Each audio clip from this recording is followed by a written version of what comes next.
think we got the mic fixed.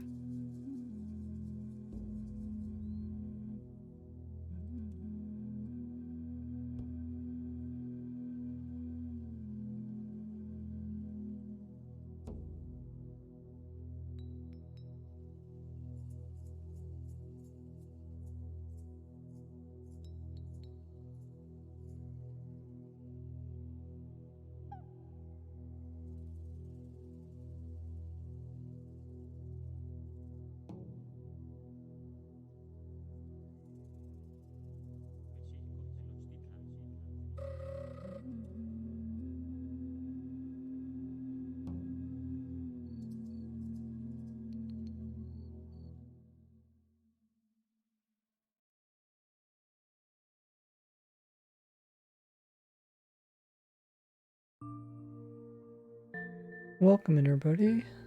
Get the notification sent out.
Info command might have to update that.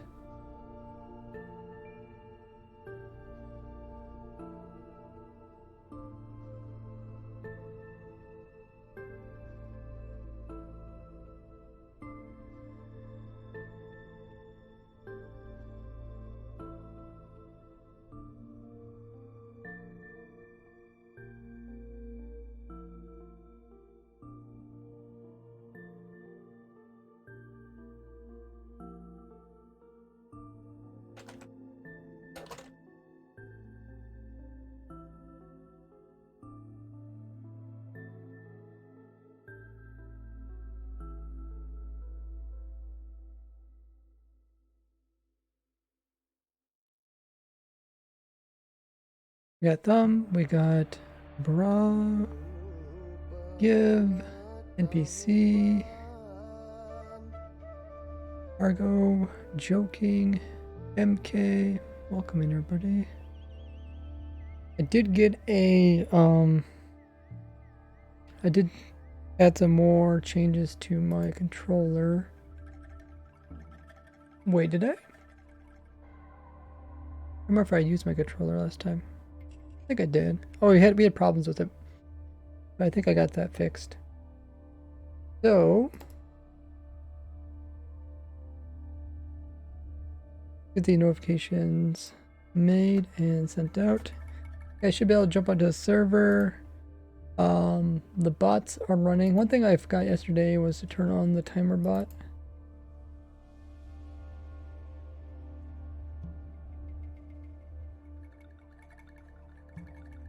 How long are you gonna live streams? Not too sure. Got Hot in the chat, Hector, Unknown, Steve, Alex.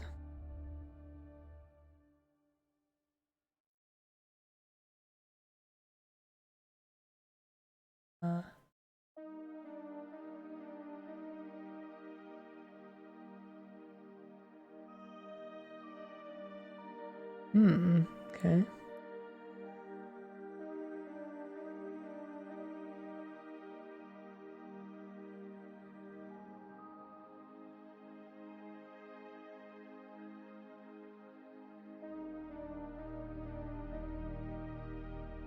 Alrighty, send out notifications. like so.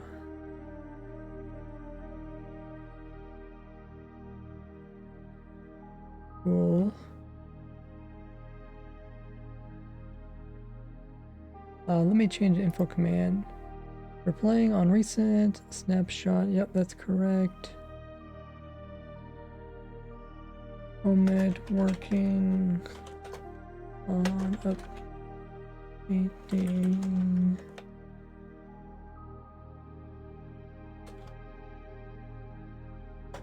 Impossible prison. Watch snapshot review video.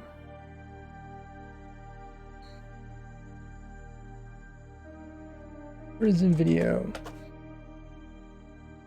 I'll add the prison video. So I sent out both those. Like I did. Okay, so people should start getting notified of that. And then I'll put in the new video for the info command. Cool.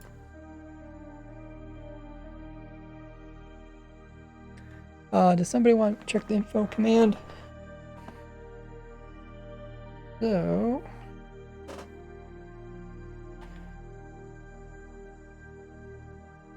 last time we added in some different things,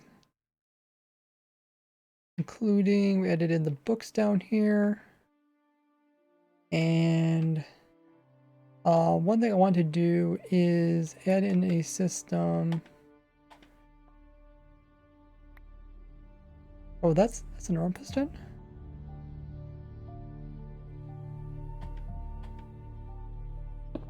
Oh, okay. Range. Yeah, I got used to my new controls. I made my right hand switch game modes. A little bit hard to get used to. I want to use that for pick block. Every time I pick block, I switch game modes. Let me fix my thing.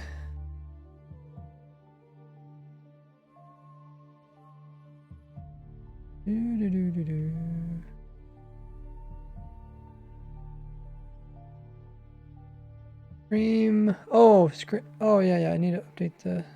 Need to fix that. Thanks for telling me that.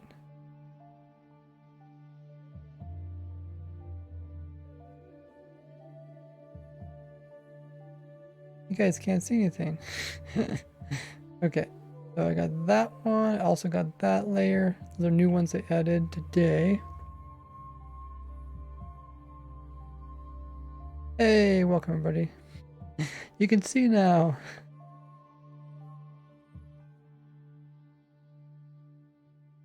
Okay, so info command should be up to date. If there's something not correct about it, or if we start doing something else, remind me. So then we can update it. So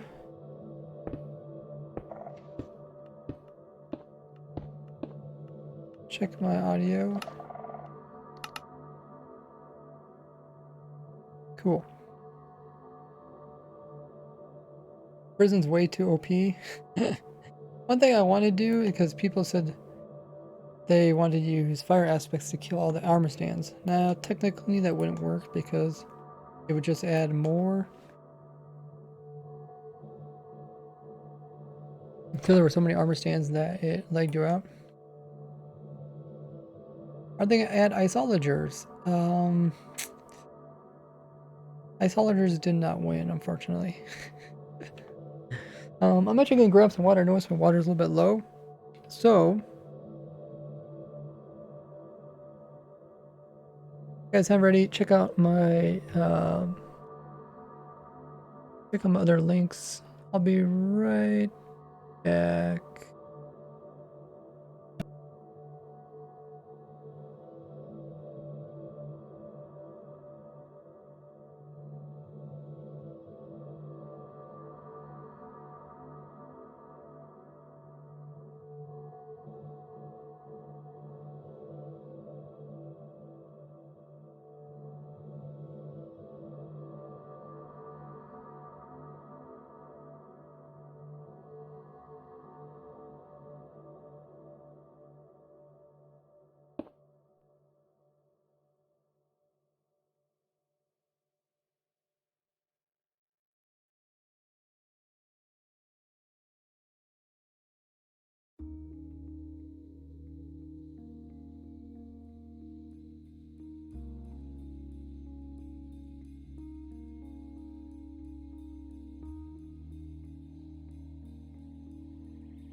Okay, I'm back.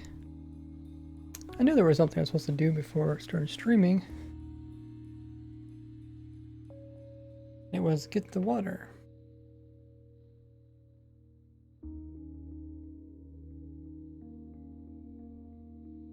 Hey Zio. Is there a rolled download for this? Yes. Yep, check the info command.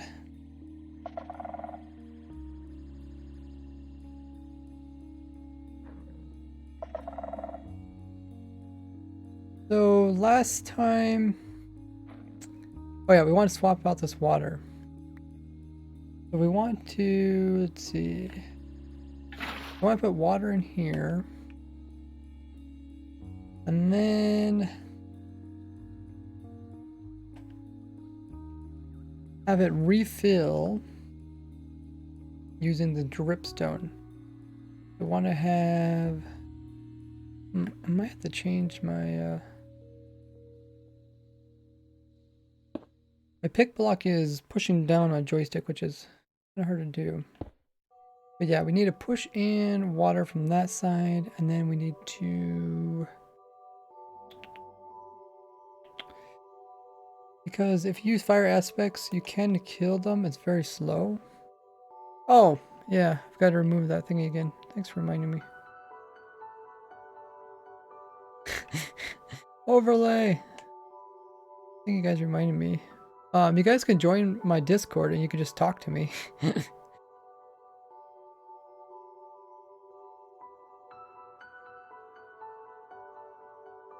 someone do exclamation mark Discord?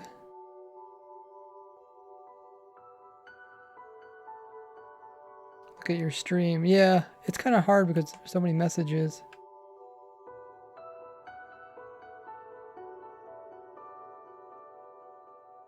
There you guys go. You guys can hop in to my stream. We don't need...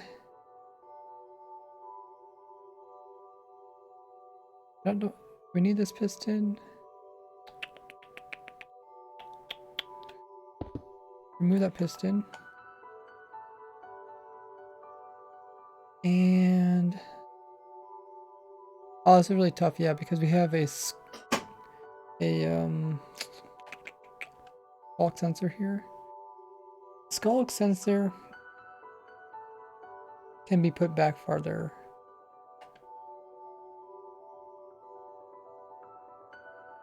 It's push to talk if you have high enough level in the Discord voice call. So I'm not really too worried about skull sensor now.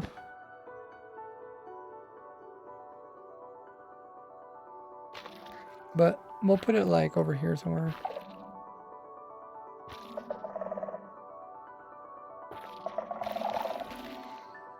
Or there. What we'll do is we'll push in cauldrons. And then we will pull them out over here, I think.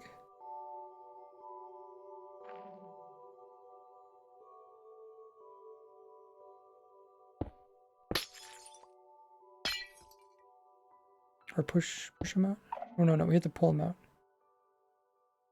So this is going to be using the new mechanics. Yeah, my pick block is not going so good.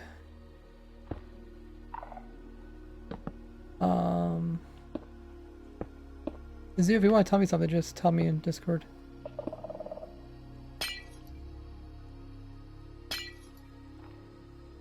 Let's see.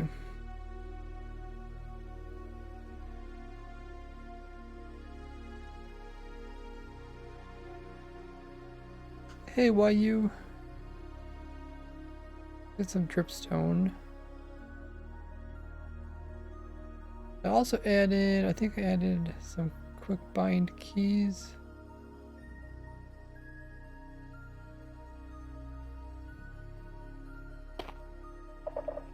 If we add water here, tell everyone to use Twitch Prime. Ah, you can tell them yourself in in the stream chat.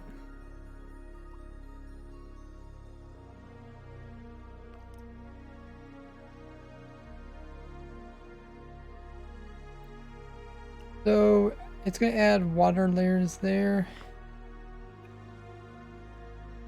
Okay, more random tick. It's based on random ticks. It's not the fastest, but how long does it take to kill one armor stand? I guess we should time that. Does anybody know?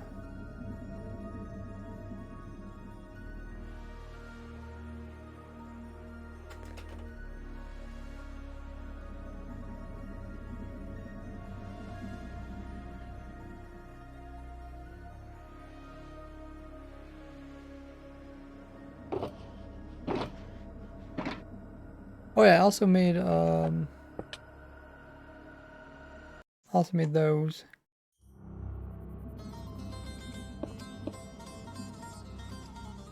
Made these commands. Kinda hard to do.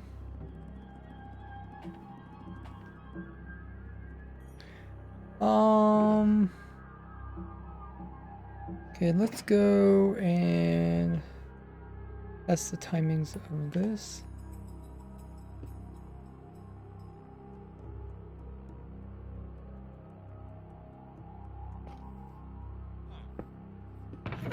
I got a sword.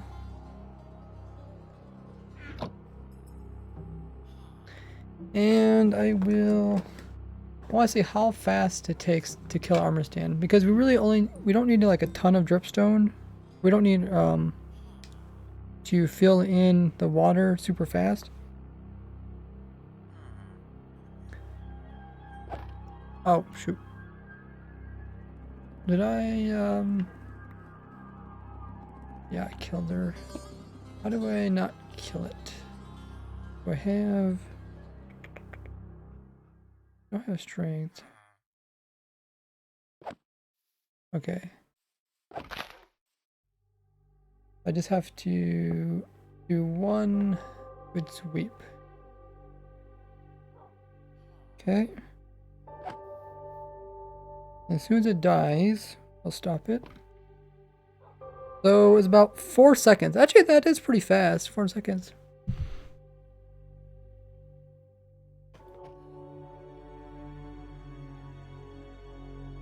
Four seconds. Something to keep in mind.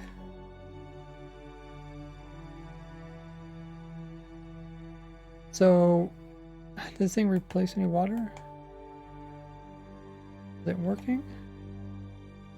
Or is it just that slow?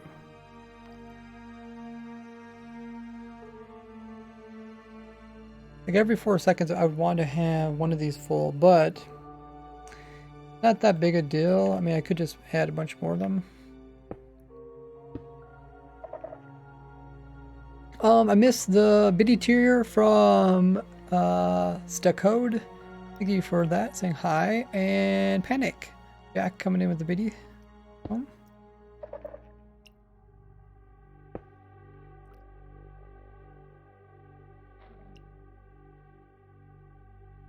Yeah, everybody could join the server if they want to. I can't remember, did I add tab?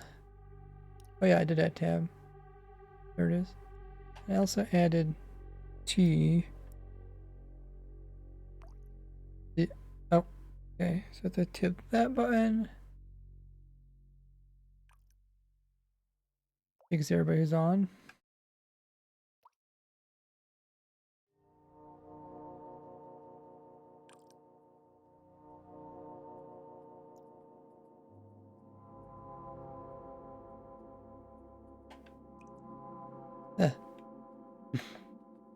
Pick block is hard. I might need to change that.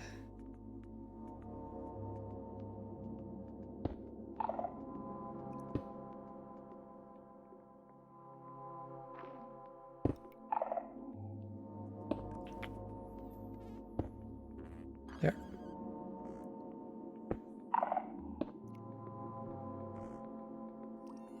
So this cauldron gets pulled out, placed over here, and it gets pushed this direction. And then Um,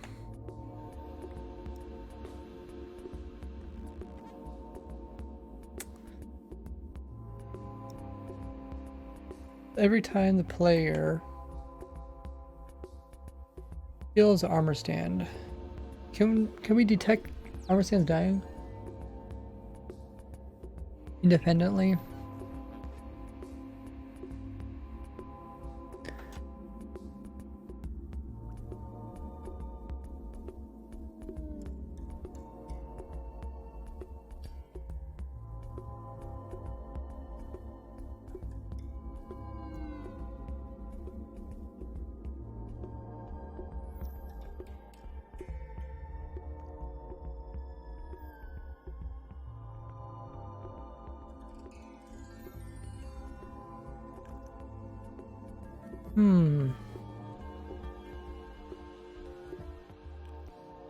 Why are you building another prison? So what we're doing is we're adding it so people can't use fire aspects to kill the armor stands.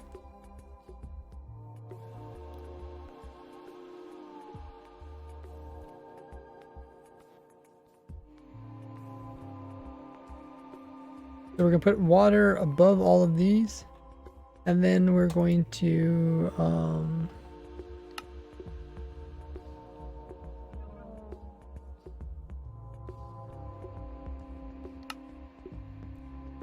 oh yeah, then we're going to hopefully have the water fill up each of these. Which currently it's not going very fast, but we can just make it really long. Maybe we can make it like up to 12 blocks long.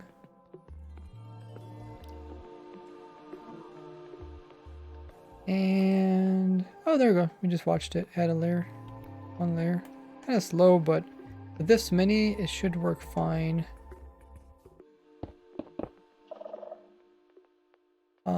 So we could add in,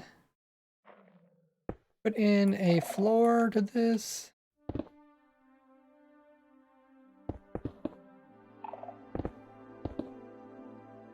And it's also 1, 2, 3.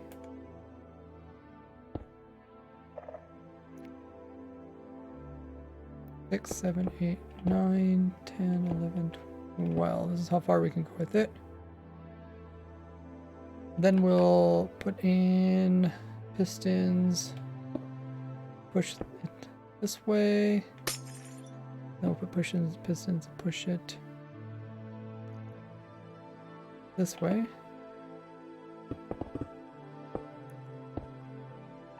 So.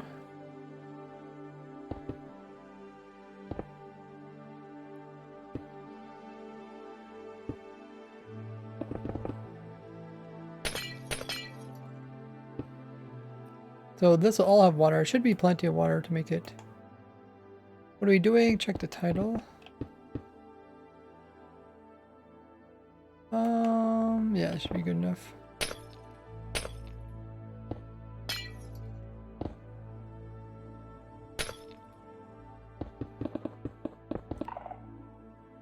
There, okay. So we can have water all inside of this. Oh, we can... Camera, can we waterlog it or not? I already forgot. Waterlogging work? I think it did. Do you even remember?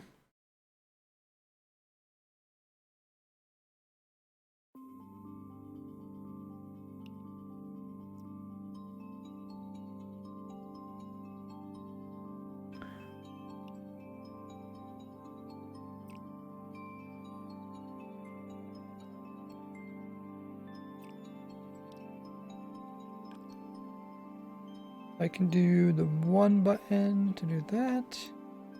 I think we could put waterlog version here. No. Here, we do waterlog version. So, then we can fill this all in with water.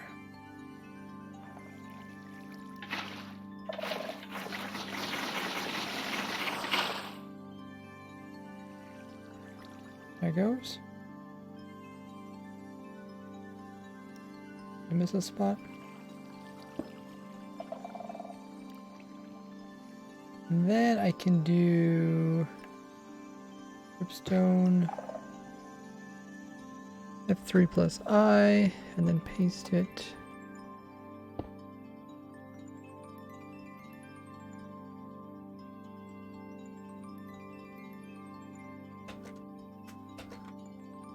Like that. There. I should move this over a little bit so it all fits.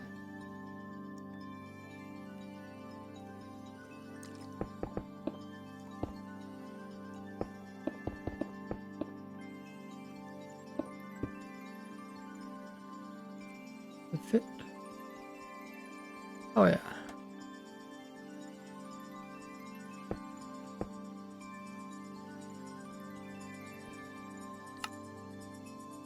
Water farm? Problem is when you get water side cauldrons, and there's no way to automatically do this. You can't use like dispensers, put buckets of water in here or bottles of water in there either. So the idea is this thing's going to be filling it with water, and then when an armor stand dies,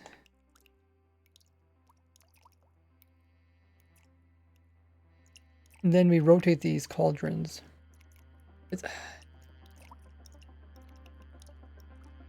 Need a water farm for his prison? Yeah. The reason why I didn't use a water source, we tried that last time, put a water source in there, the armor stands fall down very slowly. And they already fall down. You know, the speed they fall down is kind of slow already, which we don't want. Because it gives people opportunity to escape. I'm gonna change one of my settings. Show you guys what my controls look like on this thing. Double tap. Double tap duration.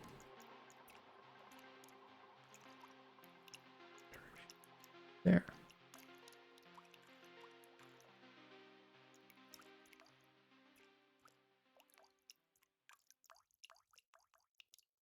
Accidentally double tap one of my buttons. So let me just push this.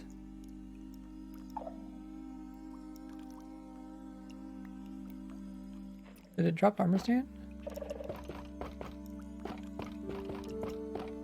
There you go. See it drop armor stand.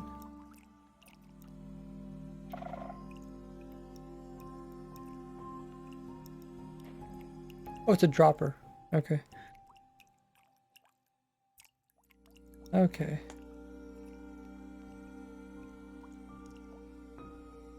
So, let's see if I remember how to do my pick block. Actually, yeah, pick block isn't very good. And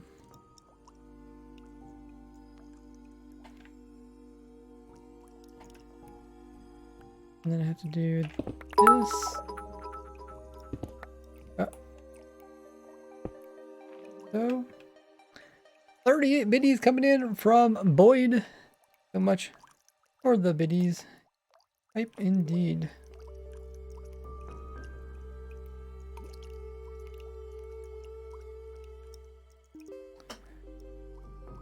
So that's good. So now I can put my button there.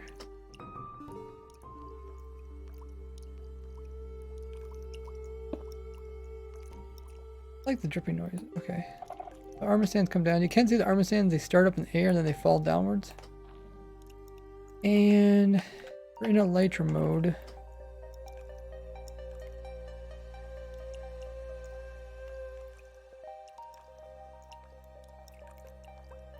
F3 plus B. It does take a little while to get down to where your head is at. Ideally, I would like to put armor stands directly inside a player's head, but I don't think we found out a way to keep the player standing upright. Wait, can we?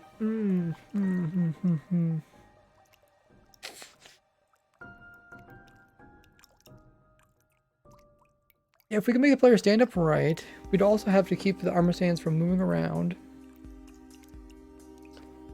I feel like we tried this before. I feel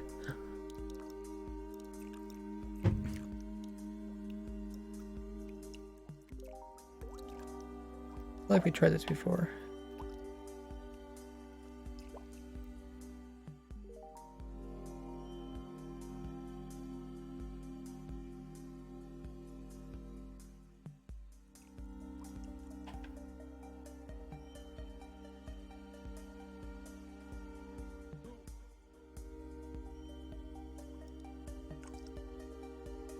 Here, I'll add one right, add another one right in here.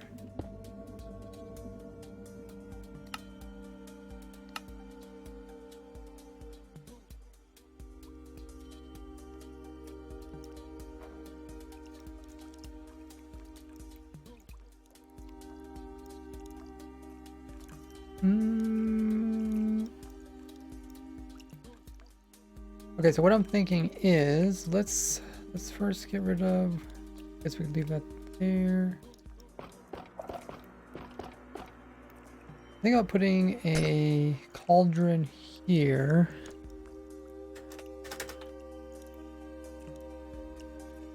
So those fall down. Okay, so now the player is standing. Player is standing here.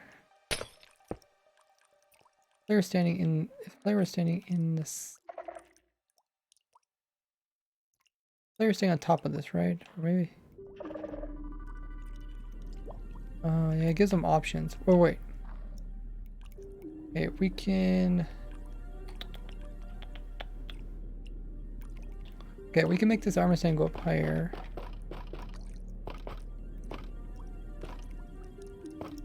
Have you seen a error occur with armor stand detection system?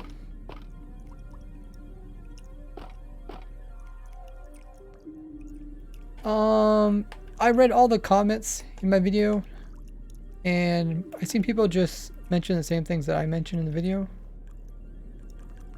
Besides the fire aspect thing, which I forgot to mention.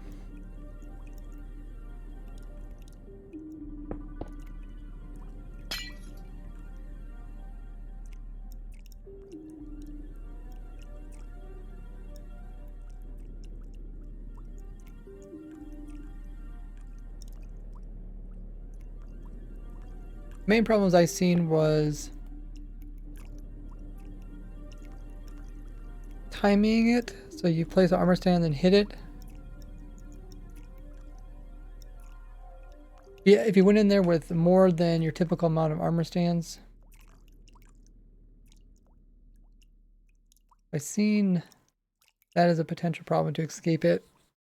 That fire aspect really wouldn't escape it this way because you'd probably leg out before you escape. It's in the Discord. Oh, I don't know. So many people messaged me on Discord. Did you ping me? I mean, I read all the comments. It might be you might have wrote a comment that it was already been addressed. So now if we place in, yeah, let's see if I can place in buttons. If I tilt my controller, I can place in a button there. I should get a little overlay so you guys can see all the different buttons on my controller as I do stuff. But I think if we place a button now, place an armor stand. Oh, okay, this one's still a dropper. Okay, we needed to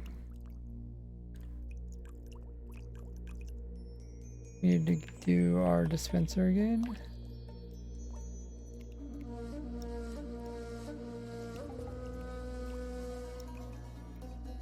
This current music, that reminds me of the music on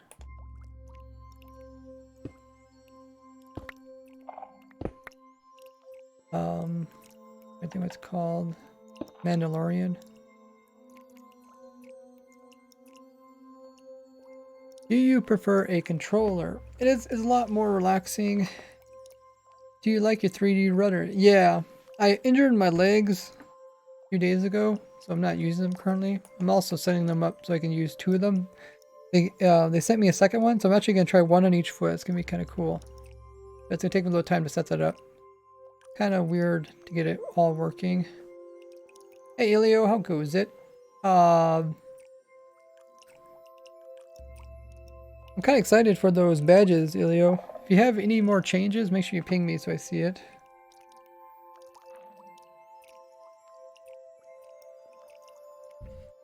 Okay, so the idea now is that the armor stand shouldn't fall down as far. Okay, so it doesn't fall down as far. So if a player stands in here, player can stand on the edge here, which I think you can click out of it. Or stand in the center, it should put the armor stand directly inside their face. The problem with this is that the player could on the edge of it. Oh, did I actually double tap again?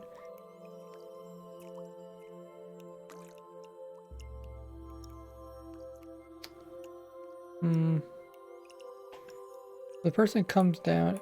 If the person falls, is there a way to make it so when the person comes down into the trap, he stays centered?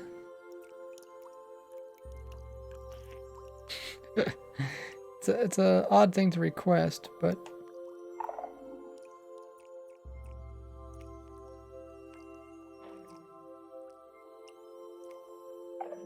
because otherwise this would be really good because we could detect. I think we could pull a redstone signal from here.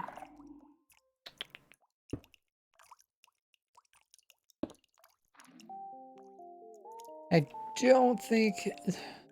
Actually, you probably could get in nitro mode, right? I don't know. I'm trying to think if there's a player in here. The player is here. Try to go into nitro mode.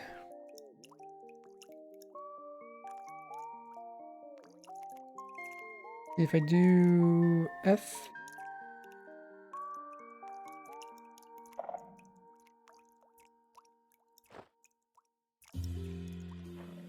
So if I double jump, I can escape this. We could put a boat there too to stop that. I'm in here. Actually, hold on. Let me put a block above us.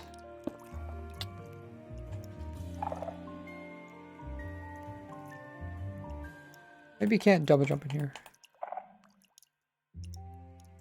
But I mean, I could try to break this stuff. Escape. Hitbox on the ladder. Yeah, the ladder would make the players line one direction, but you gotta line them all 4 sides. Hey, Faceless. Got that gifted badge. If the player wasn't in there, then he'd be out here.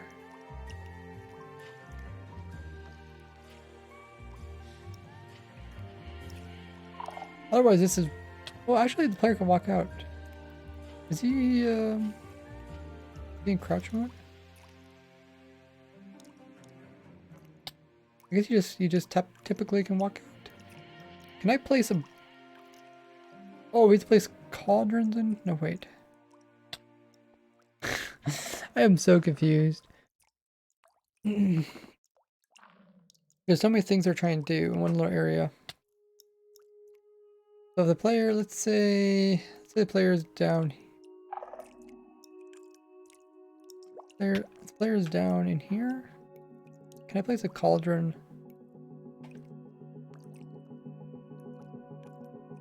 I gotta watch that too.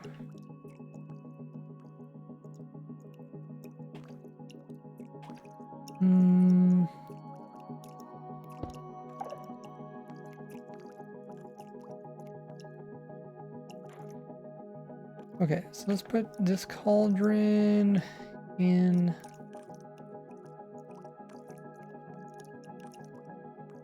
Put a cauldron up in here.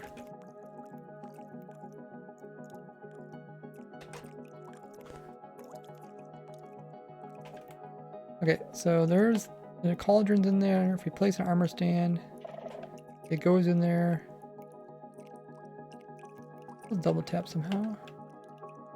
I go inside of here. If I go, I'm in elytra mode right now, right? Now I'm in crouch mode. Okay. So the question is this everything we wanted? The armor stand is, I guess armor stand is not instantly put into the player's face, which is the main reason why I tried this out. The armor stand can immediately be placed in the player's face. It's like no way for him to really escape.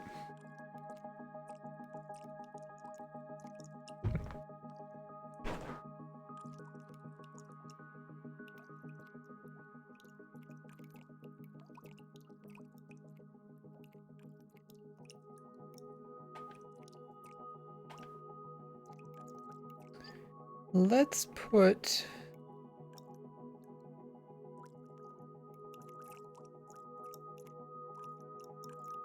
Let's see, if we move a cauldron... There's a lot of testing area.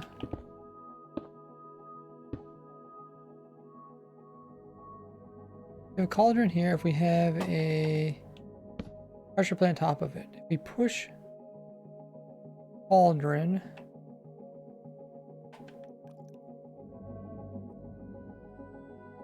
Wait, that's not the pick block button.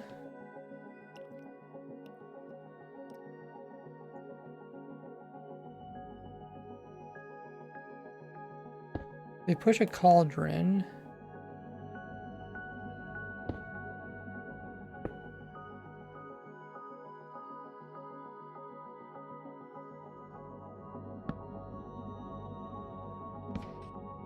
It breaks off. Okay. Oh, that's fine. The pressure plate doesn't break off itself. Huh.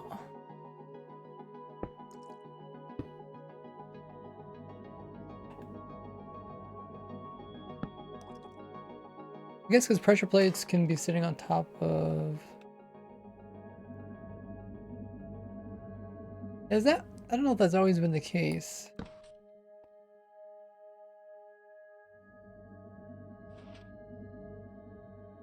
Might have changed this in Windows 16. Because it used to pop off.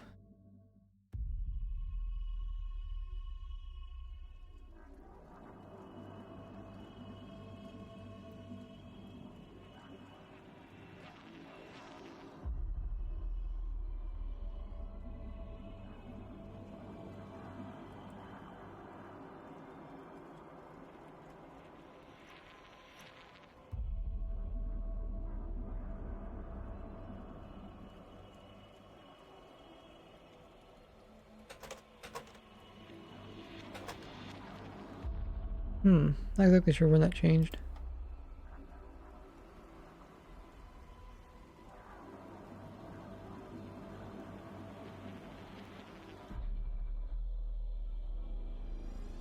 Take a lance.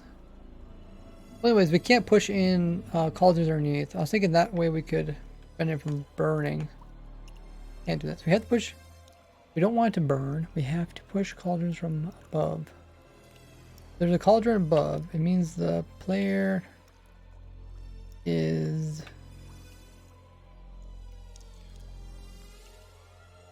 He's not going to be inside of it, right? You go into elytra mode down here. Or you go into crouch mode.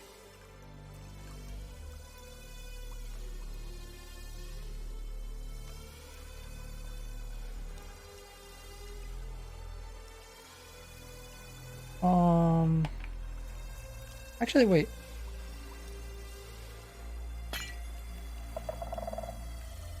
I think...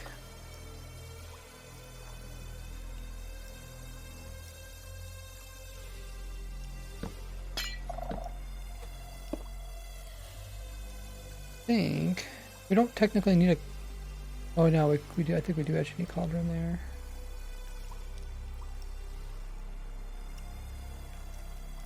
If we didn't have a cauldron there,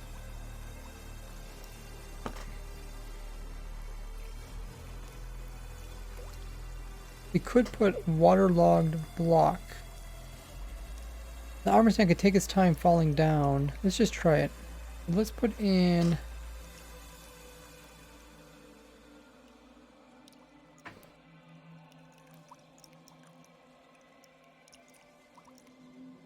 Let's get a slab.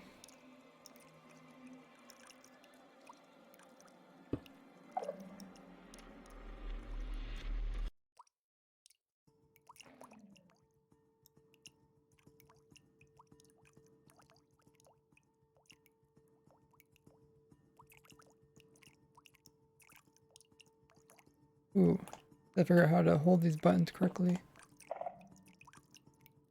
If I waterlog this, I create kind of a mess.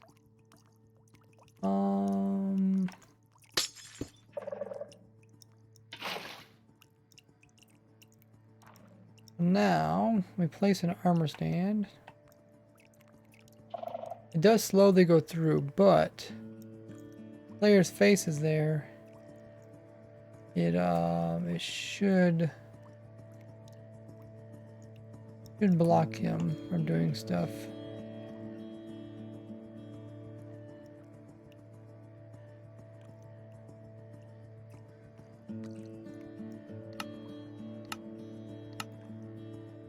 That way,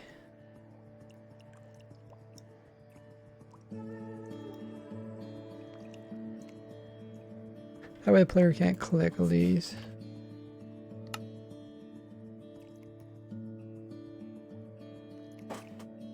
Well, let's give it a try.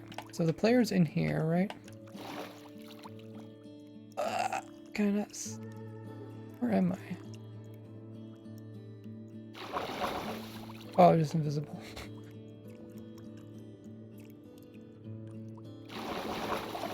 Oh, you can actually swim in this water. Really? That's not good. Okay, let's go into survival.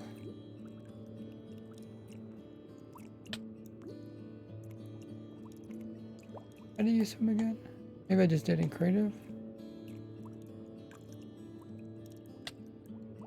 I am in water, but put the player inside of water. Just leave him inside of water. Should probably give itself some saturation.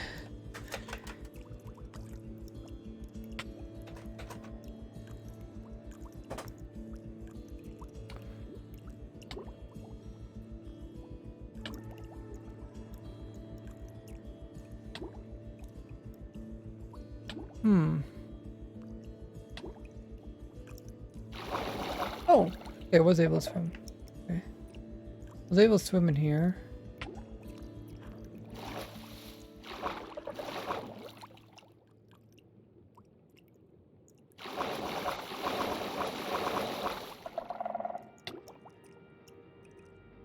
How do you go down?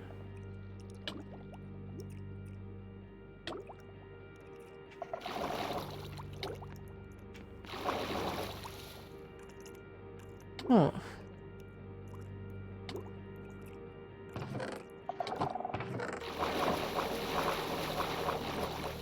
Okay, so I was able to escape. You could put a boat there to prevent you from escaping. That'd be kind of annoying.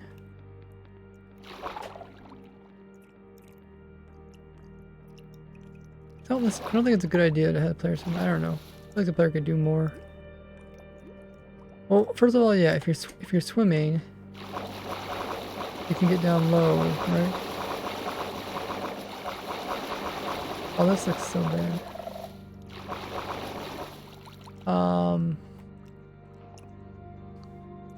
What's wrong with the old one?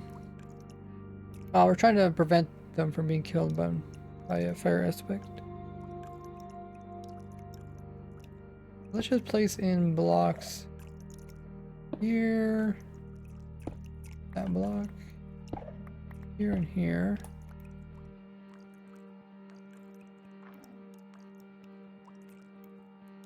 Like so. Now, Oh yeah, I place a block on this side too.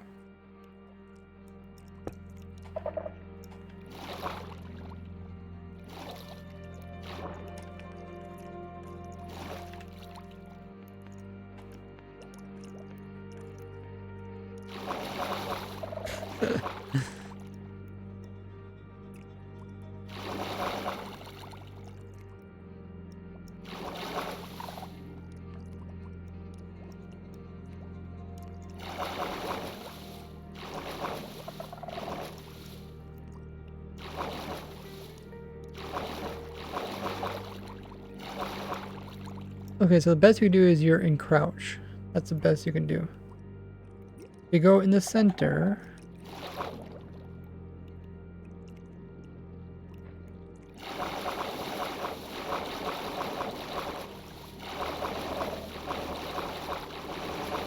You can go lower. Don't really like that, but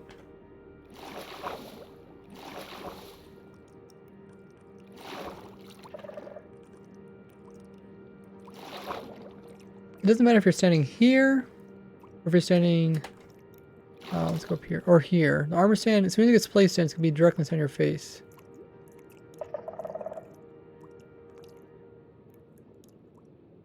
Make sure you guys watch the video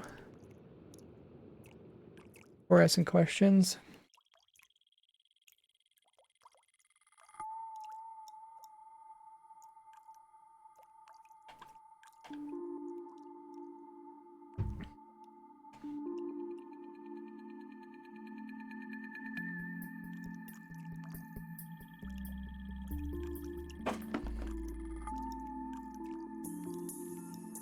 Does this do everything we want? I really don't like the player moving around like that, but it's not bad.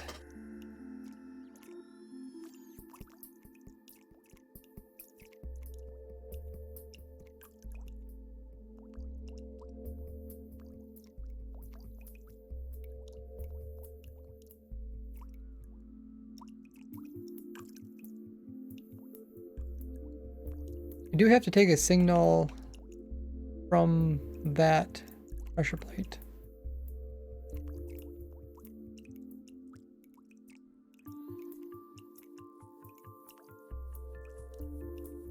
As soon as the armor stand is placed in, it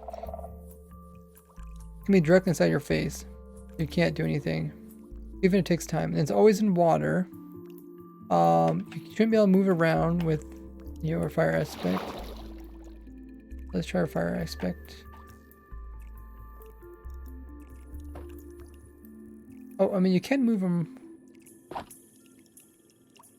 Can move. Actually, yeah, they do move. I think they move more than what they normally move.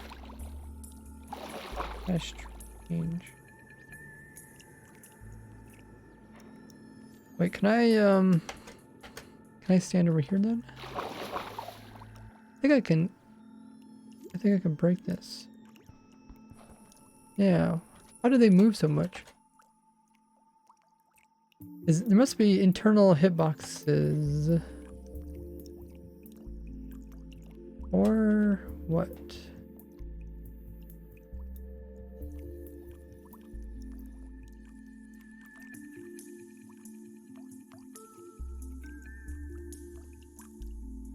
Why are they moving more than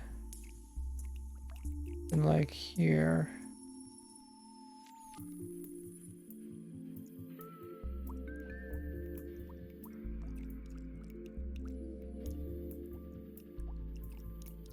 There must be internal hitboxes or something.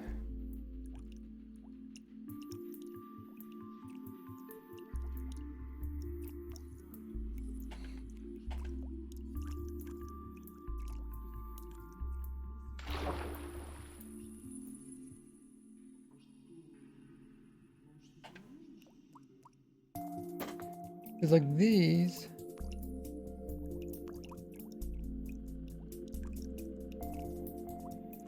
There armor stands coming through this one.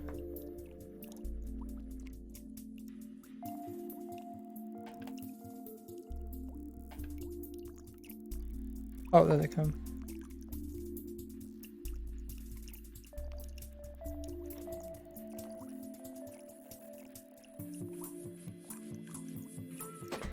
Now it says it's sub right now, but cannot renew it with the Prime. Weird. So the armor stands, apparently armor stands are being held in there a lot better.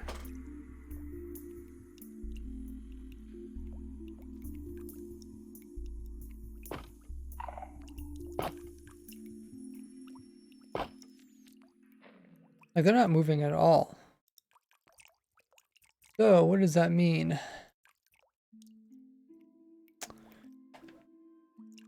A bit unfortunate. Apparently armor stand.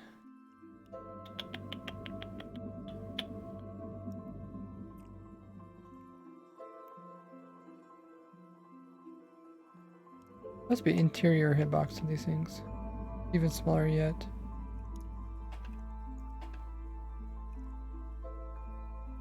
Where am I now? I'm trying to walk to the side, but I can't. Yeah, I understand why I can't walk that way, because there's a leg. Why can't I walk? There is definitely something in there. Can't walk forward. Dee dum dee dum. I glitched.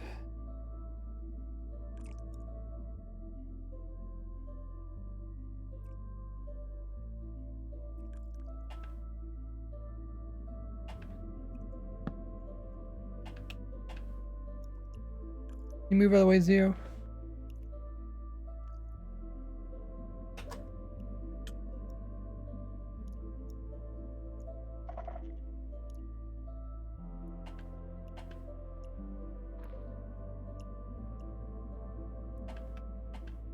Must be like individual collisions in here.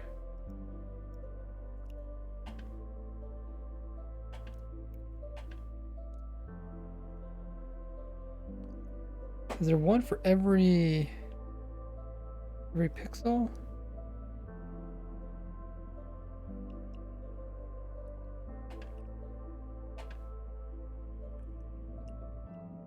Seems so. Oh, that's kind of cool. But I guess we can't keep our cauldron in the center. We can't keep the player in the center. We can't keep the cauldron in the center. And this is not going to work.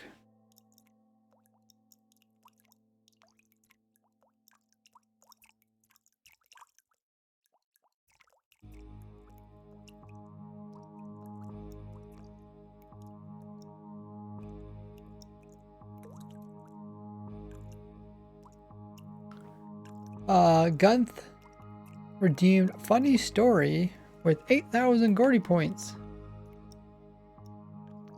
Wow, guys, we will be doing funny story. Where should I stand? I'll stand here.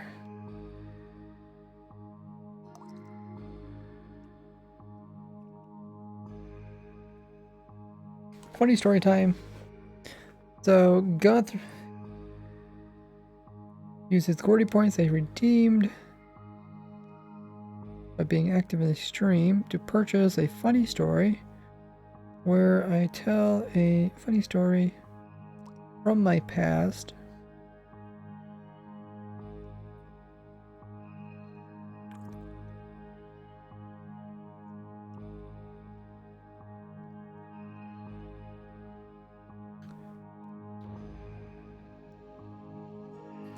So here's a funny story.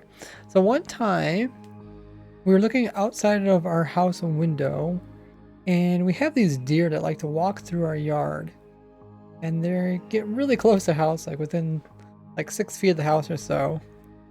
They come around, they nibble on just, I don't know, like flowers and grass in the yard, I guess. They really, they definitely love coming during the winter time and eating stuff. And one time they were sitting around nibbling and they didn't really notice, but in the background, one of our cats actually seen the deer and was trying to pounce onto the deer. So first it got down real low and it started to sneak up on it, kind of like a lion sneaking up on a, well, you might think like a gazelle. And the cat was sneaking up behind the deer, and then when the deer would move, the cat would stop and just stand there, really low down, crouched. Then the cat would move forward a little bit more, and the grass was kind of tall, so the cat could hide. And the deer really didn't notice it. And all of a sudden the deer got really close, or the cat got really close to the deer. And the cat kind of moved, and the deer just seen something move on the corner of its eyes. And the deer just leaped up in the air. It got so scared. It thought it was like a cougar was coming after it. Here was just a little house cat. The deer jumped like 4 foot up in the air, sprung away, ran away like 20 feet, and then turned around, looked back, and just seen this like little teeny cat little teeny cat was chasing after a deer. It was so funny. So there you go, guys. Cats might be small, but they still think they are lions of the yard.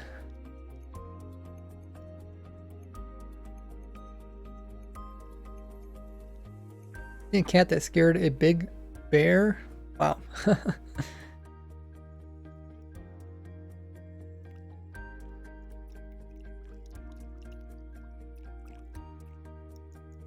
Well, this would have worked if we could have kept the armor stands centered, but I mean, if the player, let's say the player is centered. I think the player is centered, right?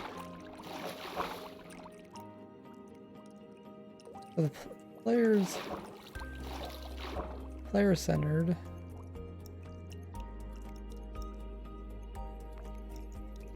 I think you can't get out of here.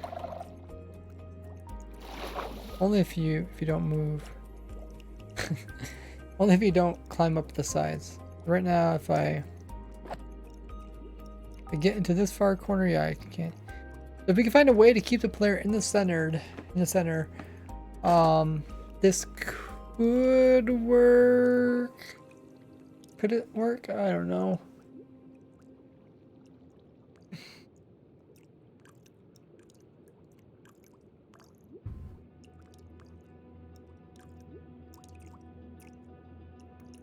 We'd have to put something around the ledges so the player couldn't get out, but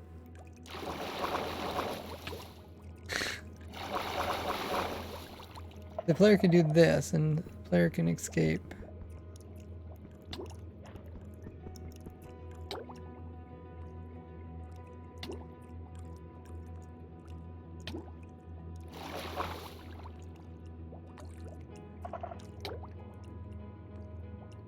How would we keep the player in the center? Very difficult. We don't have a lot of blocks to choose from.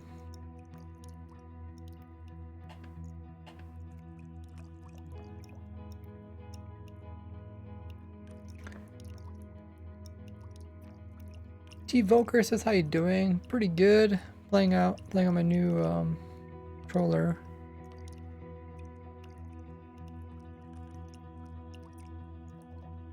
Let's see. We don't have a lot of blocks to choose from, like I said.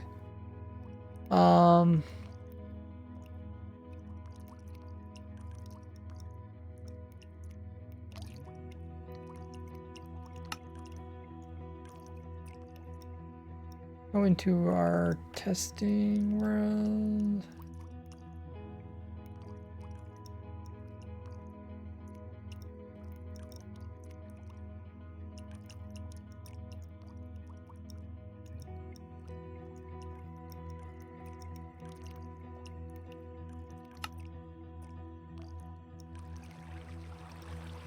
Ah.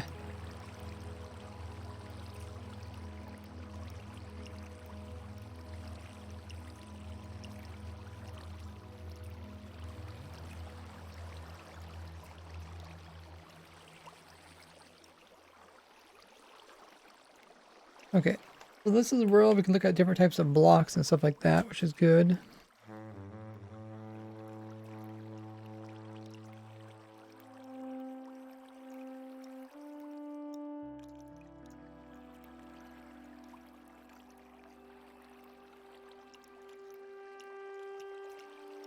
Can you put something besides glass? Well, the idea is if the person can break glass, it means he could eat coarse fruit. Help it out. I really don't want to get to that point.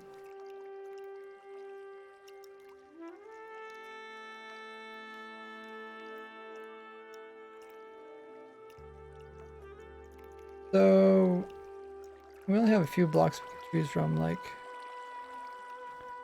ladders, this. Actually, wait, the ladders are actually thicker.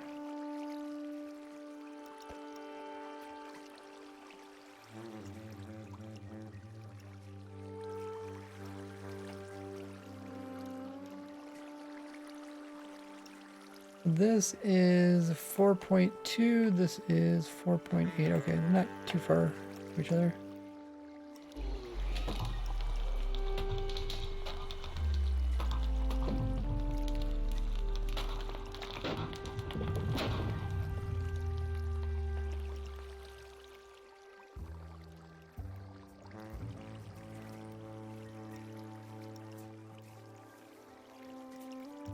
Problem is, there's nothing really the player can walk through while keeping him centered.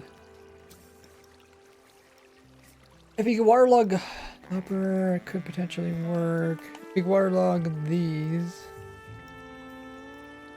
cauldrons. I don't have a composter here. I think I have it in Mother World though.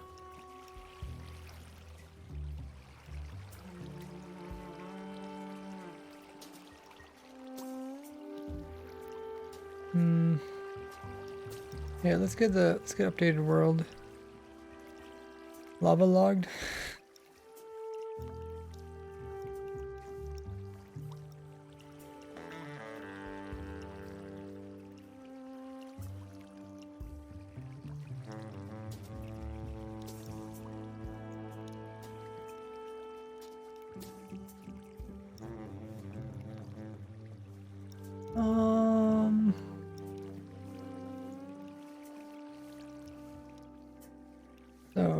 Let's go to the new world first.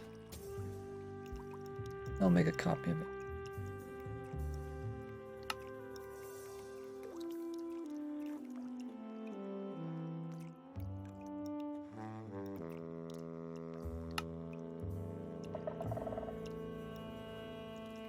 A flowing water pushes a stand farther forward than the player can be. Well, we might keep the stands in the center. This is the latest version. I'll make a copy of that.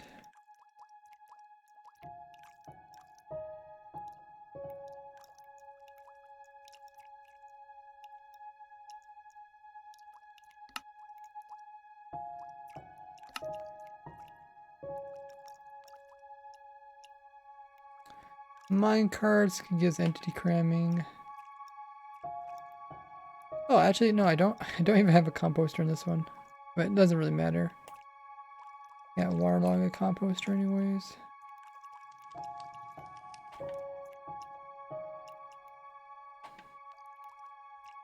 Yeah, composter could go there, and then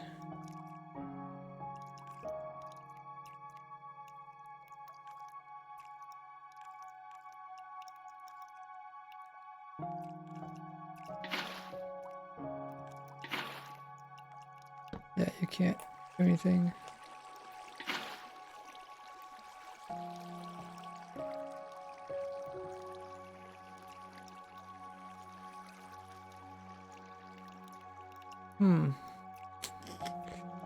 Well, I guess we know that.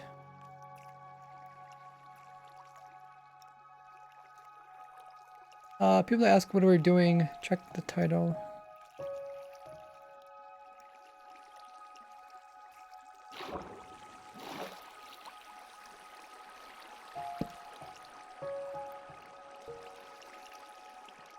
I think composters are the same, right? Yeah, 4.2.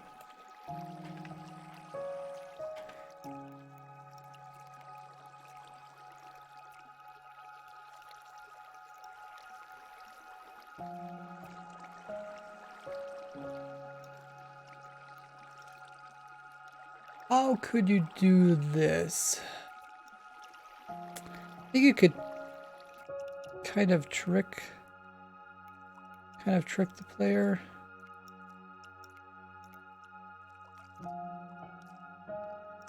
Nestorm has redeemed a funny story with their 8,000 Gordy points. Wowzers, man. Got 2 funny stories today.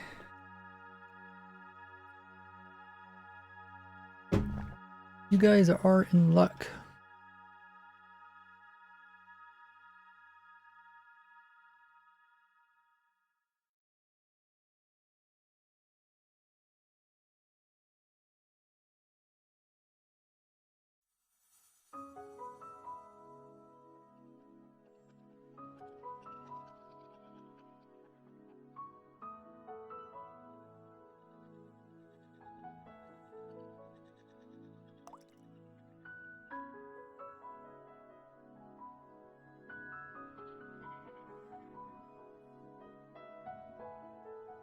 Okay, let me find a funny story.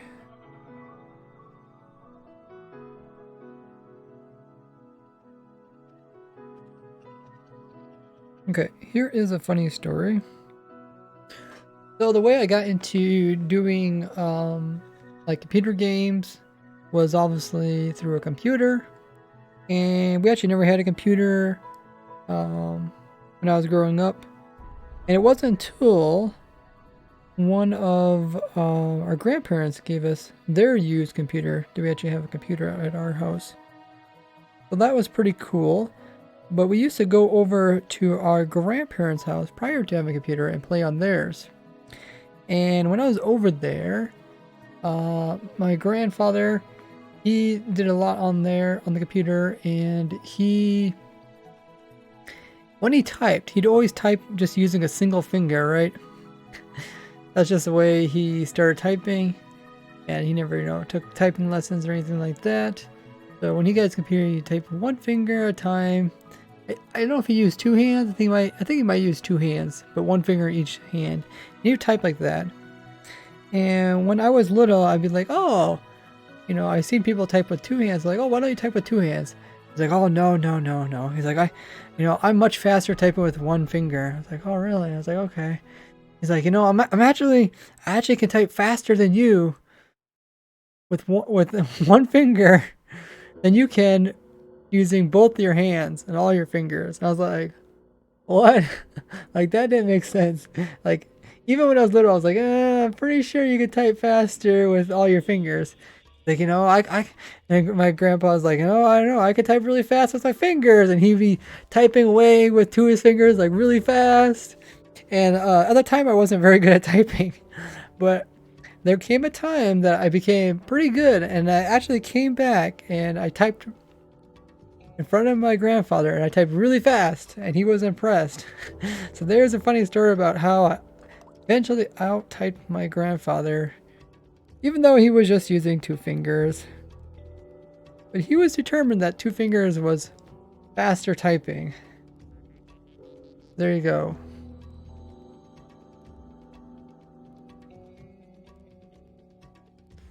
I think still to this day he uses his 2 fingers.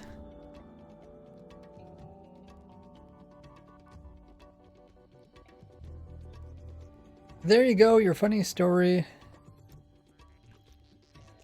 I was just thinking about how we could keep the player in line, and one thing we could do is put in trapdoors.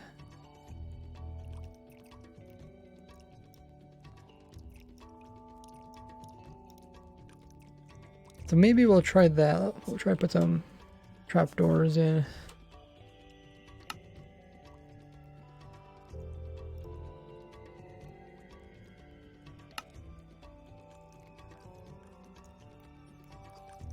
What we need to do is we place things where we can actually stick blocks onto here.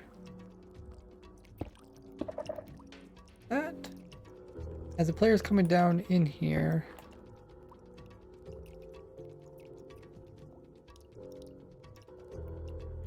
maybe get some ladders.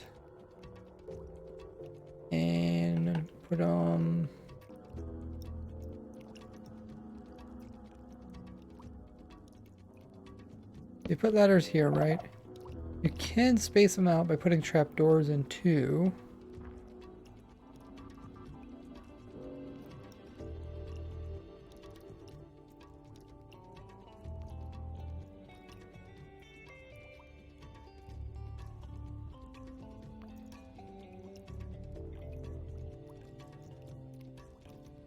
I was thinking maybe if we put like a trapdoor on this side, the player going down would have to. I mean, he could open and close it, I guess. But you can actually climb up it. Wait. Maybe I can climb it when it's on the same side as... Same side that you're on?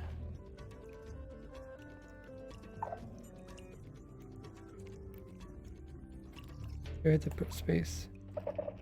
Really? Oh, okay. We have to be on this side. I guess.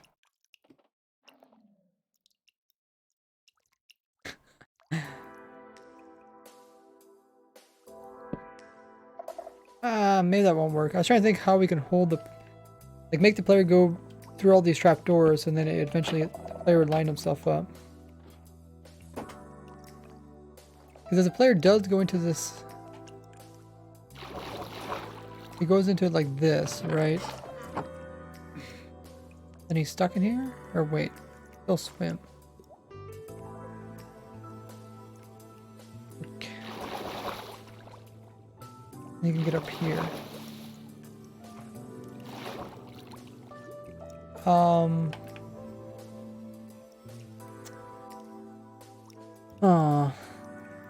I don't think this is gonna work just because the more room you give the player, the more they can do to try to get out.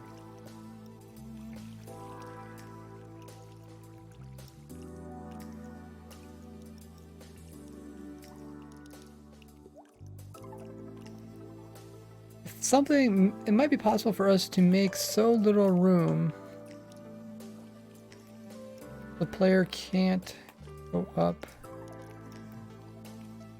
It'd be tough though. Like, at what point can you no longer swim in the water?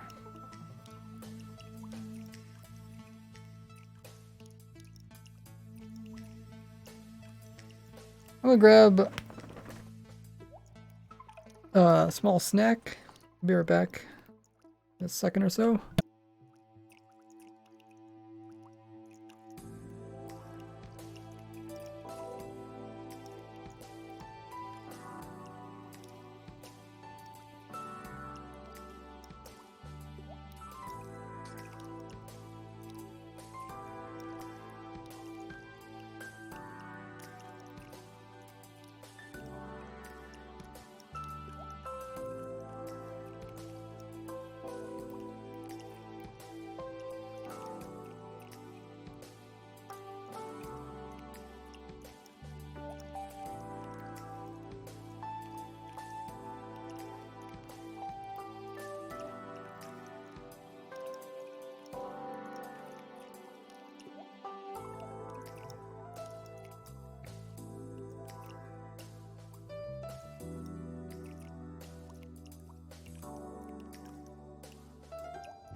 Alrighty.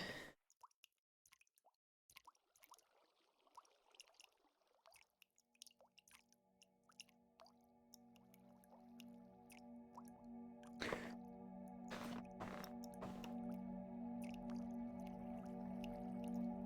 was thinking one thing we could also do is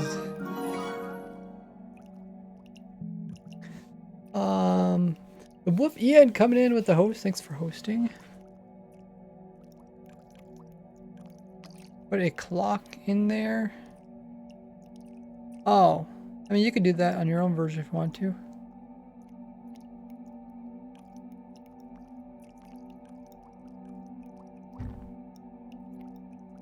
I was thinking instead of putting in trapdoors, we could just put in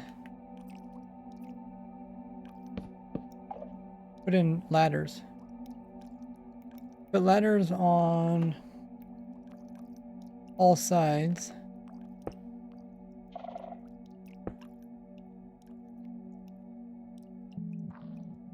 We have a ladder on this side. We have one on this side. And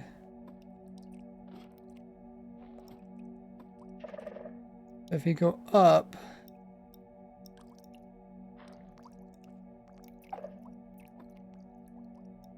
put a ladder on each side.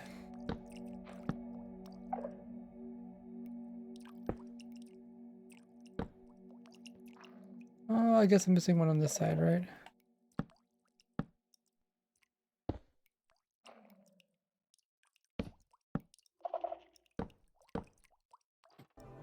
Yeah, let's say you're coming down. You're like, okay, that doesn't work. So you move like, I guess you can move.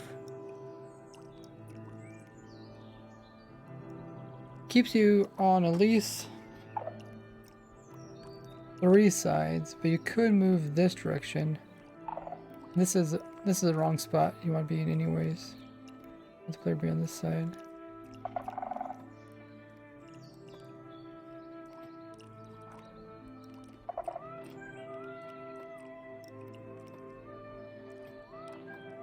I mean, if you wanted to, we could make the whole way down like this.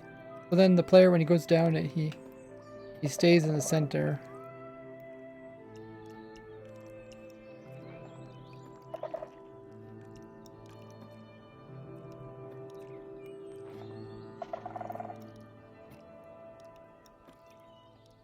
Could work.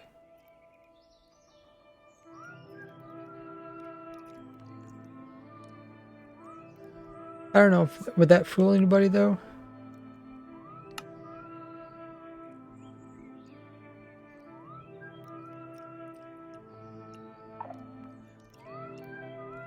Do you think you guys would be fooled by that?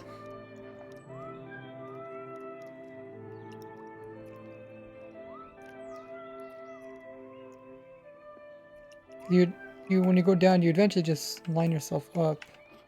Not 100%, but then once you fell down in here, you'd end up inside.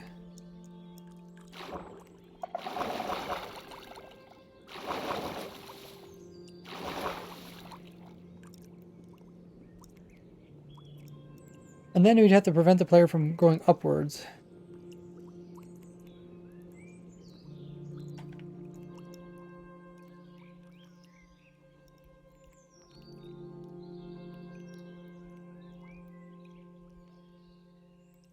So to prevent the player from going upwards, we need a block there. Block that's waterlogged, the player cannot get past.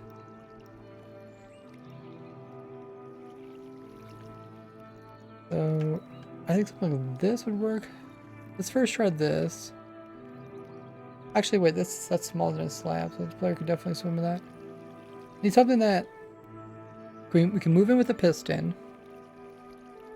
But the player can't swim into like he did the last one.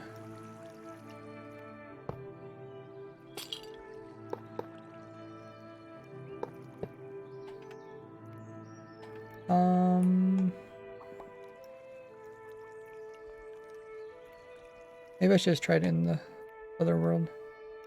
Should try a chain, because chains can be waterlogged.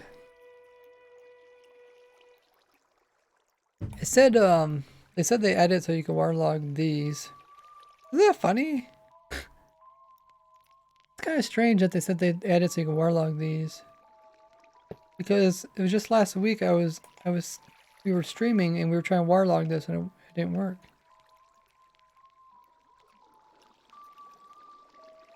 Aww.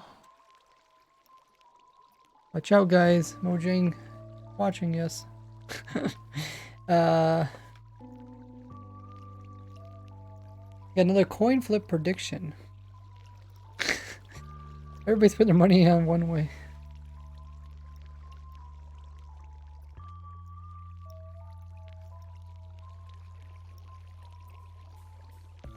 If we could warlog, it'd be a little bit nicer, but we can also use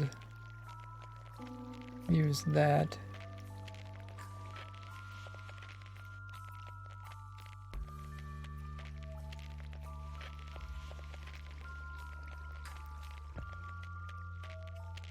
Okay, so to test this, let's go into the other world. I don't know why that opens it. Oh, because my button. I accidentally pushed another button. So to test this, what I want to do is, what do I want to do? I want to place this with, let's first try chain. Chain's in here, right? There it is.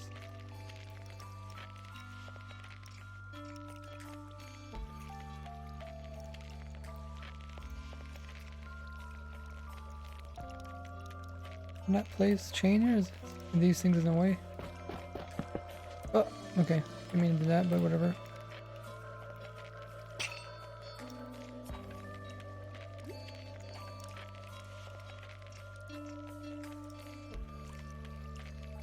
Set block. Cauldron.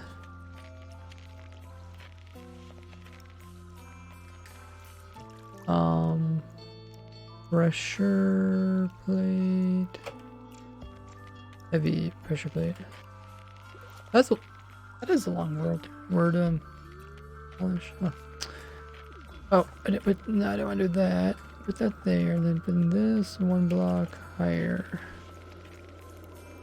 There. Okay, so then the question is, if we fall in here. Okay, now we're in here. Oh, I think we can still swim. What game mode or what view are we in? Okay, we're in swimming and we're in the corner. Okay, so we can't crouch like we were doing last time. We're in this. It's still bad because you can move the armor stands over. Okay, so let's try the other one.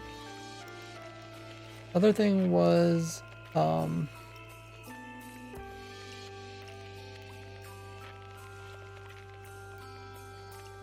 of these. I think the biggest one.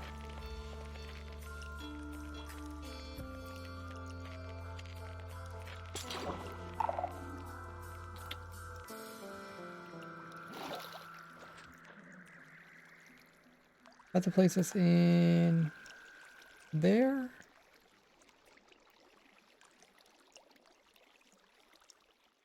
Oh, I think I need some.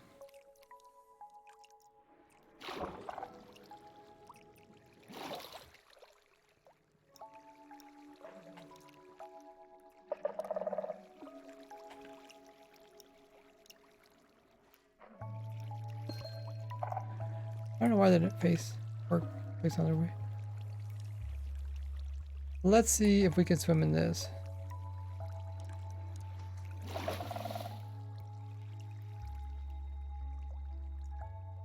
So we can't swim in it. Doesn't appear we can swim in it.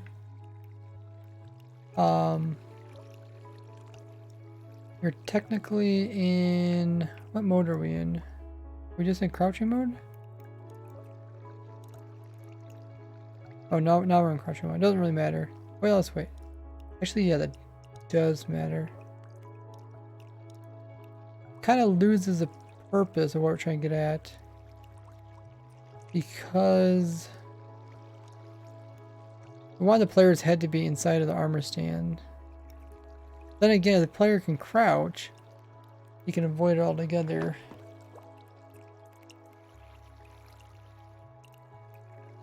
Maybe this is just not a good idea.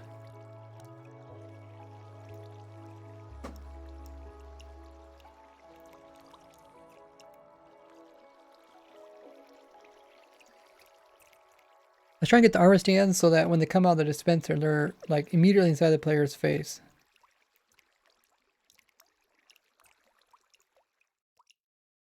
That also means that you could hit them and push them out of the way. So, even though this is a cool idea,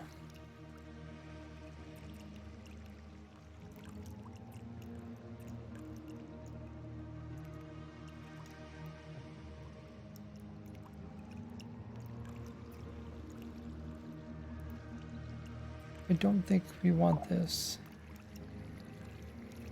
Kind of funny, like the more, just making the player stand up, the player can do so much more, like swim in the water, crouch. It's also a lot harder to hold them in.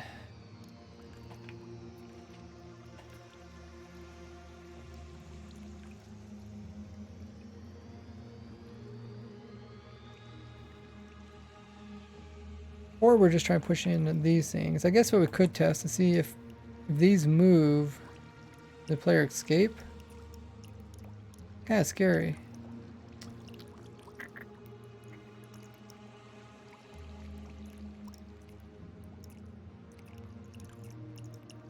Kind of scary. Guess we could test it over here.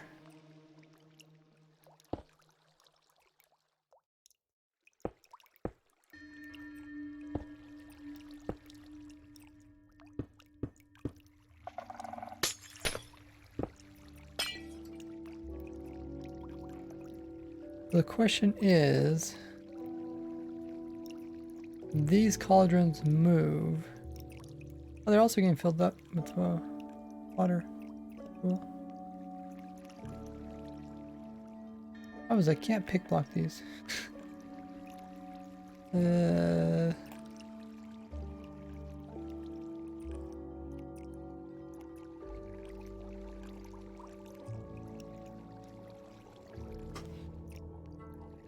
Someone want to be a guinea pig? We need somebody to sit inside this glass here.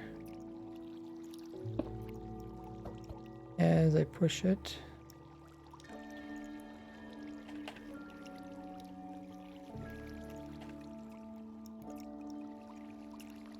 That's a sticky piston. Don't matter.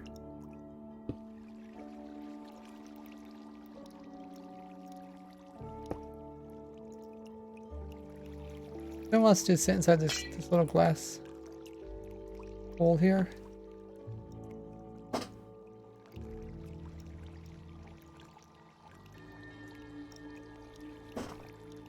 Okay, so you're not in elytra mode. Can you maybe move around a little bit so that you go into elytra mode? Maybe go up a little bit.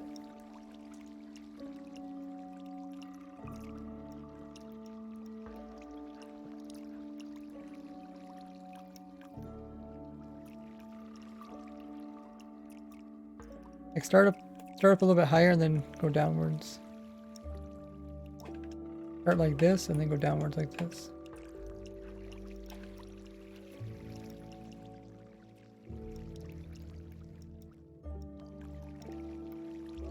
Streaming for an hour 30 minutes already? Dang. Okay. Yeah, just stay like that. Make sure you're on the ground. Go down a little bit. Go down further. Okay. And just stay like that. Okay. So I moved the blocks and you didn't flip through them at all. That's good. I think the answers are question. I think it is possible to move armor stands without kicking out. Thanks for helping us, boy.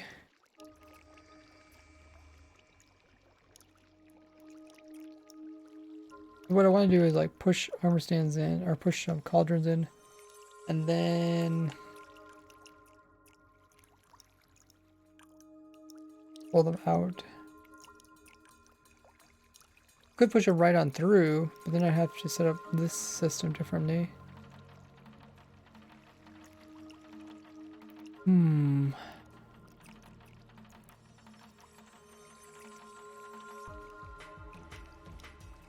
Like currently the system is just Yeah, it's mostly the powering system. So I guess next we want to test is...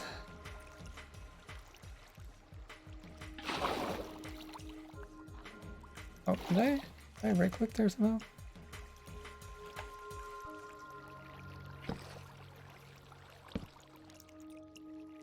Hmm.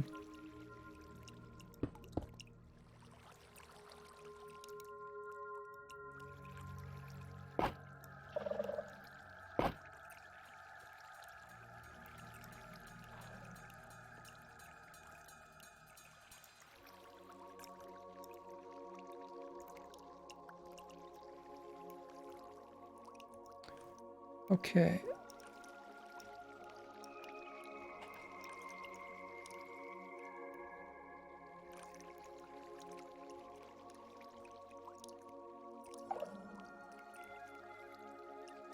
So can we push cauldron? Can we pull a cauldron out and then push a new one in right after each other? Let's go ahead and give that a try too.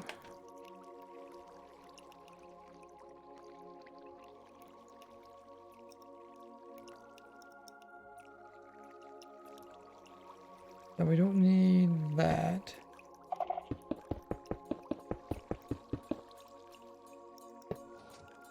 What we're going to do is we're going to pull this one.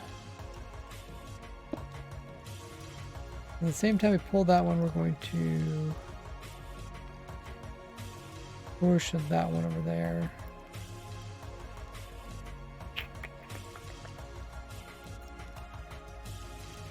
Okay, let's give it a try.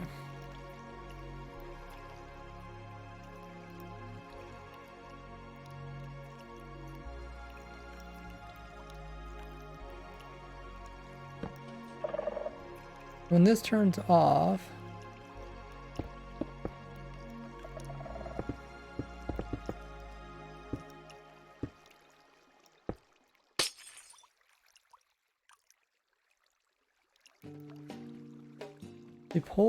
we pulled this, and then we push the other one. So I guess we might need a delay.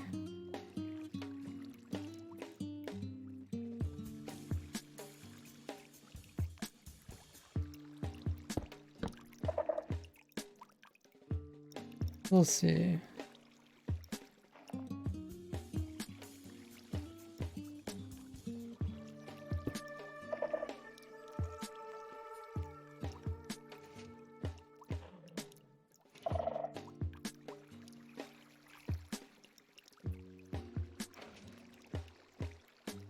Oh, okay.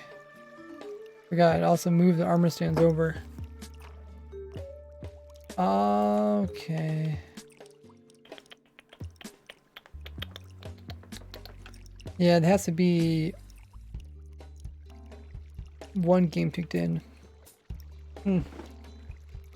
That does make it a little bit more annoying.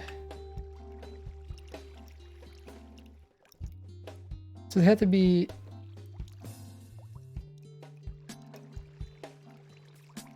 shoved in really fast.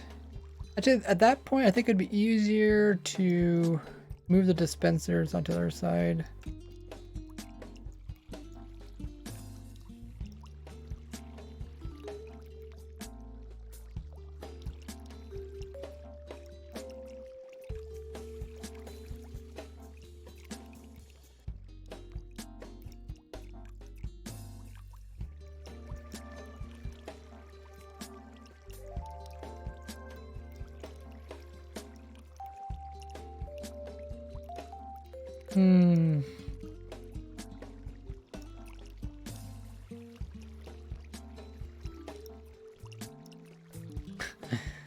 Seems so silly.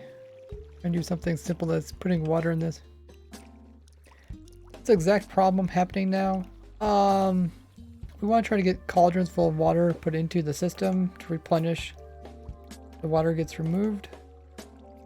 When we push them in, it moves the armor stands over. So that means we need to have them one ticked from the side. And then Actually, pulling them out also did it too, it looks like.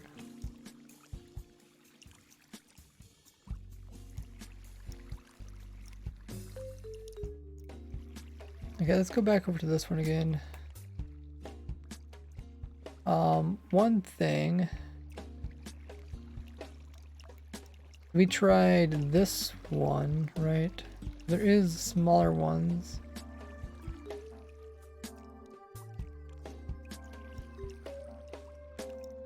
Let's try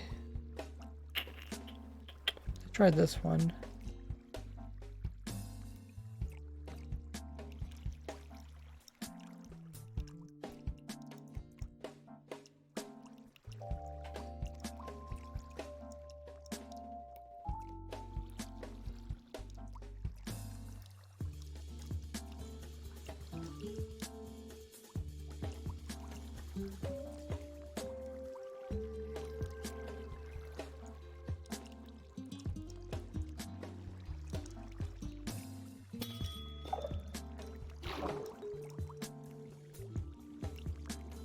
Oh, it's too small.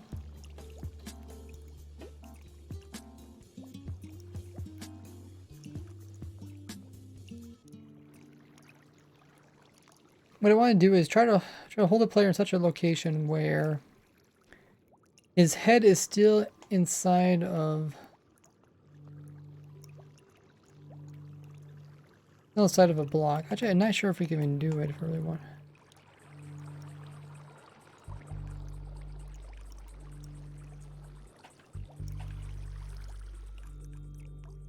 What about zero tick water source? I think I mentioned that earlier. It's actually one game tick, one tick. Oh, so you can do this? Wait.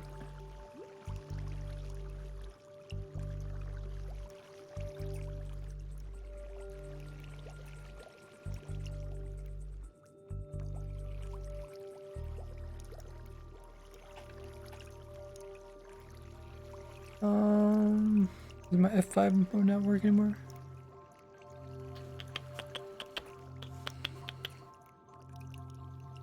So, you can do this.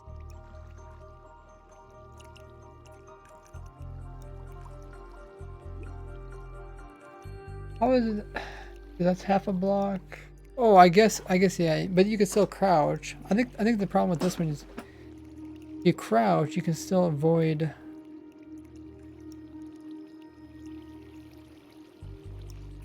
You can avoid the armor stand. Could use boats to raise up the player. What happens if the cup of Gordy's gets too full? I don't think it's ever happened before, but I think it will explode when it gets full.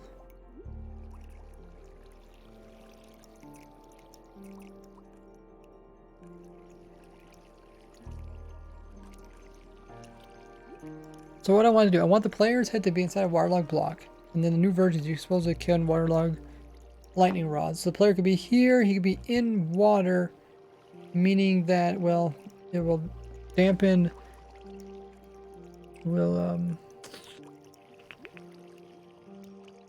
remove any. Actually, wait. There's like 5 different things I'm trying to get work all at the same time.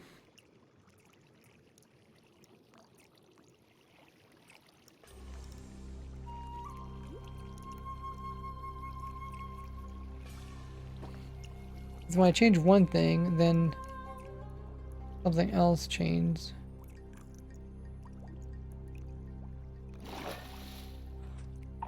So if we have a lightning rod here. Lightning rod would be our only option. If lightning rod doesn't work, then it doesn't really matter. This method doesn't work. Go back to the old one.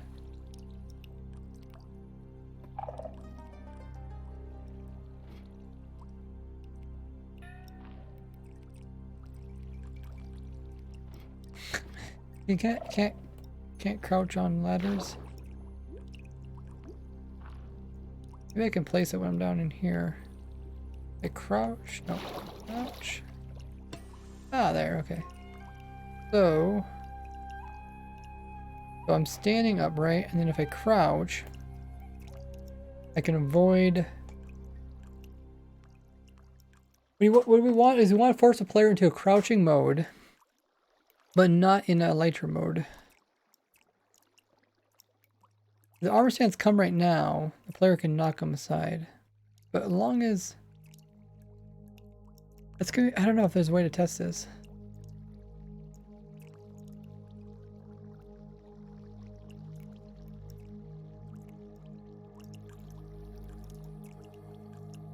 Kill fish? Fish don't spawn in just waterlogged blocks. That's what you're talking about. I don't know if we really can test this though. Does anybody know? Well, I guess we could. We could put a boat at this height.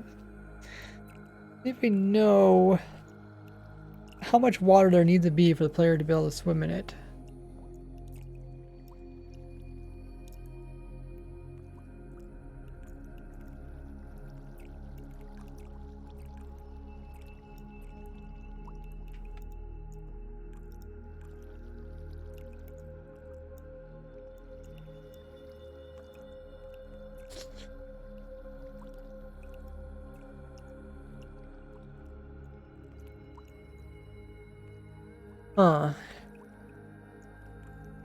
We could put in.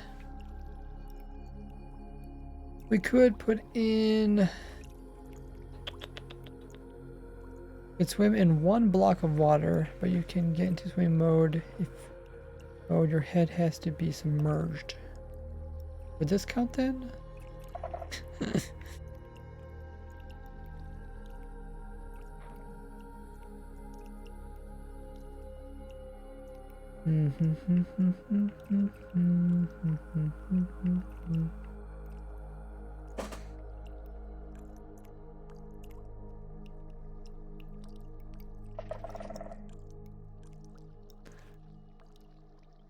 Summon boat here.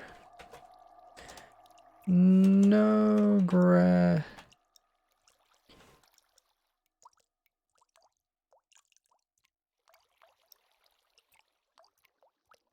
So,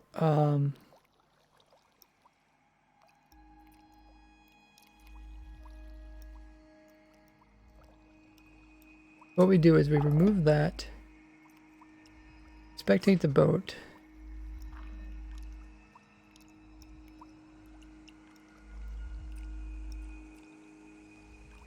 we TP this boat, then we TP it partial block lower than us.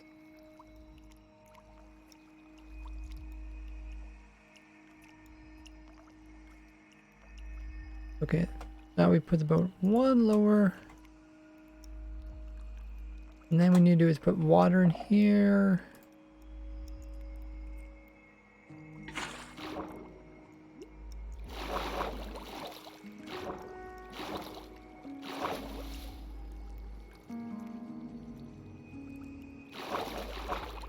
I can swim.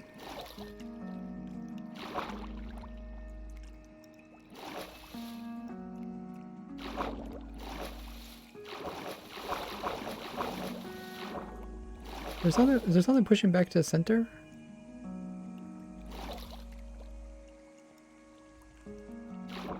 The boat? Oh, there we go, okay. Okay, so now let's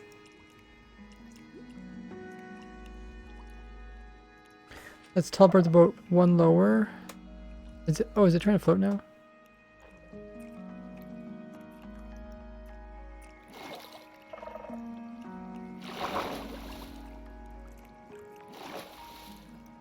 Ah, you can still get up there. Kind of annoying.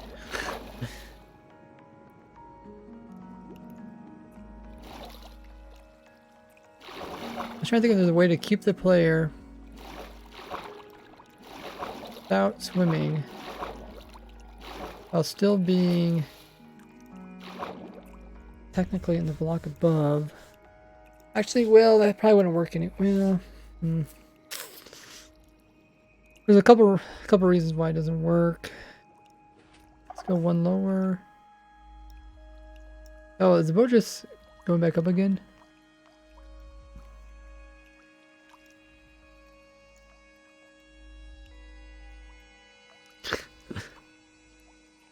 No, why is the boat going up?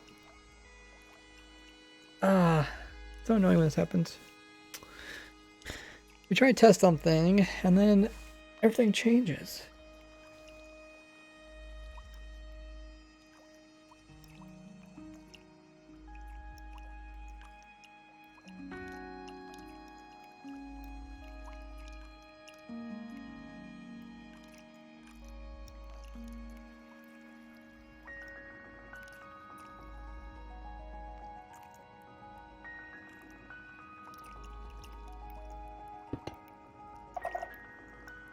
But they do look like about the same. Well, you can go a little bit lower. I guess one way we could test it.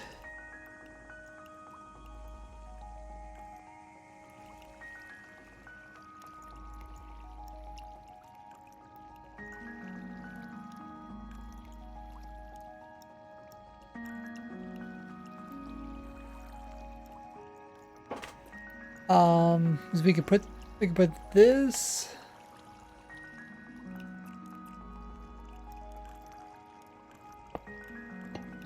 We put it there. We put the water on this side. And then we could stand underneath of it.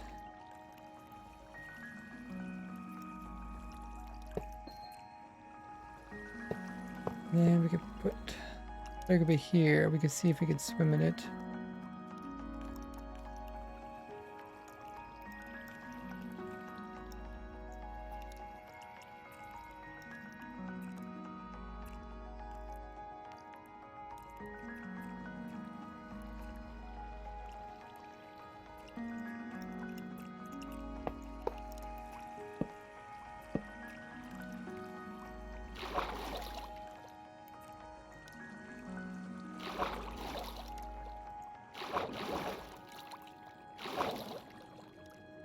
Looks like you can swim in it.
Here's that you can still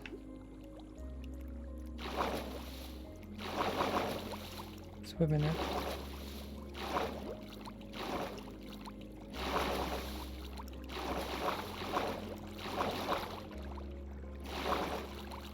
It's not working very well.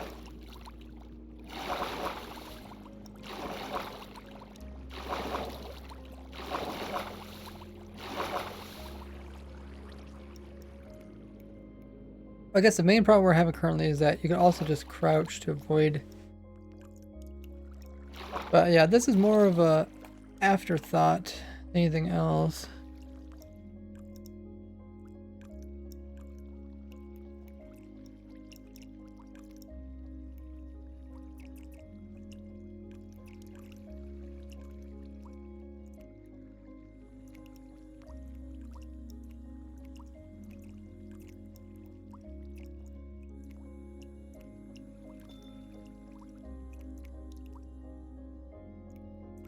Happy to do the other prison design. It's still there. We're just seeing if we can change something.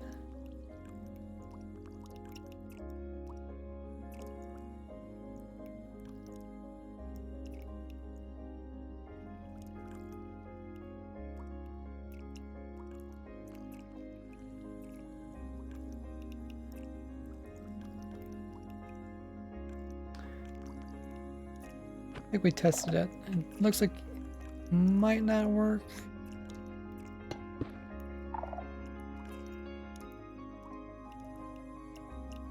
The cauldron seems the best. We try and change. We're trying to get it so that armor stands will be put out if they're on fire.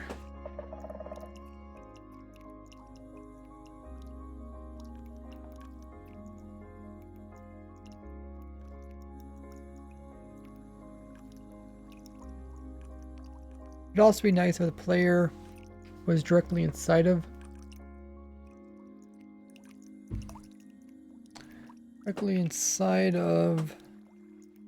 where the armor stands come out.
Well, when they do fix lightning rods being waterlogged, we can try those out.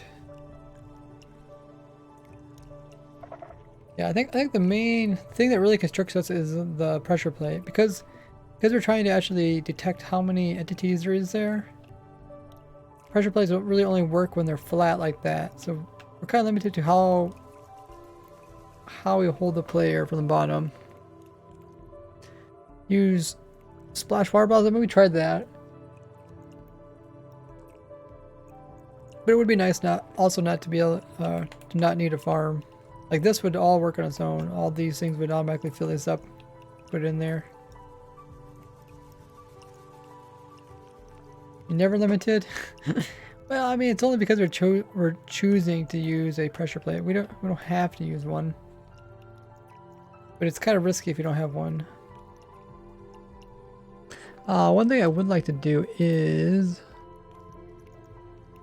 look at the skulk sensor.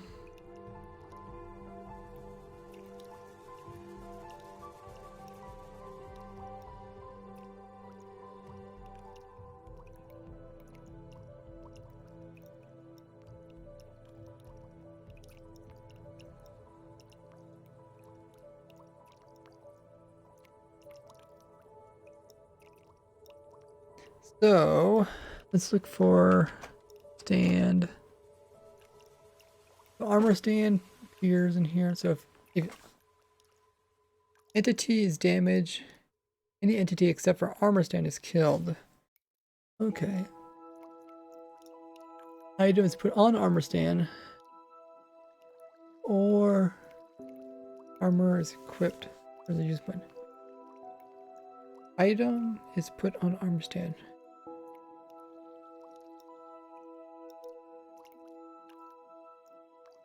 What do you mean item is put on armor stand? Isn't it the same as equipping armor?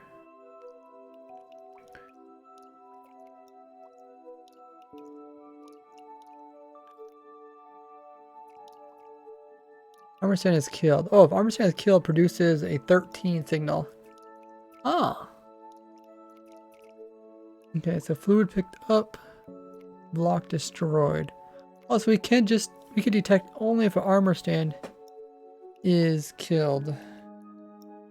Includes placing fire flint still. Power charger block placed. Wait. Oh, that's something else, I guess. It is 6. Why does it say 6? Includes placing fire. Huh.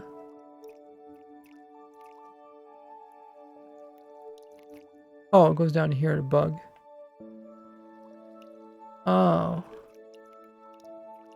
Okay.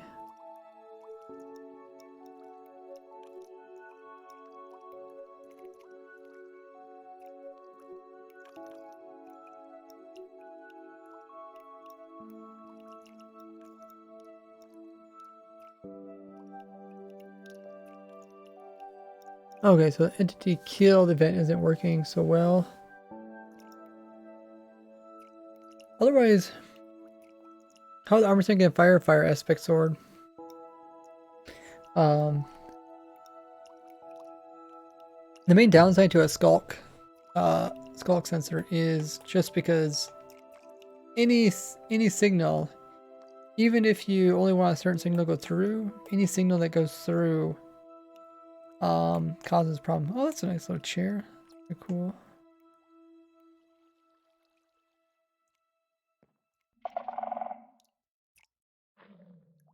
Because it would take 2 seconds to turn off.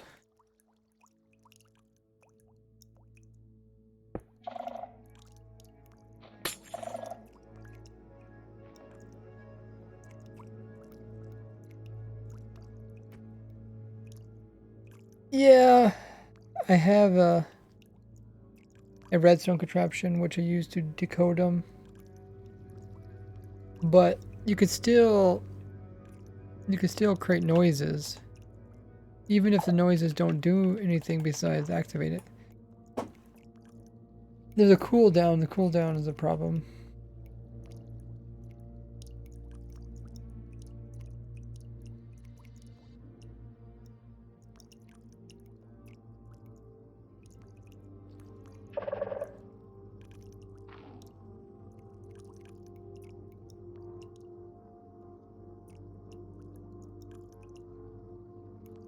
The way to get around this would be to have a whole bunch of these. By having a whole bunch of them, the distance factor, it takes time for it to travel. That the signals wouldn't reach all of them at the same time. Because it takes 2 seconds for it to turn off, and I think it travels 1 game tick per block. It means it would take 20 of these. It would take 20 of these. Yeah, I think it would take 20 of them. Detect all the different game ticks.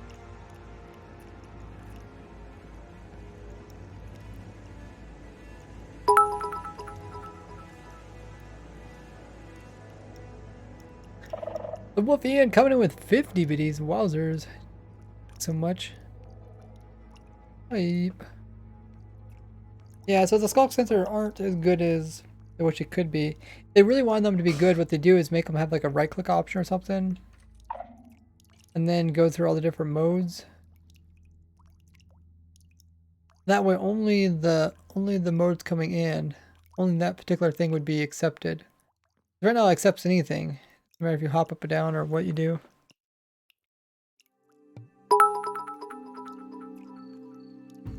Try invulnerable ender crystal. We did that for the first design. It had its flaws. Another 31 biddies. Now number 1. Wow. Nice. Yeah, number 1 biddy badge. Cool.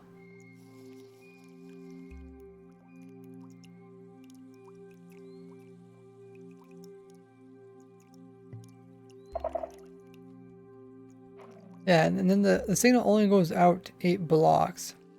So you need like a bunch of these all over the place at different distances, and then it gets super annoying.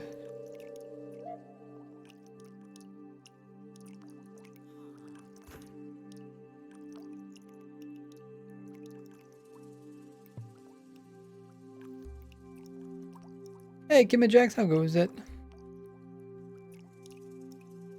Underside of the skulk sensor. Nice building block. Oh, yeah. I think they're going to come out with more blocks like this. When they come out with the Wardino, they're going to come out with a bunch of variations. So maybe they'll have one that has the same pattern on all sides.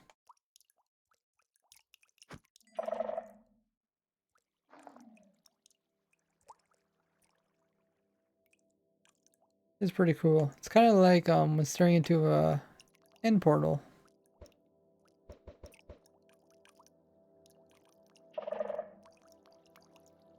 Dum. Oh man, this is a tough one. Starry Night Sky. Oh yeah. Can we get a shout out for Kim and Jax? There you go. You guys might check her out doing the Minecraft here on Twitch. How's your hardcore world going? Having a lot of fun with it. Do you still do streams of like building? Or is it mostly just hardcore currently?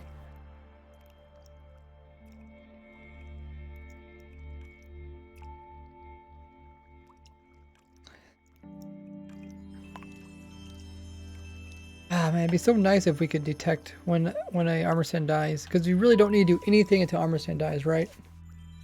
Only then. I mean, I could build a whole skulk sensor system to try to only accept signals. So like when somebody activates this one, and when this skulk sensor is being occupied, then we can have another one that opens up. Just doing hardcore for partner stuff. Ah, smart. Creative is only for Iskull at the moment. Are you live streaming that still?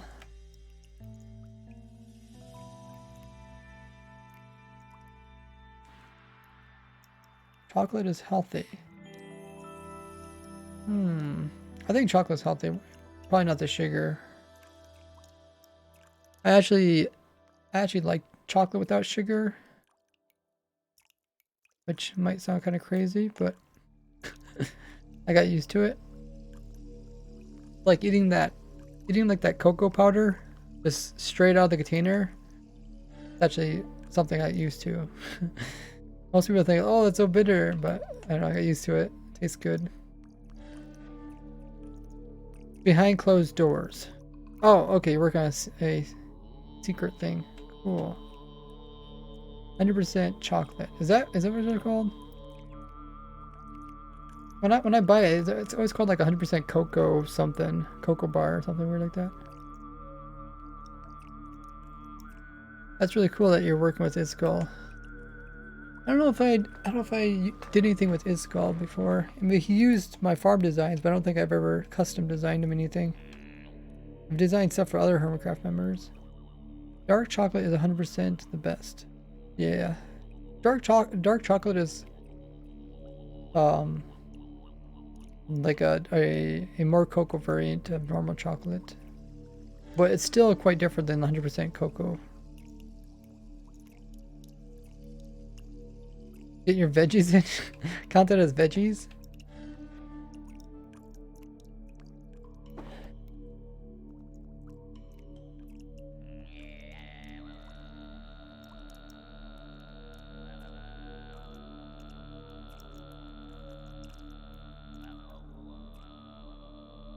Trying to think if there's any other way that we could do this.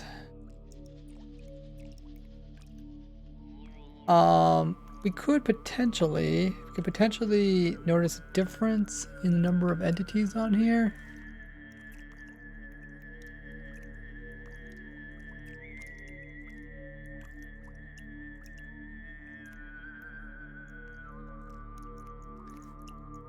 If they say you want more chocolate, give me my veggies. I mean, isn't cocoa technically a fruit? Because anything that has anything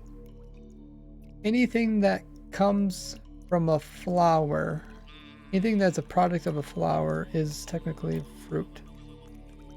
That's why tomatoes are fruits, because they come from flowers. But I mean, like, pretty much everything is a fruit. Like, corn is a fruit. Wheat is fruit. You don't think it is, but technically wheat is fruit. So flour is fruit. That means eating a loaf of bread is actually eating a loaf of fruit. It's kind of strange. Big facts, yes.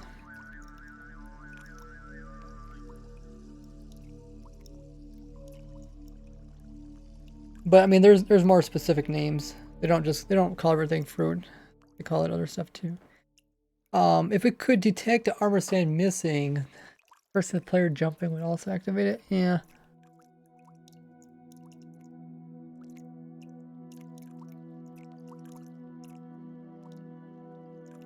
In biology, vegetables are fruit, I think. Vegetables are considered stuff that are like roots. But there is more technical term for them. I think vegetable is technically everything that's not a fruit.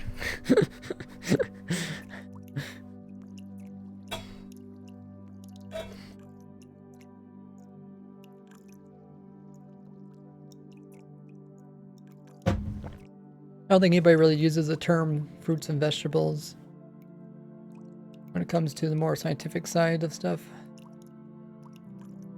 I was trying to think how we can get around the skulk sensors. I wish skulk sensors were just a little bit nicer. The way to have to do it is similar to my first fish farm. I have to like put a skulk sensor, put wool, put a skulk sensor behind that one, and then when this skulk sensor activates, it opens this wool up, and then when this one activates, it opens up this wool, which we have another one behind. Something like that.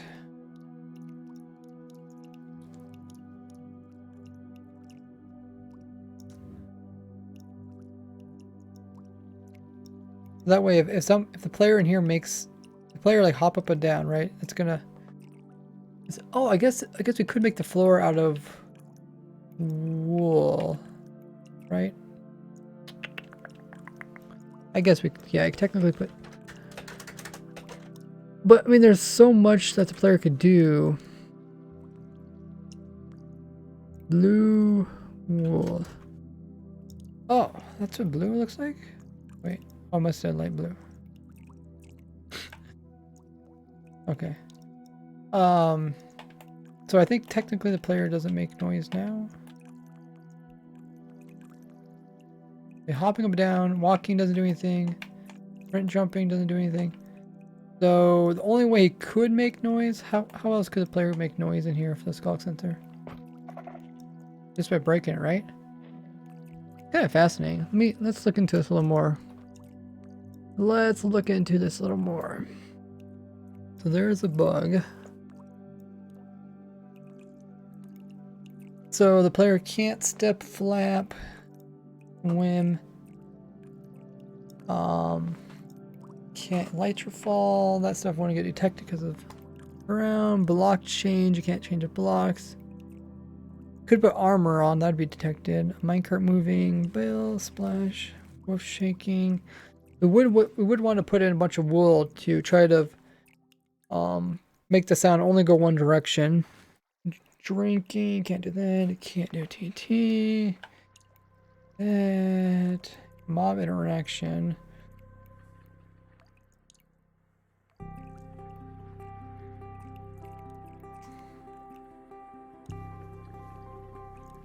Can't do that. Projectile. Can't eat. Entity cramming. Or wait, entity damage. Entity is damage. Or entity except for armor stand is killed. Okay, entity is damage or any entity.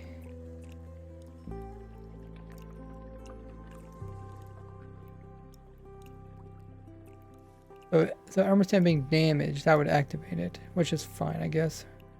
That's a signal strength of 8. Okay, good to know.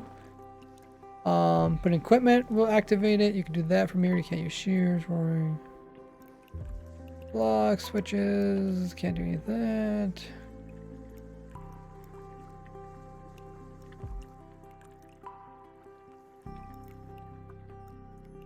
Entity place, I won't be able to detect that because that's out of range. Fluid. Entity killed, it can Notice that. Can't do fishing rod, container clothes. Pistons. We have to put stuff around it so it doesn't detect pistons either.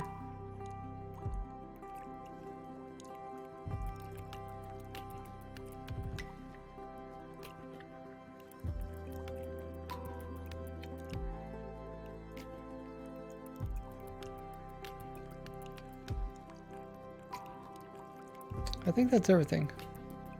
So I think the only thing... So by putting wool here, we can avoid a lot of problems.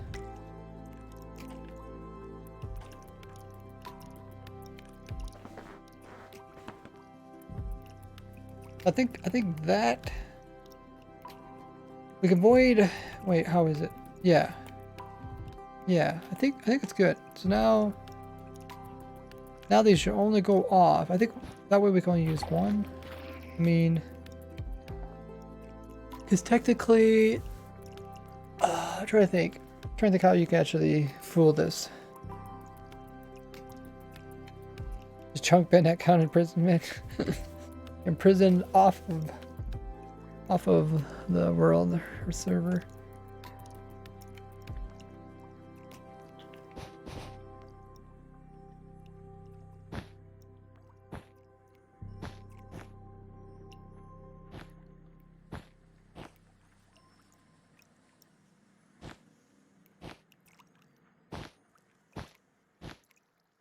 Something like that. And then we'll have to put wool around everything. Well, I think that would help. And then we could do something else to make migrants go up. That way, if you break armor stands, it would replace them.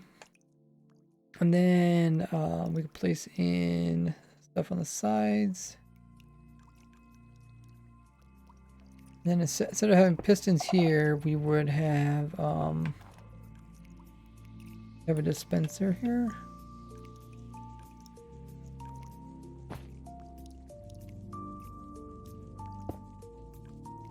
We'd have this thing, but we'd have it over here.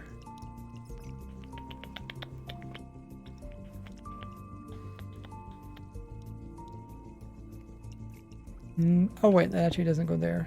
It goes...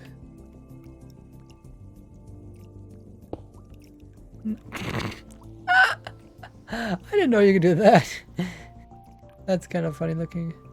You can have it power... That's actually pretty fascinating.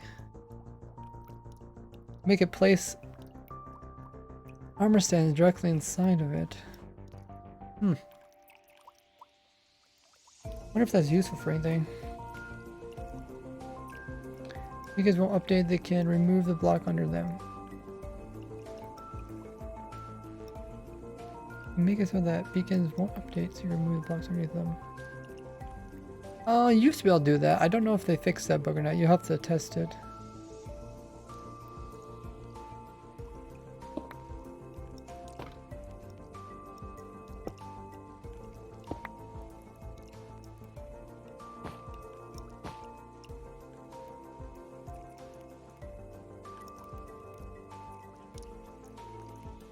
So we just have to, instead of having it over here, we'd have to make this, bring it over here to this one.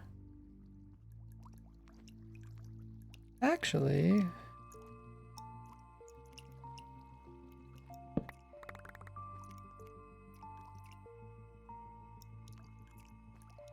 probably do something like this.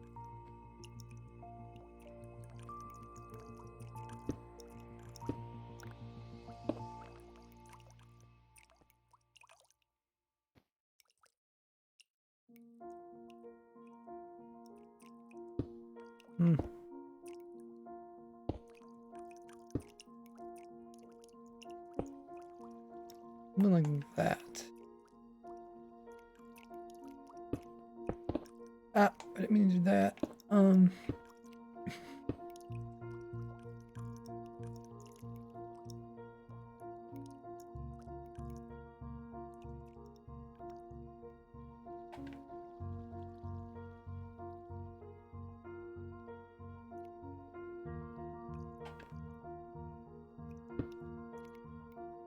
Something like that.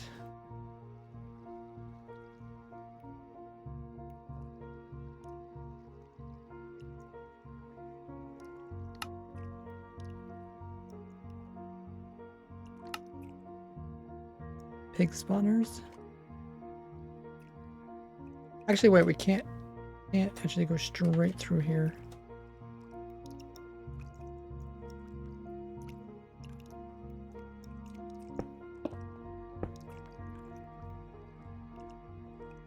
We'd have to probably move this whole line, just move it over here.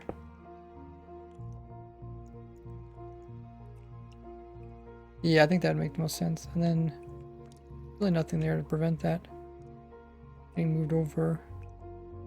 That way our cauldrons can come out this side, then we can loop back around.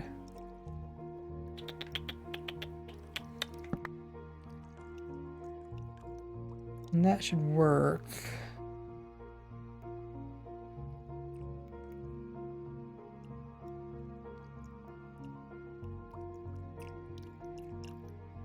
Cauldrons get pushed in from this side. They have to be one ticked in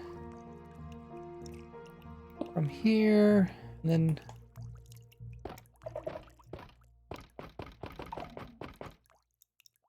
if I do this, and then I do, let's see if this works. So now that should not have moved any direction. Perfect. Pretty much that's what we have to do with all of them. Then we have to push the armor stands this direction, and probably, oh, no matter, we'll probably push them this way, around this way, and back in this way again. Water on top of them.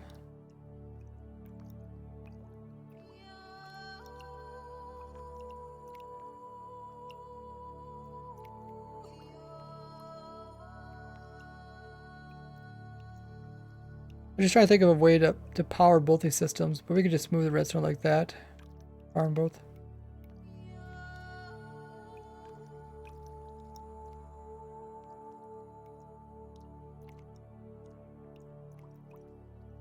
I think that should work. We have to figure out, this has to be moved. The other thing has to be here. It doesn't have to move right there. Well, where else can we move it? It would be easier if I just put it right over here.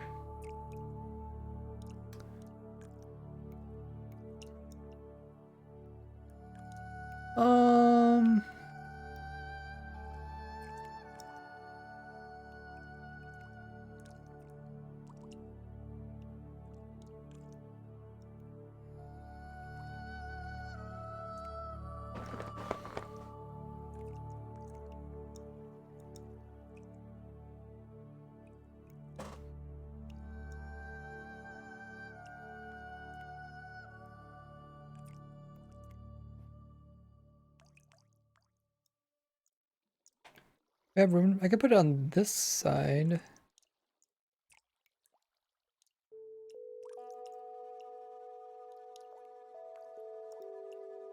Kind of funny how I did this.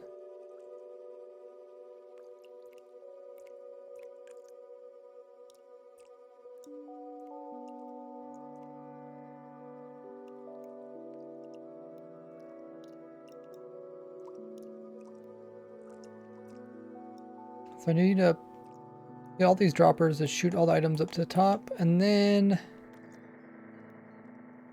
I don't know, should I move this? Sort of in the way.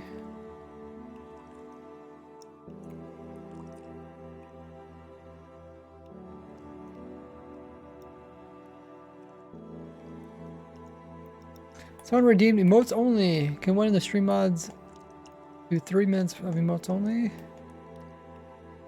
You guys can spam emotes.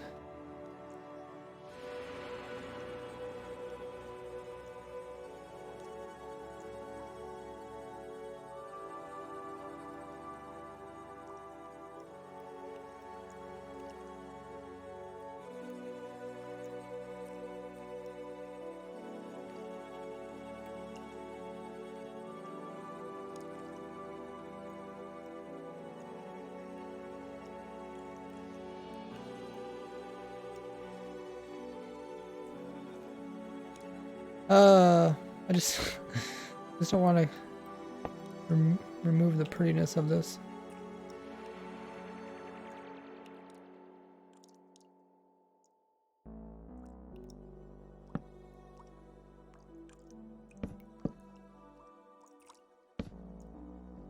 I need to remove that double clicking. That's getting in the way. Gotta go kick says while they have a good one. Thanks for help moderating. Hopefully everything's going well with you. I was just trying to think where can I put the hopper to pull the items out of here.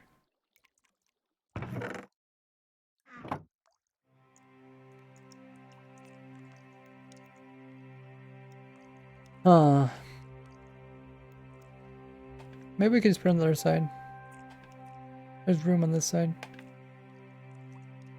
Because all we have to do is, yeah, I mean, we got room on this. I don't know why I'm trying to put it on that side.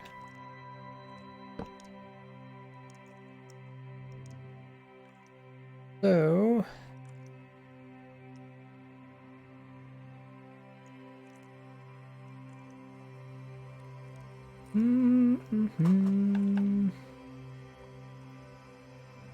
What we want to do is... we want to pull items out of the chest. So we don't need this chest anymore. We need to turn this chest around.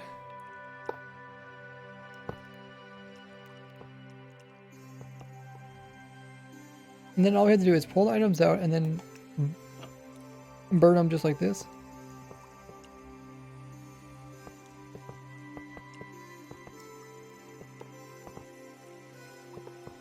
Okay, so let's pick up these items. Need one of those. That.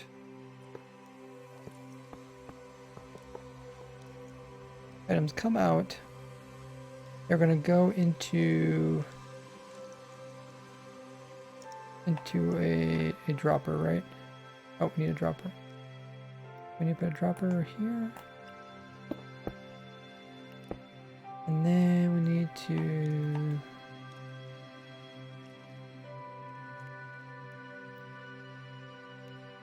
I guess one thing that's really hard to do with this controller is the shoulder buttons. I think they're called shoulder, maybe they're called bumper. They're very hard to push, so it's hard to hold them down while doing other things.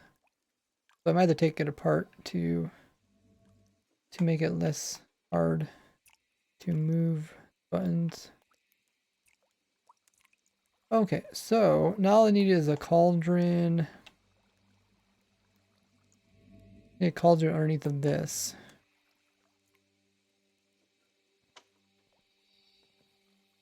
And then, I guess, do we keep cauldrons? Just keep a cauldron. You can't pick block these.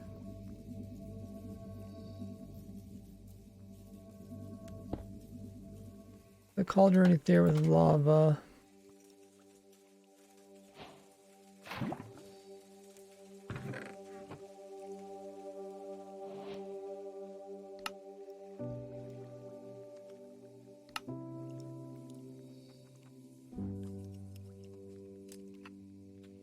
And let's also clone this over.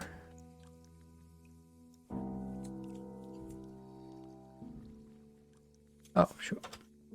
Clone that to this. And then we'll clone it. Positive, positive. So we need to stand right here.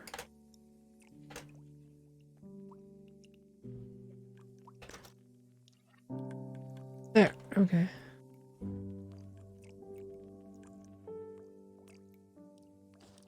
Also, I did pick some macros to click really fast.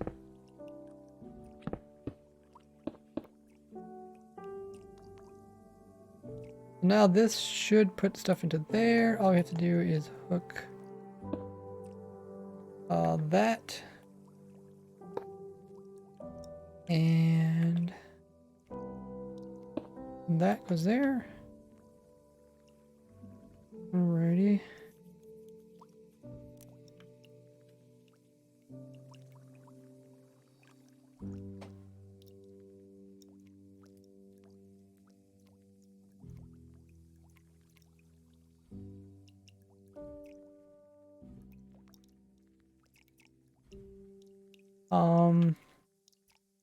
Let's see, I got hoppers pointing directly into those.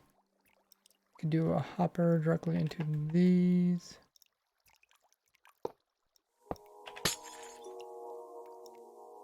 Ah.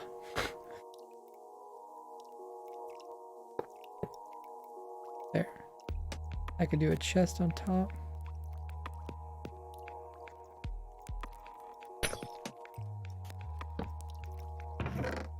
I think there's not too much armor stands in that one.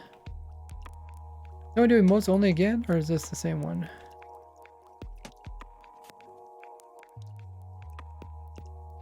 So we need to have the skulk sensor that far back. Can't remember. I think the wool is gonna stop a lot of our problems. Whoa! Cage 404 has redeemed funny story with 8,000 Gordy points. Collected all those points up to purchase a funny story.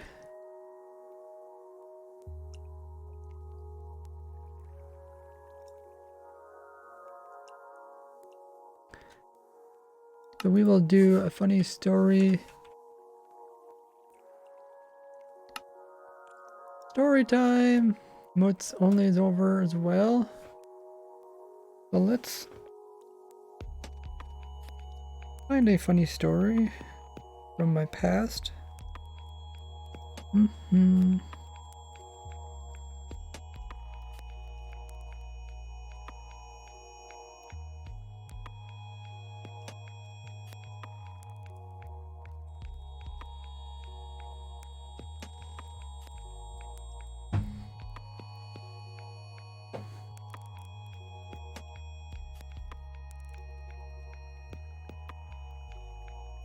Funny story time.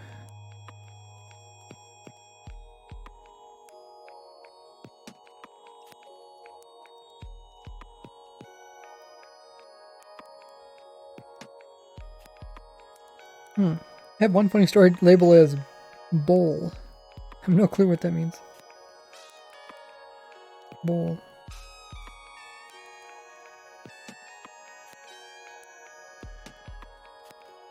Yeah, wow, we actually told quite a few funny stories already. Okay, so here's a funny story. So this one's actually happened not too long ago. I went over to my mother's and I was helping her with her computer, and I noticed something was kind of weird with her mouse. I was like, what's wrong with her mouse? She has like one of those kind of cheap mouse that has the dongle, like the little USB chip. What do they call it? The Bluetooth? Maybe that's what they call them. Wireless. I guess call them just wireless. So it's like wireless. You plug the little USB piece in, and then you the mouse just pretty much works from there. And it's a little teeny one. I think they call them like travel mouses or something. And it's really rinky dinky, but she likes it. And when I was using it, just something didn't seem right. I was trying to move the mouse one direction, and it was going a different direction. I kept trying to figure out what exactly was wrong with it. And it seemed like it was something very subtle. After messing around with it for a while, I finally figured out what it was. And the thing was, when you move the mouse up and down, your cursor would move up and down. But when you move it side to side, the mouse would slightly drift downwards, and then when you move it to the left, it would slightly drift upwards. Just so slightly that you don't really recognize it. But like, you know how you just get so used to moving your mouse exactly where you want it to go, and you just expect it to go there. So I was like moving it exactly where I wanted to go, but it wasn't ending up in the right spot. And it's just because of the slight upwards and downwards slope that it was making, and just enough that it was causing me to misclick like a whole bunch of different times. And eventually I figured out, I was like, Mom, your mouse is broken. She's like, it's just fine. There's nothing wrong with it. And I couldn't believe it. She's literally been using her mouse for like years this way. And it's like, it's so annoying. Like once you understand what's going on wrong, it's so annoying. It moves slightly off so that when you try to click something, you misclick it. And I was like trying to explain to her, and she's like, I don't understand what's wrong with it. I was like, whatever. Next time I come, I'm just gonna bring my own mouse. So there you go. There's a funny story about how you could really annoy somebody if you wanted to by making a mouse slightly off. I don't know what exactly is wrong with it. It's like a cheap mouse, so probably can't fix it too much. Something in the sensor.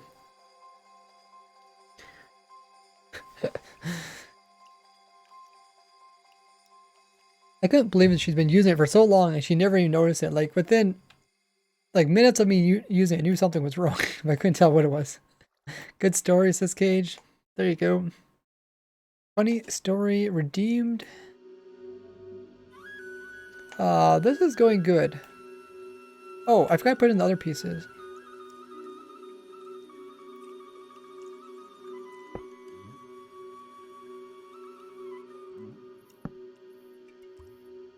Okay.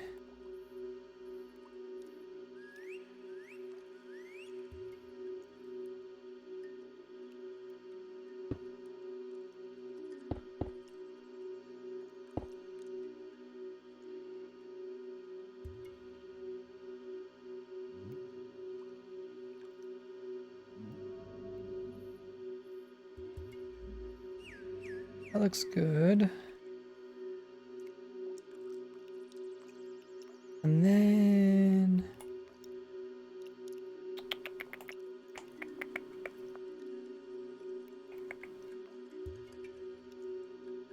we need to get a signal from this.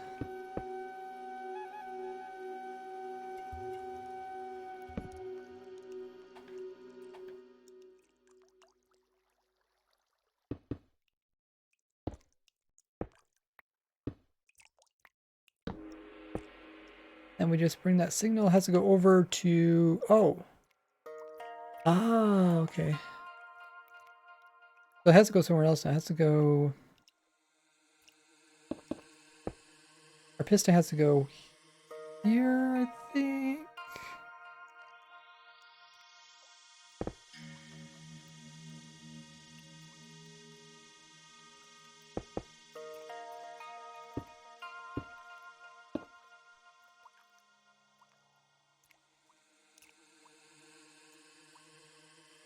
Llama has redeemed funny story. Wow, man, you guys must want me to run out of funny stories.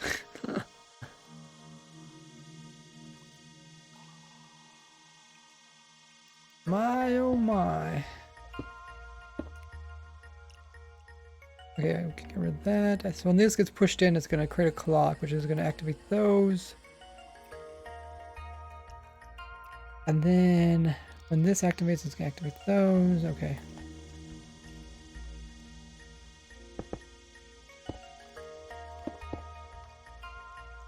Okay, we'll do a funny story.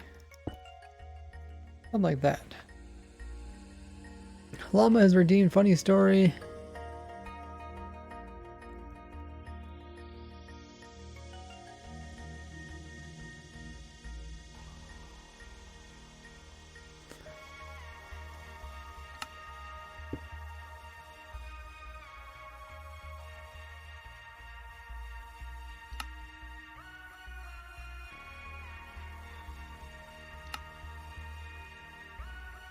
Okay, it's coming along good.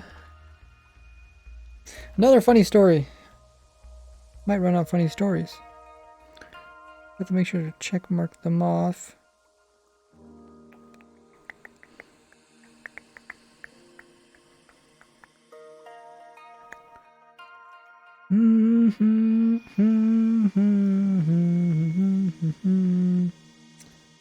Okay, we'll check mark that one off. Got a lot of them, but we actually went through quite a few already.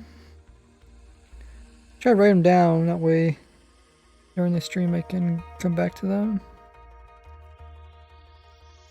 Okay, so here is a funny story. One time I went out camping and we were sitting out kind of really far away from any town, kind of middle of nowhere, camping along a waterway, and sitting there camping, and it started to get dark. Started to get darker. As it started getting darker, I noticed this kind of bright light in the distance. You go, huh, I guess kind of bright light. It's kind of on the horizon, and it was like over top of, it was really far in the distance, over top of the other stuff in the horizon. It's kind of like a halo, a lot of light. Like, you know, I guess maybe that's from the nearest town. You know, maybe the nearest town kind of has that light pollution, and it was spewing out. I see all this light, and it's like, it could be that. I didn't really think there was any town in that direction. I was like, I really don't know where all the light's coming from. It's a lot of light. And then I was sitting there talking to some other people that are camping, and we sitting there trying to figure out where all this light was coming from. I was like, yeah, that's a lot of light. You know, the more we looked at it, we noticed that there's starting to get more light, and light was just, I mean, it was starting getting really big. There was just tons of light all over the horizon. I was like, wow, that's a lot of light. I mean, what's going on in that town? Seemed like a lot of light. And you're sitting there talking about it, and all of a sudden the moon popped up. So all the light was just coming from the moon. Here we're thinking that it came from some town that was in the distance, and it was just the moon coming up. So there you go. Big F.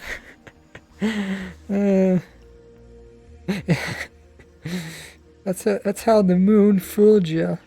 Thought it was some light pollution. It was just the moon coming up. Yeah, I think what really fooled us, it was just so perfectly timed. Like, just as the sun was going down, you know, just started getting darker. It just started getting brighter on the opposite side, and it lined up so perfectly that we thought it was just the town light getting more and more prominent because it's getting darker out. It turns out it was just the moon coming up.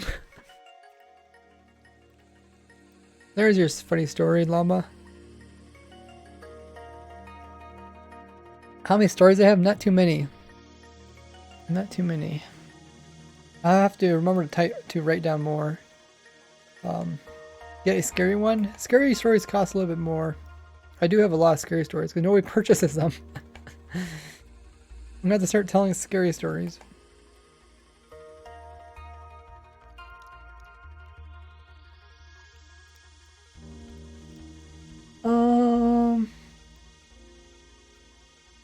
This is going good. I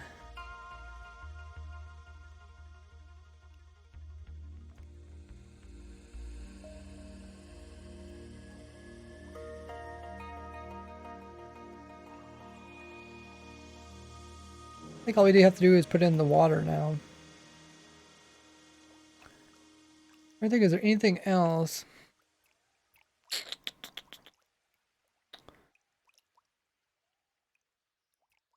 I really wish we could put the armor stand directly inside the player's face.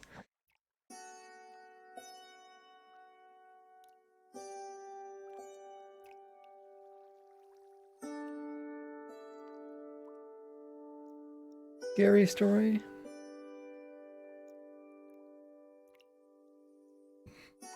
Oh, someone redeemed scary story. Oh my goodness. East has redeemed. East Arctica has redeemed. Scary story. Okay. Let me take a restroom break, and then we'll tell you the story.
Okay. We're back.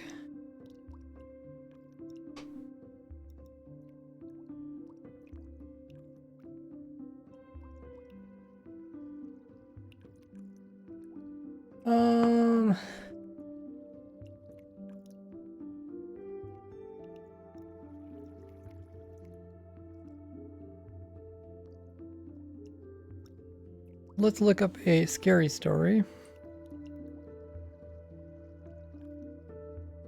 Scary stories. Got quite a few of them.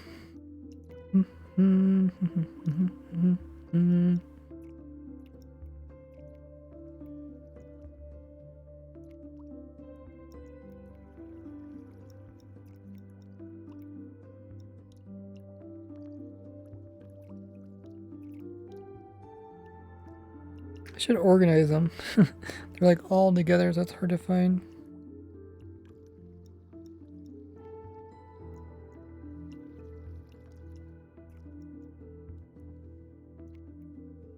Scary story time.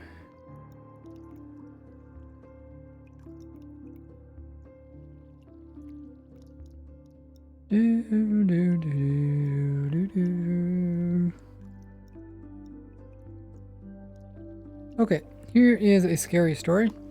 One time I was over at our grandfather's place, and right when we got there, there was some snake in his yard, and he had this hoe, and when there was a snake, he would kill the snake and cut the head off with the hoe. And we were really young, we didn't really understand what was going on, why he was killing the snakes and cutting their heads off. So he went to the house, and we were playing around the house, and we seen a snake. And we thought we would take the hoe and cut the snake, kill the snake. So we tried to go get the hoe to kill the snake, and our grandfather heard about this, and he was like really upset. It's like really upset. And we thought he was upset because we were playing around with his hoe. But what it turned out to be is that he has poisonous snakes around his house, and he was really afraid that we were going to get attacked by this poisonous snake. So here we were playing around with this snake, and it turned out it was poisonous, and we were, going to kill it. But as being little kids, you try to maybe hit it with the hoe, and it ends up biting you, and you get poisoned, and that would not be good. So our grandpa was really upset, and I just remember being kind of scared because our grandfather was like upset, and he's like never upset. I've never seen him ever get mad about anything. This is like one of the few times I actually seen him get mad. So it was really scary as a child to see him be mad, but he was actually, also very scared because he thought we were going to get bitten by these snakes that were poisonous. So there is your scary story about how sometimes as little kids you don't quite understand what's all going on, and it can be scary in itself. But yeah, luckily nobody was bitten. I think our grandfather just being so upset kind of scared us into not playing with snakes anymore, because it was probably a good thing because we shouldn't be playing with these poisonous snakes, but we didn't really understand that being so little. So there is your scary story. This is going along really good. Let's put in do I have a cauldron I could pick block?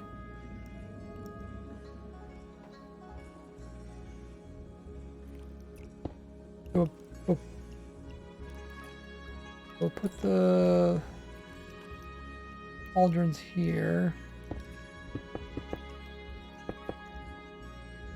And we'll push them out this direction.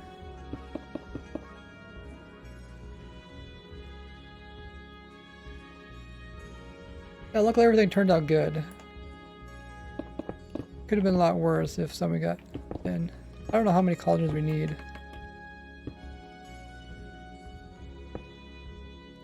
We'll do something like that. Every time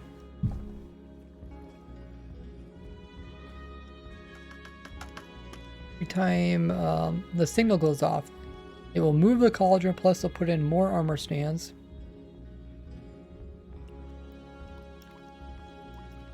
Yeah, I think they'll do those two things at the same time. The cauldrons come this direction. I don't know how many cauldrons we need. I don't know if I really want to compact it, because I want to kill the Ender Dragon. Try to go towards 0-0.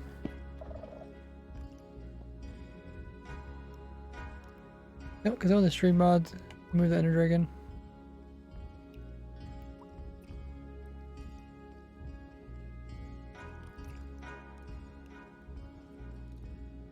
Maybe somebody can figure out who did that.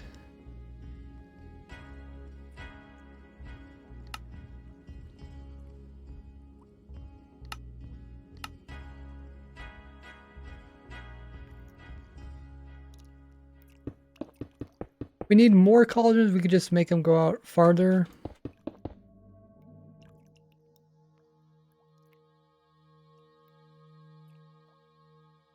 We could put more of them in here.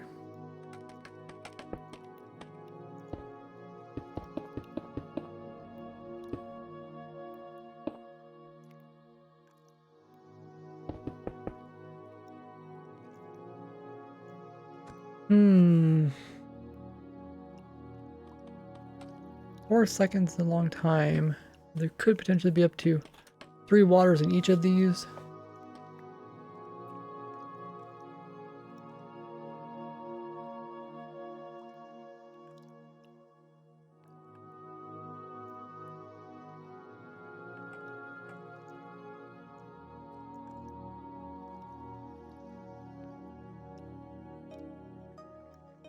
Well, maybe we could do a little bit of math and see.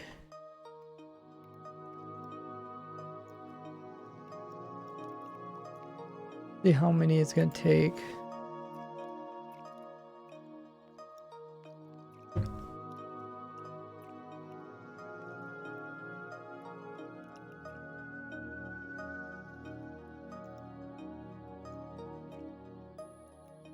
Because we want to try to put enough in here so that all the stalagmites, fill them up with water.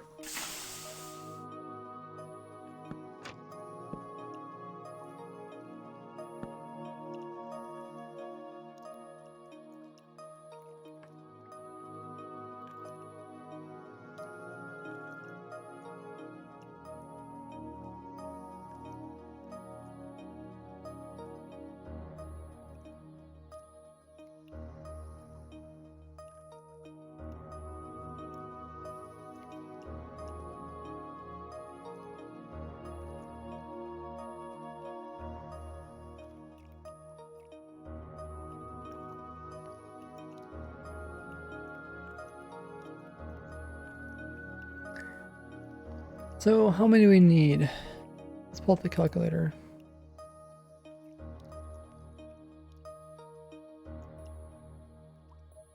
So for a drip, the dripstone placed in water is like a 17% chance they will make a water level.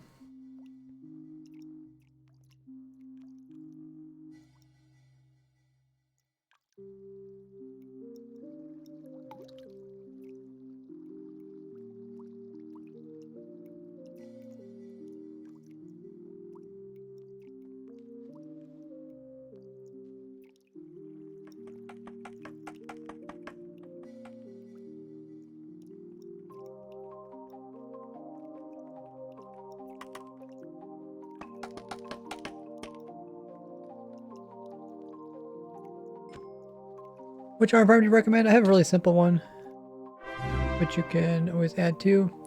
Zahara coming in. Champ, how's he going? Hey, Zahara coming in with tier 1 sub, 6 months worth of sub. Or wait. resub for tier 1 for 6 months in a row. Yeah, you reached 6 months in a row, a total of 6 months, so half a year. Insane, half a year, Pug. How's everybody going? How's it going? Going good. We're just trying to figure out how many cauldrons to put into this thing. Every time a block gets ticked, every time a cauldron gets ticked, there's a 17% chance that it will they will put water layer in it.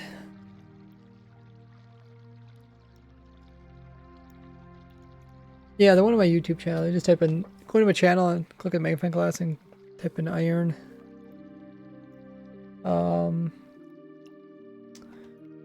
So what's the probability of a random tick?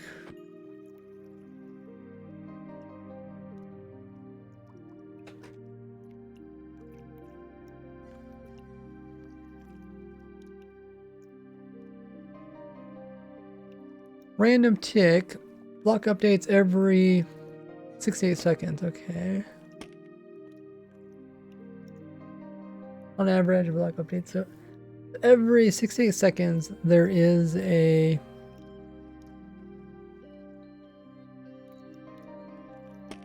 the 17% chance.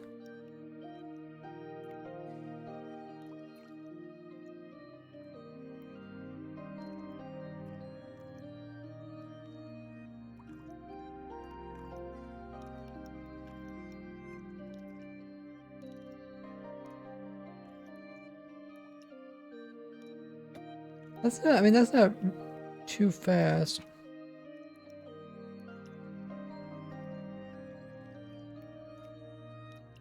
Alright, take the granite randomly, no way to predict them. The median time is between ticks is 45 seconds. Updates on average is 68 seconds. Oh, well, let's just see how many cauldrons it's going to be. It's going to be quite a few, I guess. So...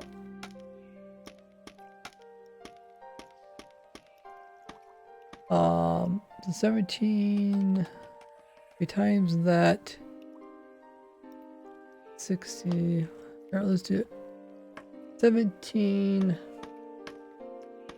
6 times...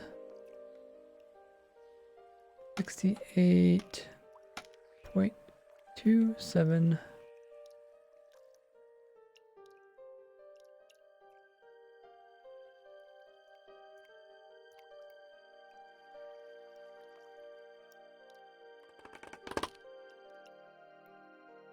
Oh, actually, no, I think I did it wrong.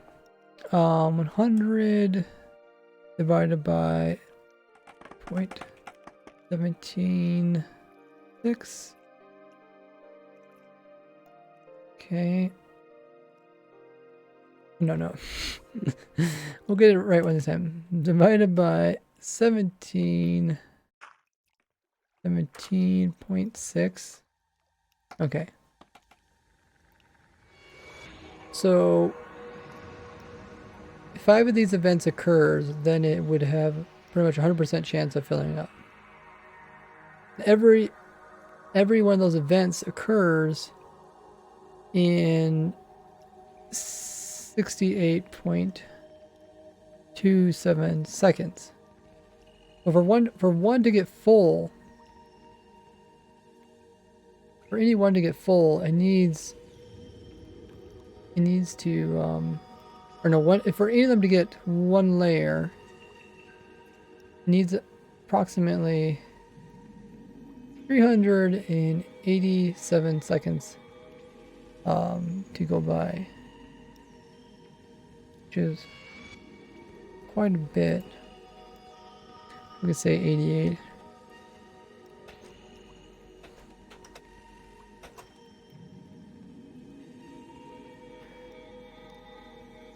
That's quite a bit.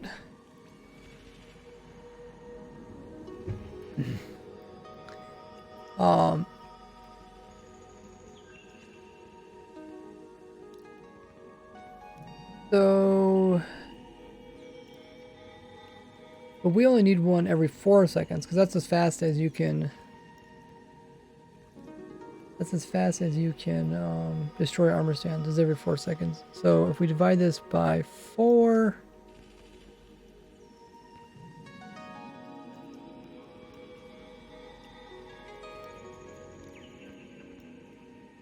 that means, what does that mean?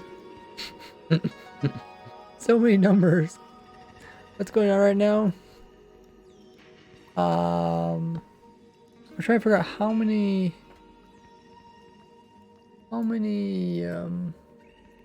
cauldrons do we need to get on average to get a water level every 1 second.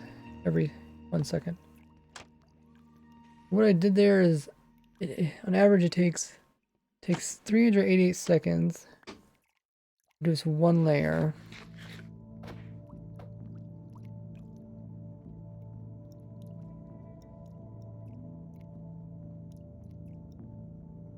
And then that's how many it takes to make 1 layer. And then,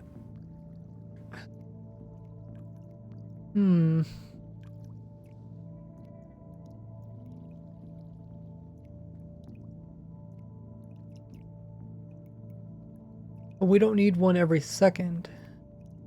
But if we need a cauldron every second to have a water layer, then we would need 388 of them, right? But we don't. We need 1 every 4 seconds. So we divide it by 4. That means we need 86 cauldrons.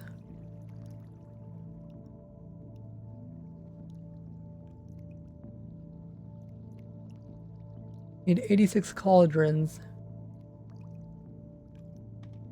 to have a cauldron with 1 layer every 4 seconds. I think I did that right. Is anybody gonna double check my math?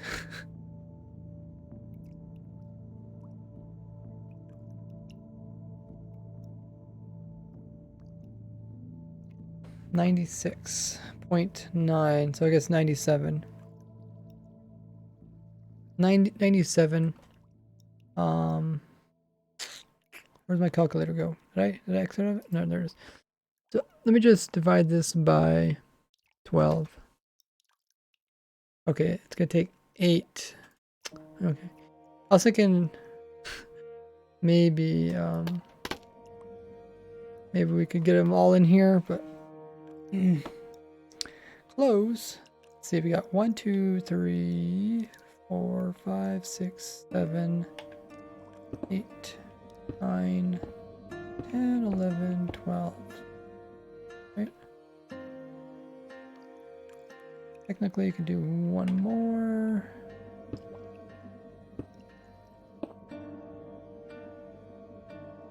Okay, so let's do 3, 3, 3, 3. We need a piston over here. Move it over there. 3, 6, 9, 12. And then this one gets over here.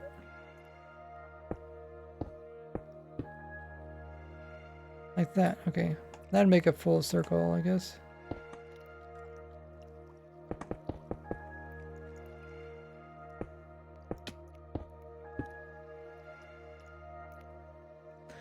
Question about the iron farm. Oh, the fast iron farm. That one doesn't work very well. I wouldn't recommend it.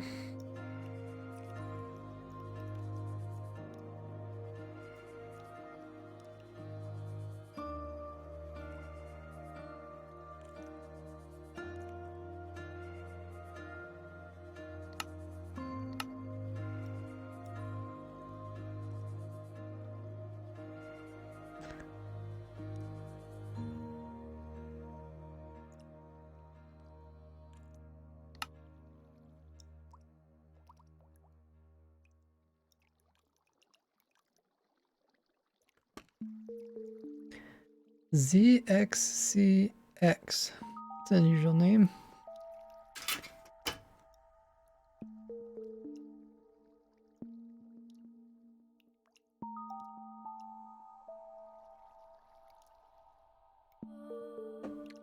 So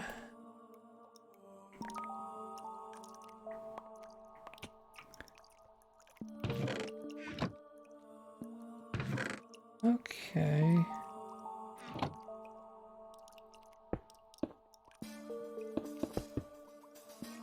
I think we can probably put blocks all the way around this. My chair is squeaky. Oil it again. So yeah, I think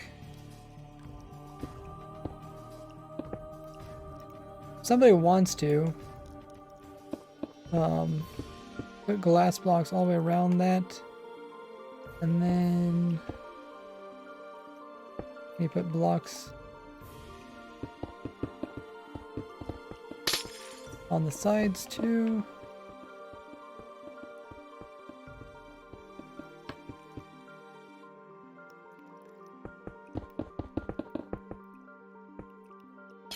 And then we need to put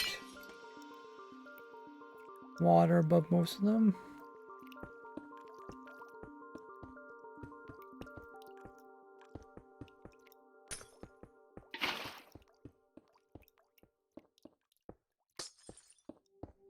Oh, actually not around these. Let me remove these. The old one.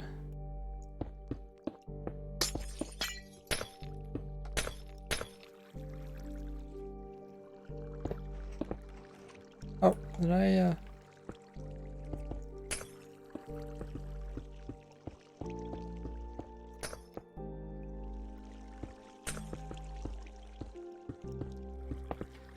there.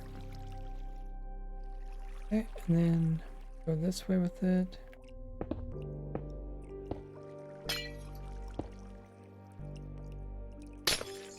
Oh. Push the wrong button. There.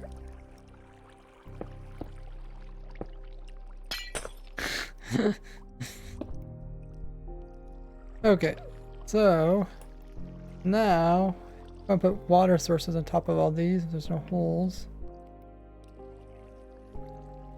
Could probably also put the beacon. And then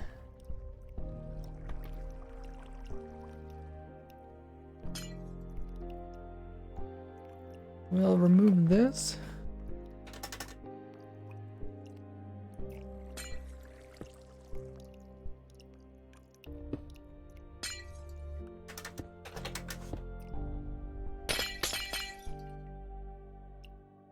Like that.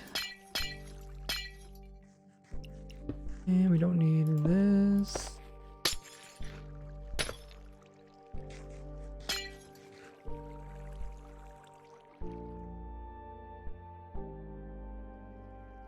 Hey, Feb.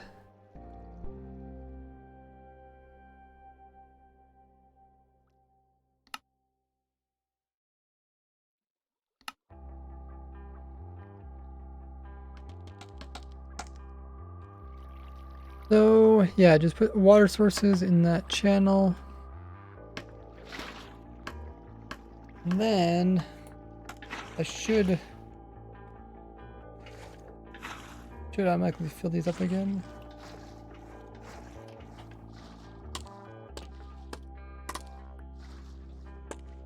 I guess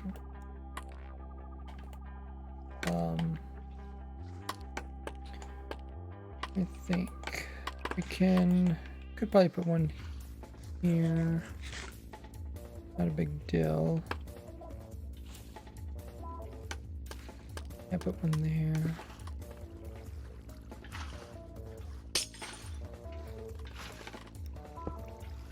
Probably good enough.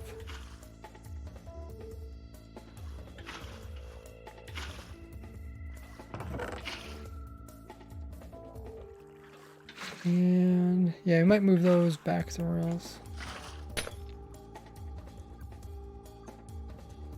Okay, that's good.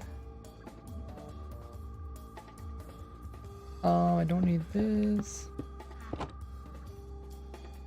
Put that in there. We got that disposal system. That disposal system also in there.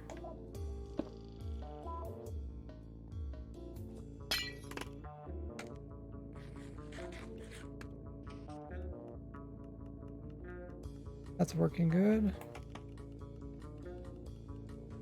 It's the weekend, yes.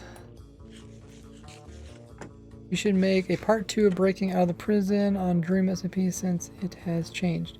I did a video. I already did a video about it. Do exclamation mark info test. At the end of that video, I explained ways you can escape it without using another portal. I don't know if people... I know a lot of people didn't watch the video long enough to see that.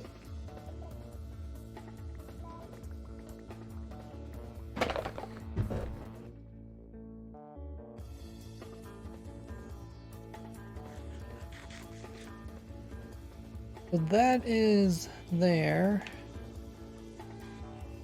Oh yeah, let's put in the... I guess we did put that in.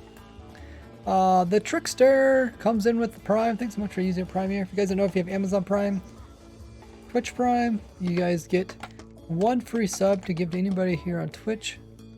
That's exactly what Jokers did there. Really appreciate it. You do have to do it manually each month.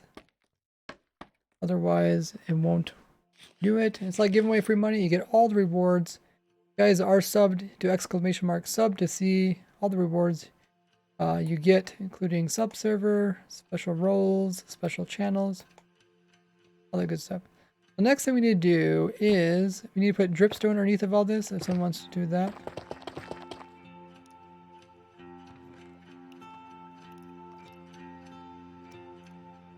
And then so that's oh, that's a sticky piston. Okay.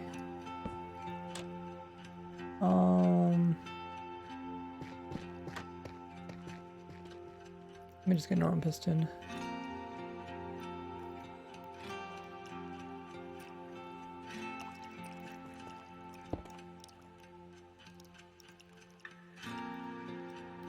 This is about half as many cauldrons as you would want to have. I don't know. I don't feel like putting all the other ones in.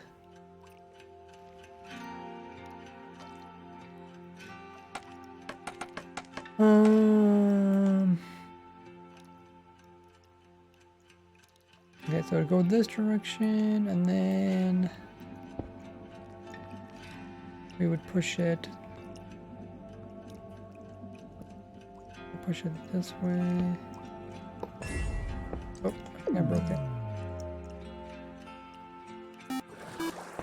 Hey, we got Billy P coming in with the raid. Welcome in, raiders. Thanks for raiding. Hope your stream went well. Do we need this? So when it comes over here, we just need to push it to the next one. Right?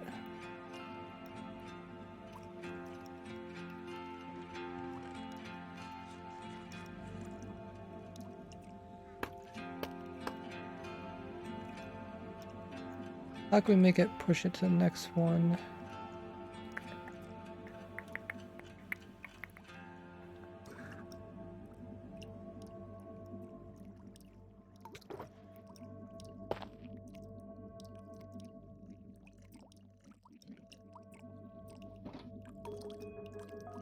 So it comes over here. Can't really detect it because I don't know if there's gonna be water in it actually. If there was water in it, then we could guarantee it, but probably not water in it.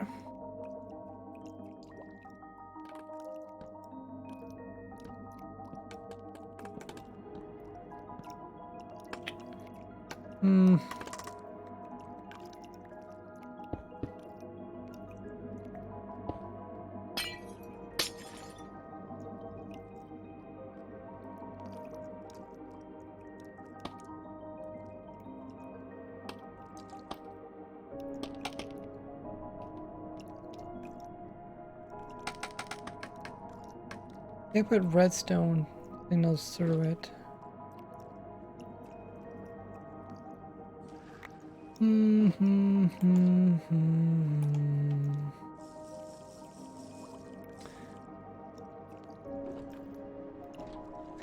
are you making? We're working on the impossible prison. We're adding in it so people can't destroy armor stands using fire aspect. Which wasn't a real concern, but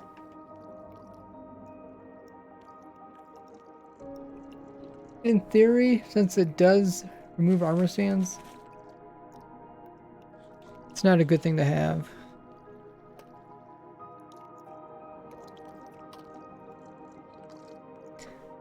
I don't think anybody would ever actually escape it by doing that, because if you put like, let's say you put 100,000 armor stands in storage right here, and every time you try to break one, it puts in 10 more. So if you break 1,000, it just put in 10,000. If you break 100,000, then it just put in, you know, 10 times that.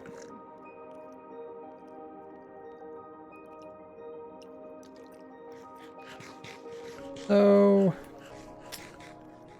but with these cauldrons, if someone does fire aspect onto it, the armor stand will just, the fire will be removed, and then the cauldron will it'll lose one layer. Because of that, we need to replenish it automatically.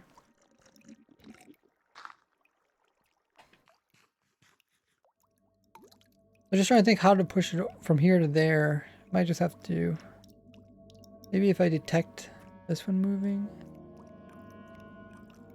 maybe something like that.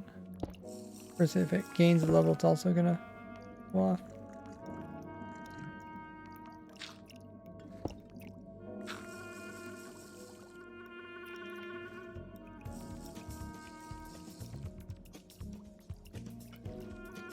Sweeping Edge doesn't affect it. Sweeping Edge doesn't... the Sweeping Edge attack does a small amount of damage to all the armor stands, but then their armor regenerates. So that doesn't work. I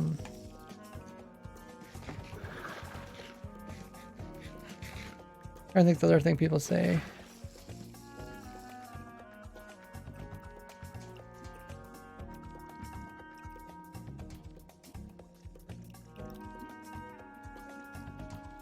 Knockback doesn't work because we have them contained. Break out prison. No outside help. Does it bring poison? No, that doesn't work. Watch the video. It goes into more detail. Can't use kill command without having command cheats turned on.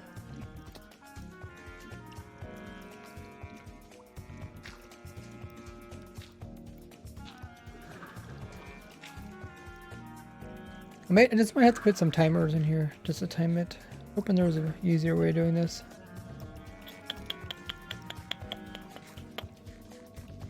I don't think there is. I don't think there's any guarantee that... Yeah, we'll wire up. We can always come back later and change stuff. So, what we need to do is we need to power this piston. Not sure how I'm going to power it currently, but doesn't really matter. We'll power that one. And then we go to power the next one. The next piston is here.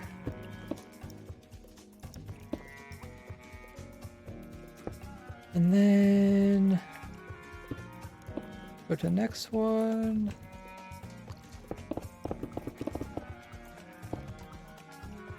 It goes there, and then I think that's it. So the first thing that's gonna happen is I can't really use observers because I think the observers will update when the water level changes.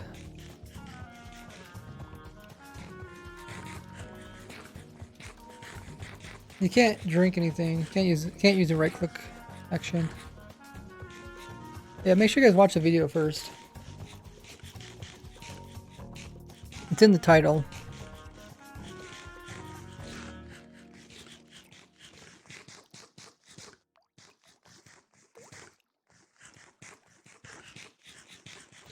Make sure you watch the video. All you guys' suggestions are already answered in the video.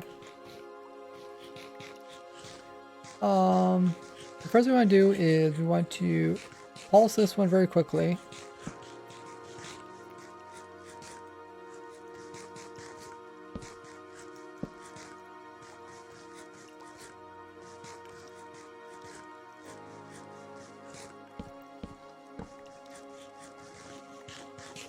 And then once this one's pulsed, then we can move the other ones around. So when this comparator goes off, we pulse it.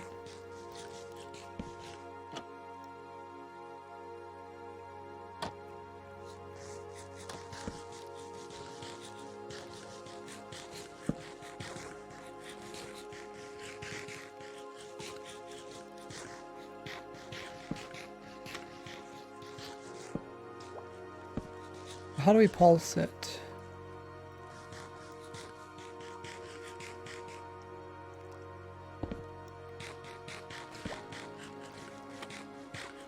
Hmm.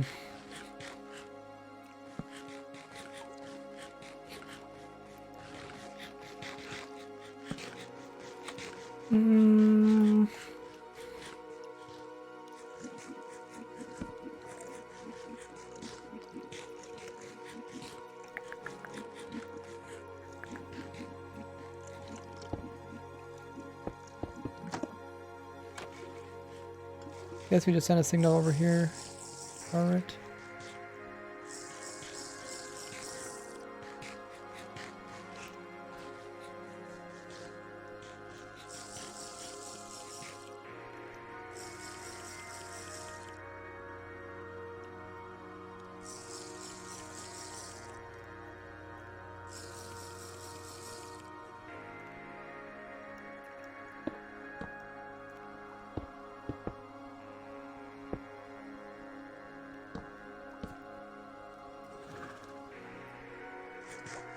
Try to make it compact as possible. Not really. Yeah, I really don't want to concern too much about compacting.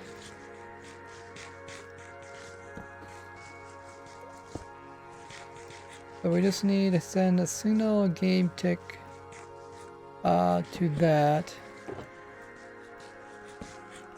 A couple different ways we can do that. I think the last one I had a piston here. I don't have a piston here anymore. I don't think do I need a piston here anymore. So any signal that comes through here, it's gonna go over here. It's gonna activate this. That's gonna drop armor stands. Same time it drops armor stands, we want the power to also go over here. We'll only power this for a very brief moment.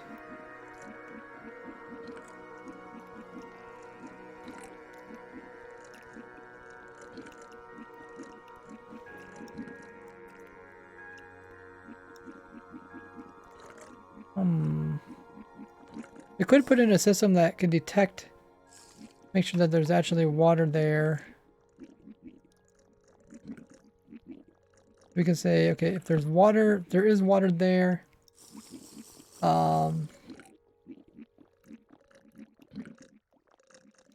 Then we can bud it. Then we can put in a piston. Did that move it over? Oh, that did move it over.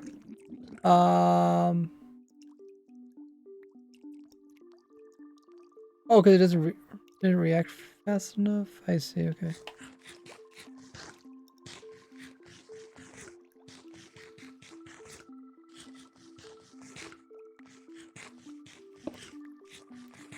Okay, so I guess that's not gonna work. So we'll have to stick in. And we also need these all pushed too. Someone wants to put redstone around all of the cauldrons, all the stone.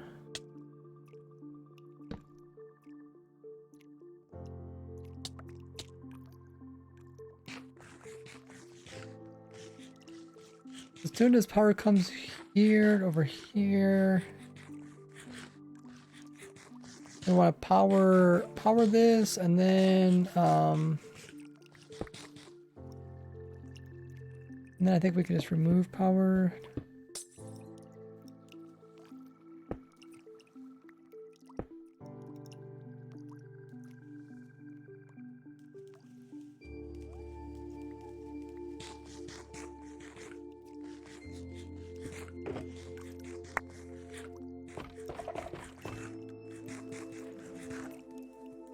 Okay. I think that worked. I think that one piston went off probably. Didn't even hear the piston. Put in more. Or maybe I don't know what went off. Something went off.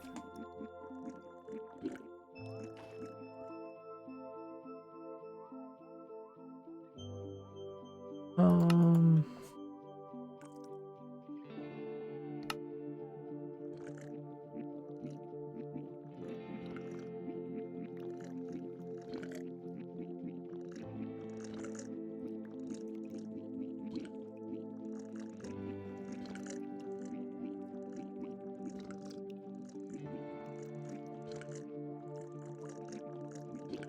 Okay, so let's put in the powering system. I'm just gonna power it, and then I'm going to cut the power off for a short period of time. So let's see, where we got a sticky piston right here.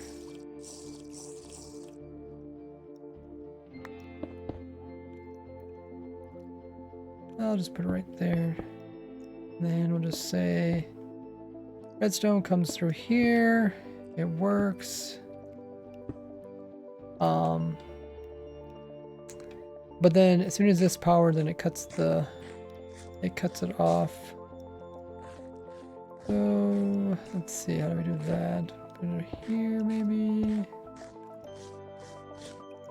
And then put in a repeater.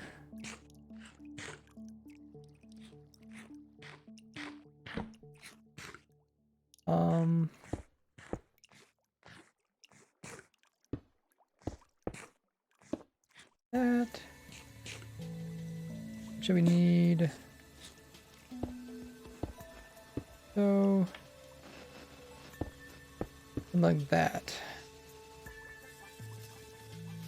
Now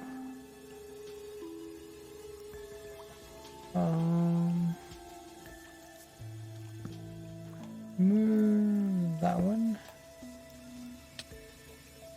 and let's put in this one.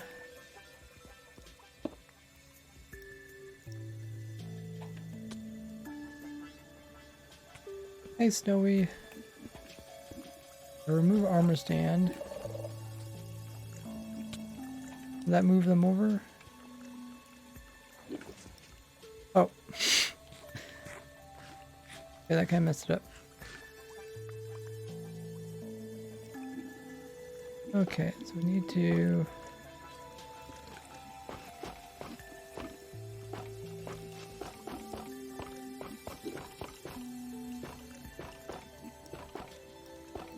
How many are there?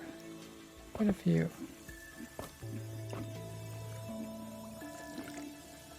We want to push this in without moving those over. They're currently centered.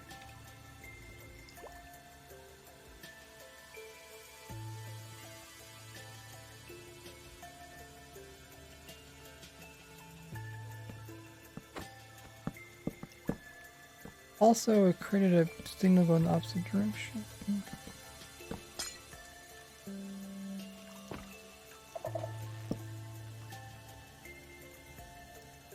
Oh, I think I cut it too soon.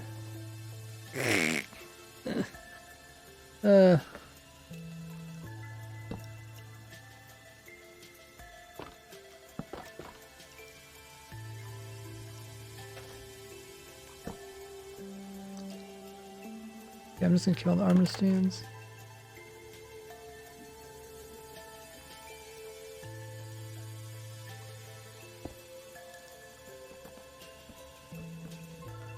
Should be able to remove that.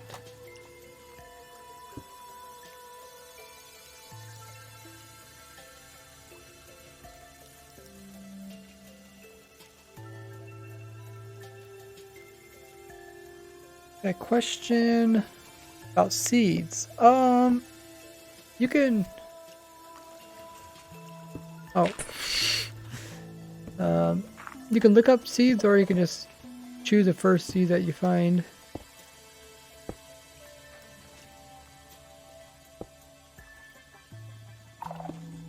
It's up to you.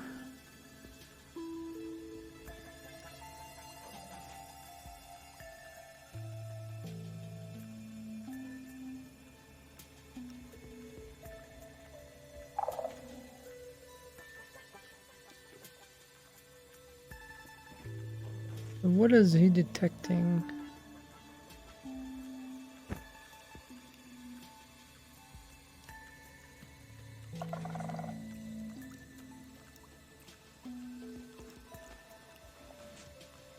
Oh, probably some other stuff going around.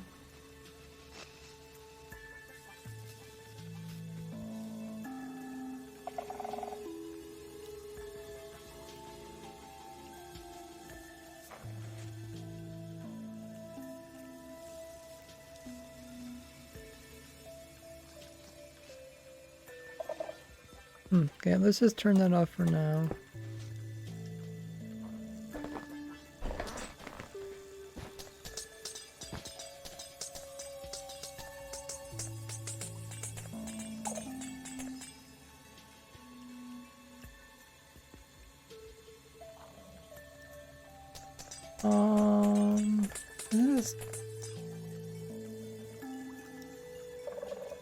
Let's turn off.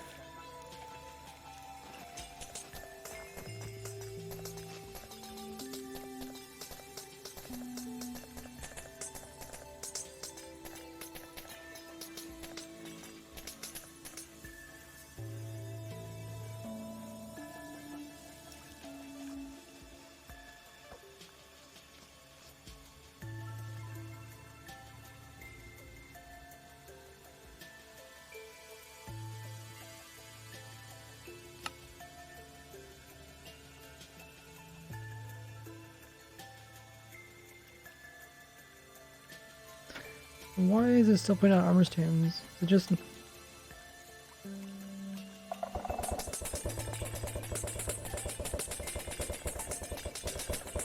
Maybe this signal is too short. Can you go somewhere else and do that?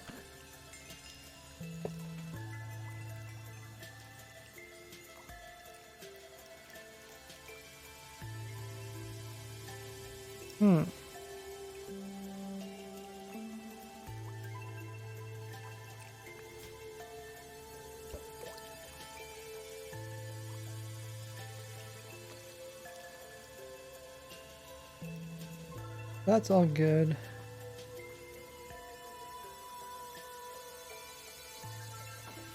So I think we just need to give a short pulse to this piston. I don't want it to activate it too many times.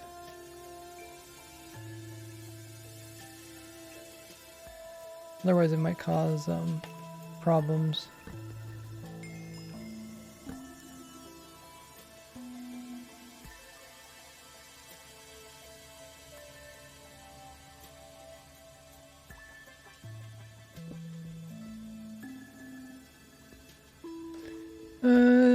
Okay, so what we can do, if we want it really short, we can move the source, and we can move, maybe we can put it over here. We can move the source and this one at the same time.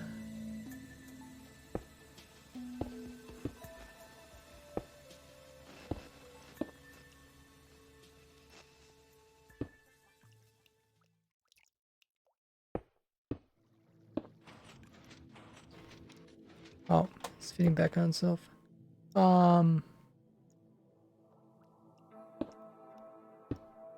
There. Now, the brake one, is it gonna...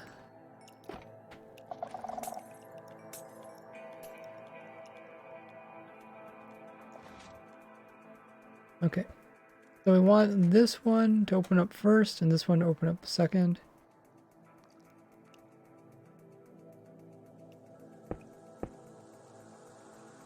So I guess this one has to be butted. And to butted, I guess let's put it right here. So this one goes first.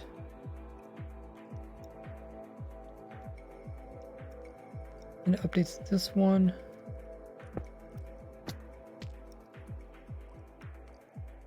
A little bit annoying to get it in here.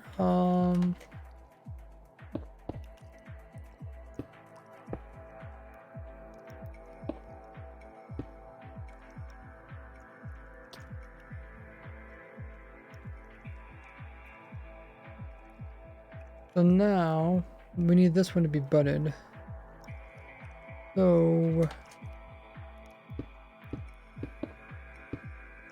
this should work.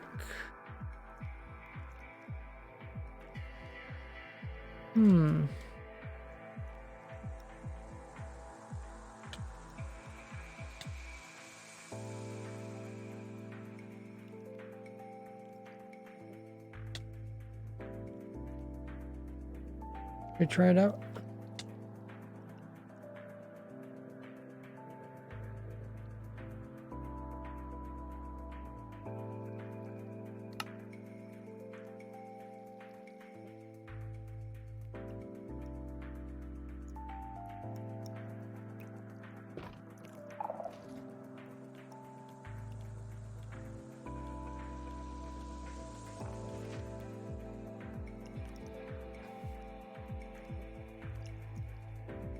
So this one,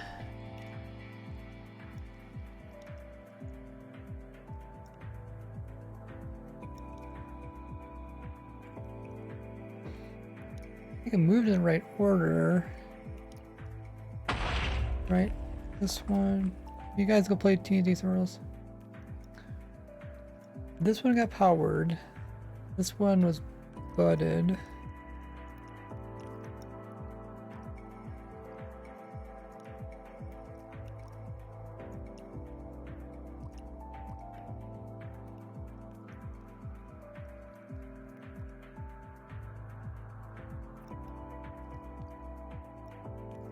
Where else can we put this one?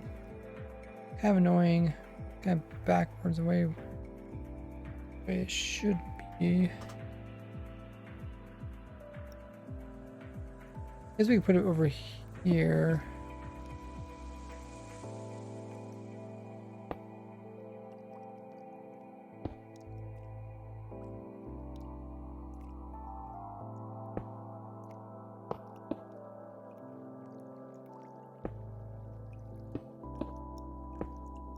Power this one.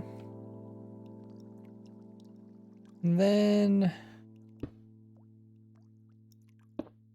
bud this one. And then I guess we update it with the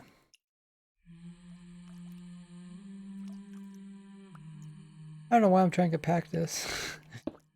Makes it a little bit harder to wire up.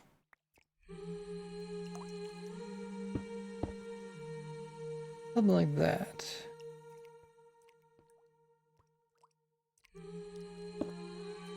And then, wait, yeah, I can keep that. That.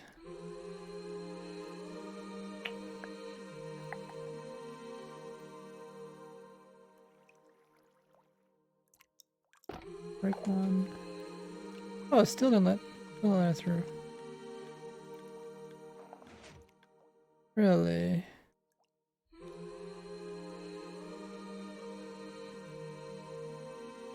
This piston moves. And then...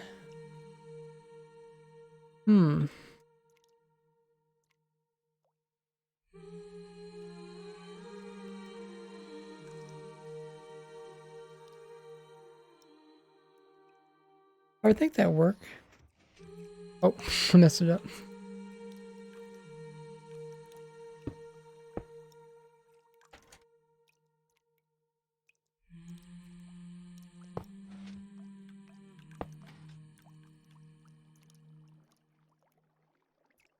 Which part working on?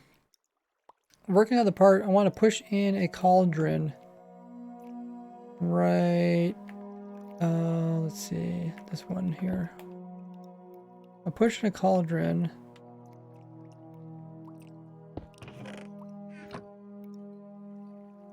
I want to one tick a cauldron in. So then I was If I move, try to make a 1 game tick pulse here. Actually, this would be, yeah, it should be 1 game tick. The first thing that should get powered is, then it comes in, powers this piston. That piston moves. Then that one recognizes that it's butted. And that one moves. And then when that one moves, it touches this one, which recognizes it's butted. But, this redstone nearby might be updating it. I guess one way to tell is if I remove this piston.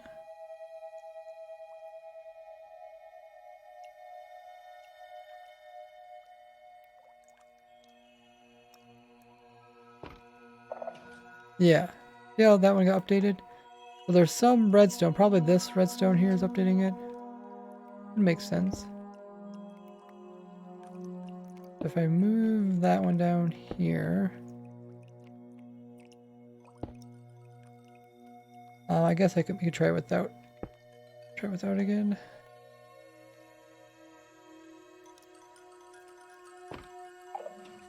Still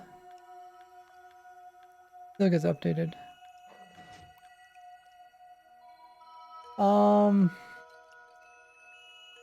What could be updating it? Might be this?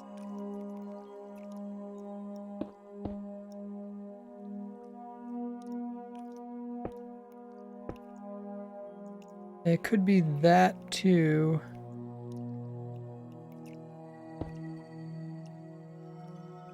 Ah.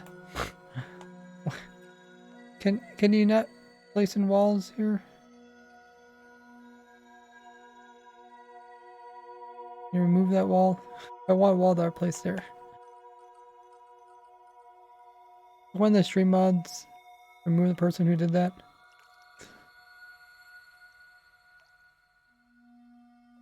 Yeah, you're just griefing.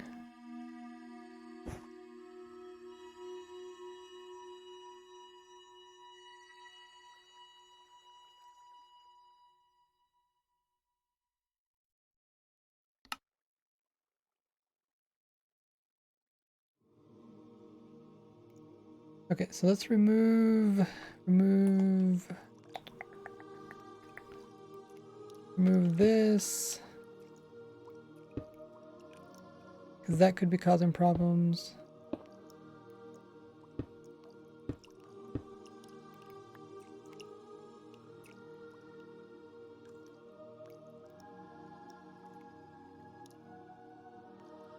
That could be causing problems.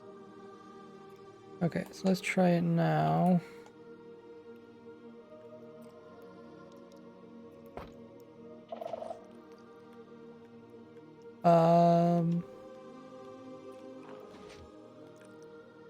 Is it just this that's updating it?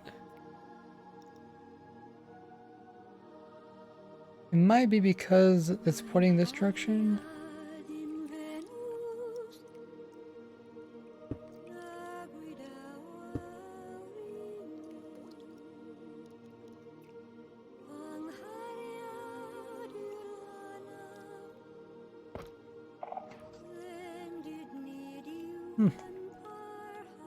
Let's adjust this power here is updating it somehow.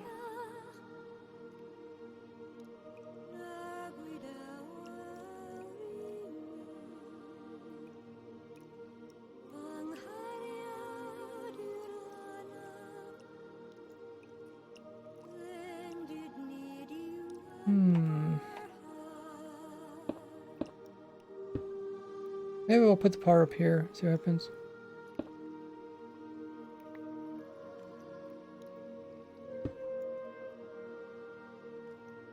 We'll put in... You can put redstone on top of this, can you? No.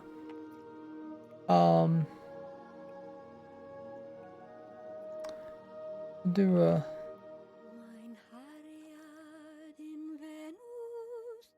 Do a slab.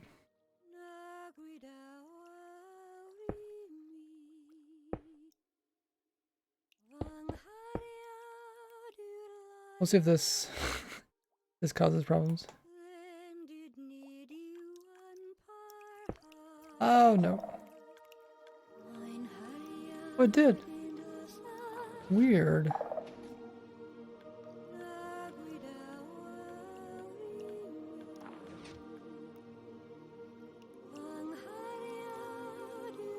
Jesus, I wouldn't think.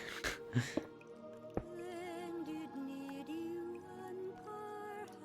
wouldn't think that would be updating it. Hmm.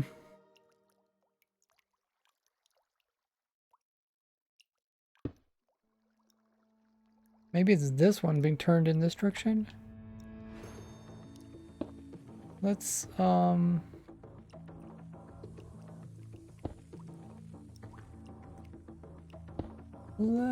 let's see what we do. And a block there, like that maybe.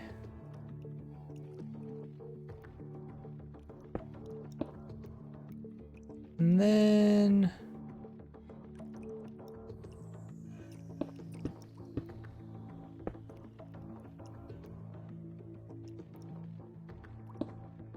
like that.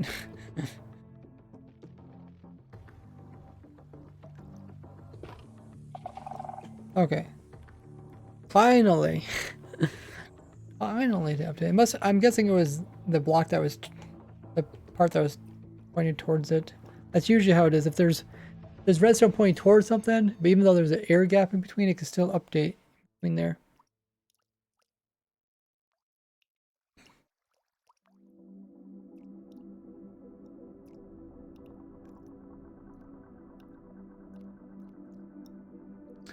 So now probably could compact this again, but let's just get it working. And now we need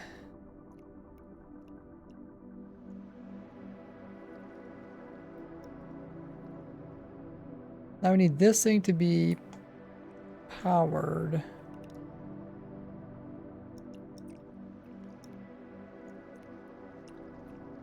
So I guess we can do this just by making this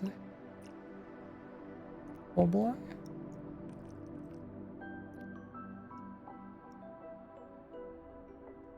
And let's kill armor stands again.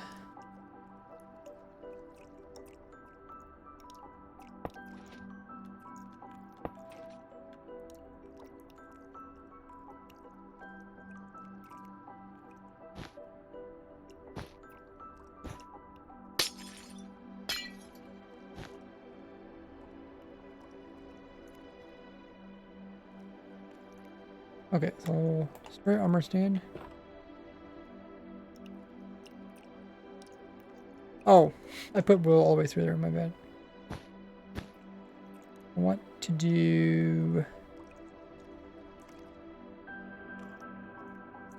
I'll just put glass there.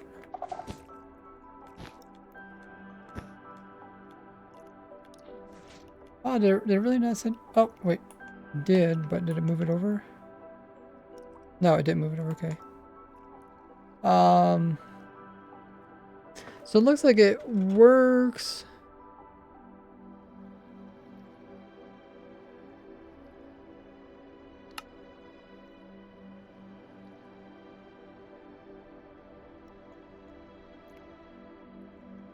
Just double check that again.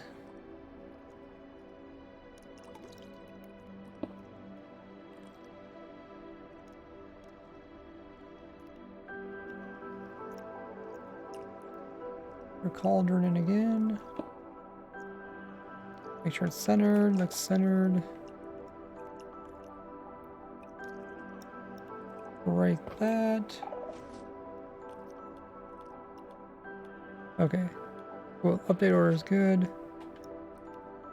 Only does it once. Okay, that's all good.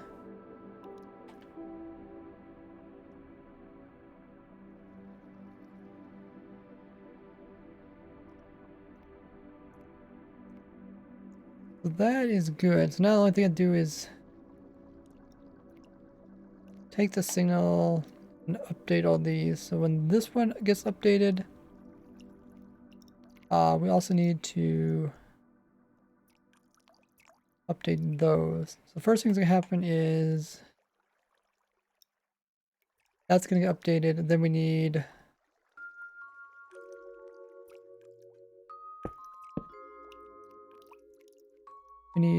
delay there. And some redstone.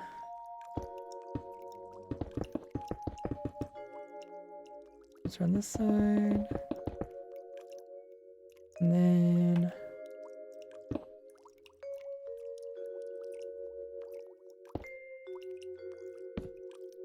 some delay in there.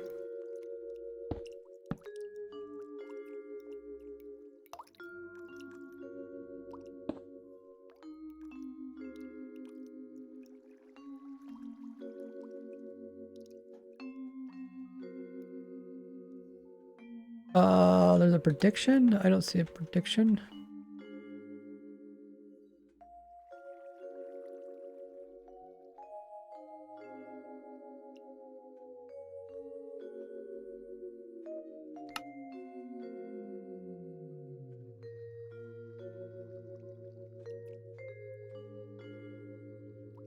Okay, so that should be good. Now, let's see if it actually works. I had to put more delay in there.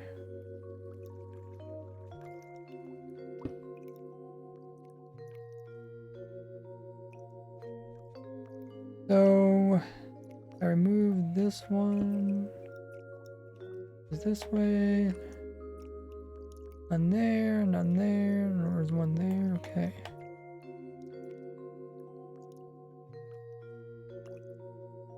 Okay, so if we break one armor stand,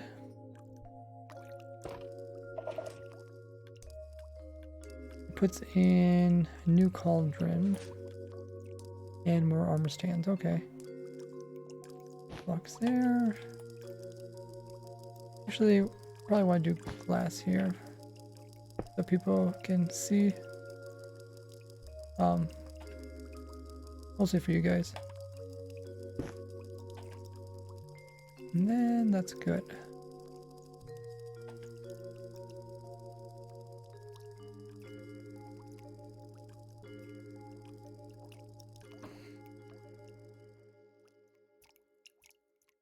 Okay. So I probably could get back that. Oh yeah, we need to hook up this. I forgot. Yeah, we didn't hook this up. So how is this supposed to work?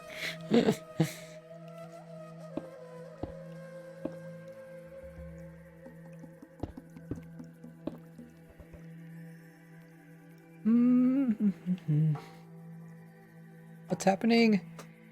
We're currently putting in cauldrons to remove any fire that might be in the armor stands.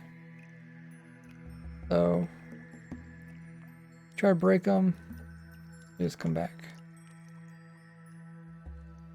Alrighty.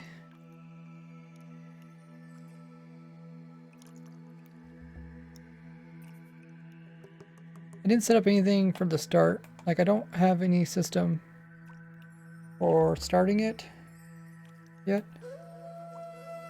But could add that in.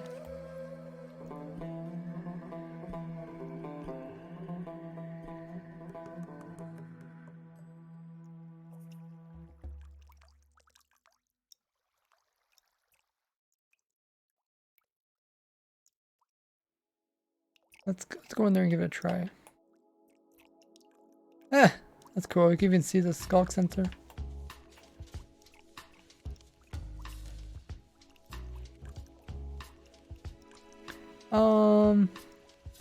Okay, let's go into survival. So this axe has, or this sword has pretty much everything.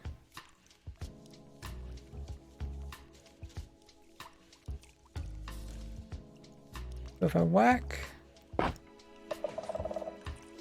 Oh, I did not put a new one in. Also put a new cauldron in. Oh, maybe I couldn't push because there was one over here.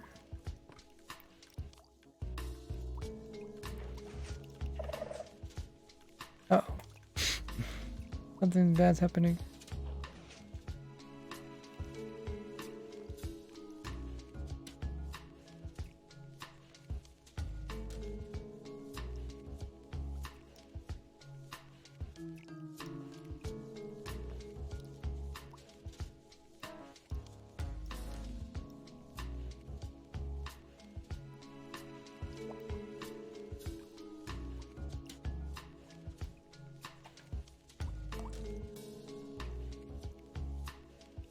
Let's kill the armor stands.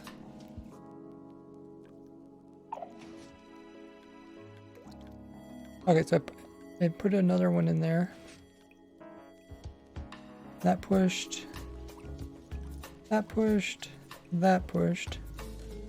Oh, I didn't push another one in front of this guy. I see.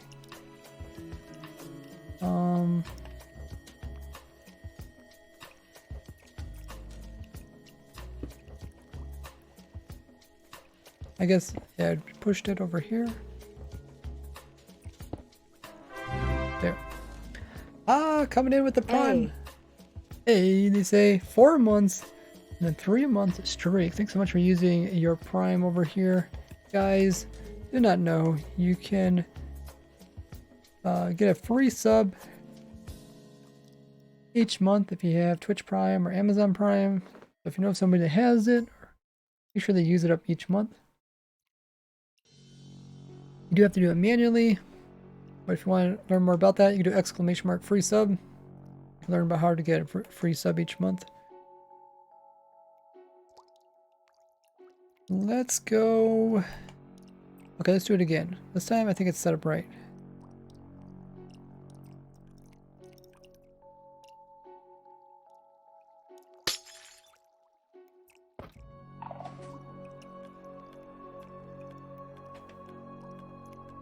Oh, that looks good. That looks good.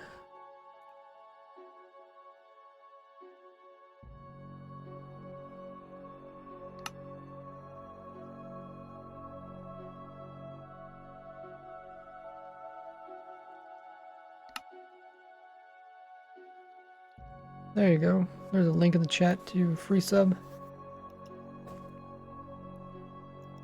What's the water for? To replenish the cauldrons. Technically we need twice as many as this, but yeah, I really didn't feel like didn't put in that many. Water is to douse any armor stands. So if I go in here,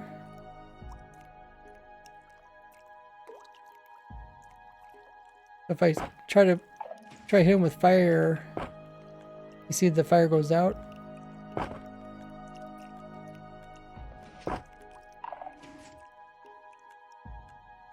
But I have to make sure this works properly.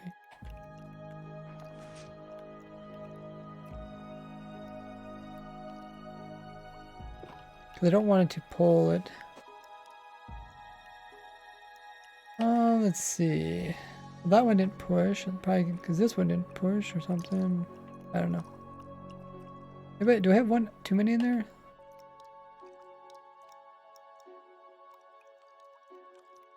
Remove those. Okay, that goes in there. There. Oh, I might need a monostable.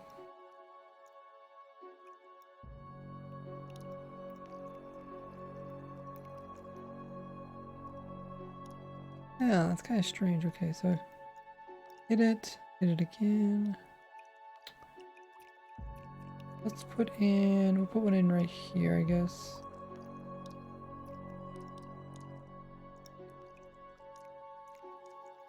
I think, do I really need one?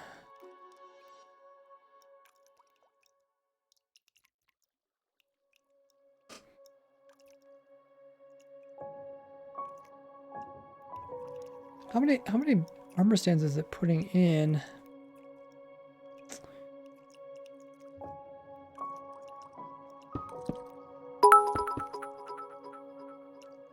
I guess I put it on this side.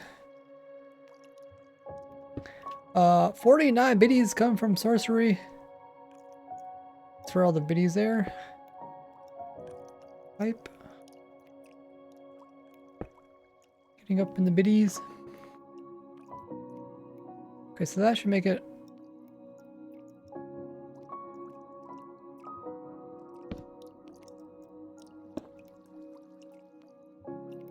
Three, 6, 9, 12. Okay, that's pretty good. What's going on? Check the title. Now,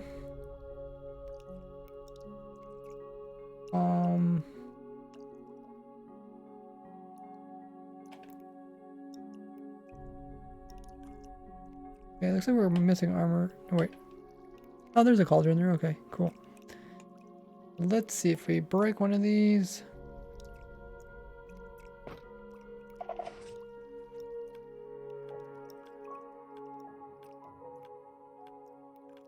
Oh, it didn't push them all back in again. Let's check this. That one pushed. That one didn't push. That one...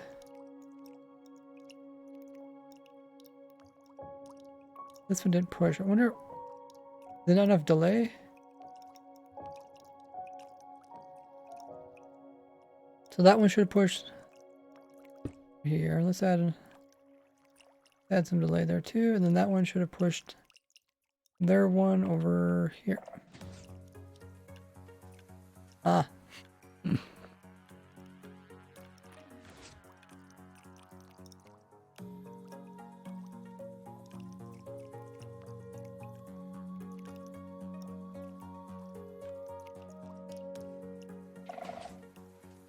Okay. That's better.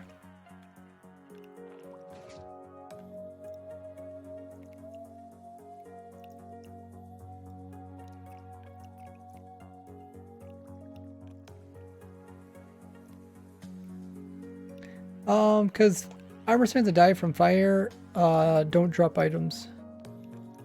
Otherwise, we're gonna have minecarts underneath this. I'll pick up all the anything the player drops or any armor stand drops will get picked up and then either destroyed or recycled. Now, should be set up correctly.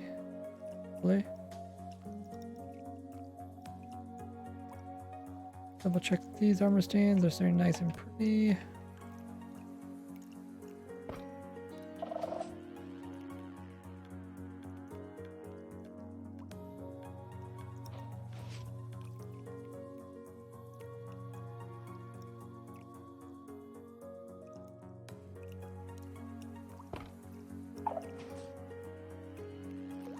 Did it 2 times in a row.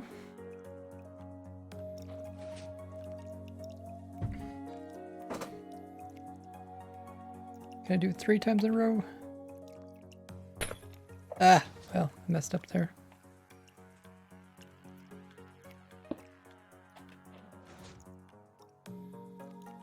Okay, I think that's good.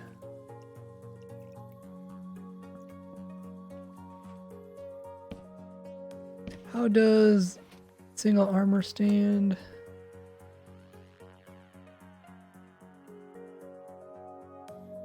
Not quite sure what you're asking there.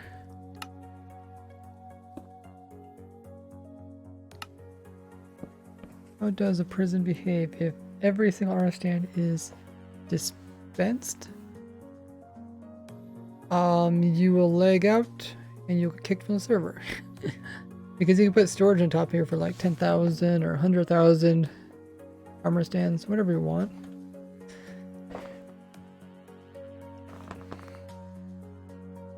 I see couple things people said was that they would place on their own armor stands, which you can't actually do.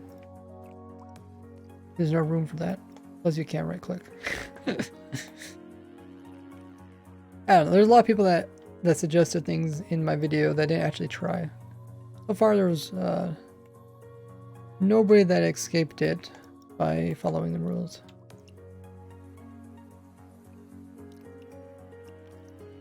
My only concern is, like I said in the video, like placing down placing down Thorn's armor and then hurry clicking on it before new armor comes in. And that's why I was trying to get the armor stands replaced directly into the player's face.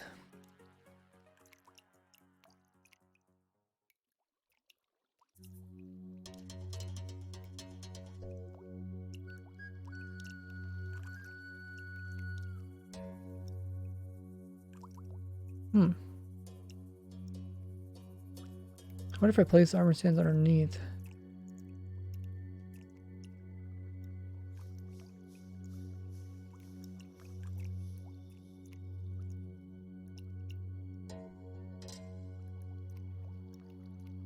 Otherwise, it looks good. Solves At least now you shouldn't lose armor stands. We do need to stack minecarts in there.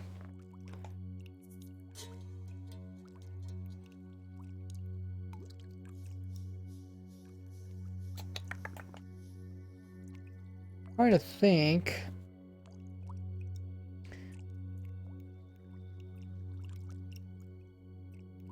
A lot of times the easiest solution is doing math, but I'm trying to think if there's a certain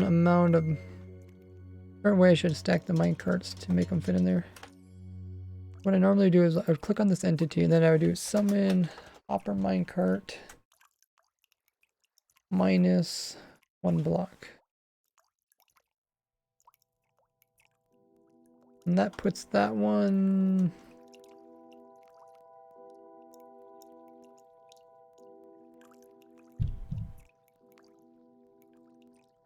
It puts it there.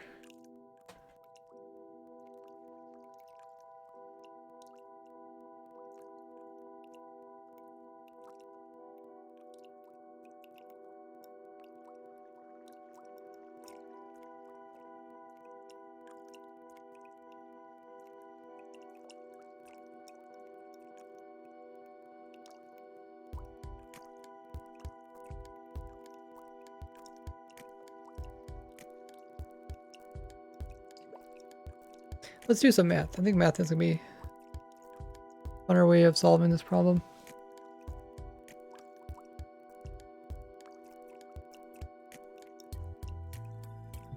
Okay, so here is my document with all the different entities and block sizes. So we're looking for minecarts. They are 0.7 blocks tall. Okay. So if two of them are on top of each other, that makes 1.4. That means we need something that's 0.6 blocks to fill in the gap. So over to the block sizes. 0.6. 0.62. Maybe this one?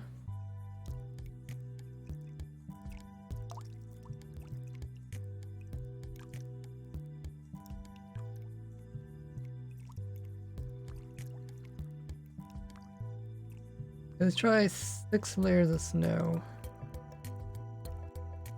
Walking has asked a question. Will you be playing some SMP? Yes, eventually. In good time. You can read about it on my Discord in the announcements.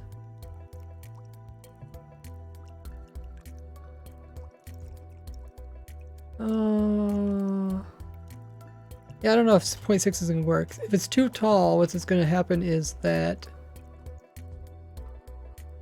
Can you put snow layers on this, can you?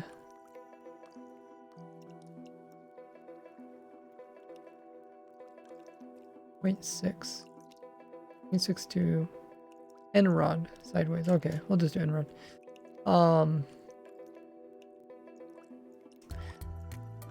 Dum.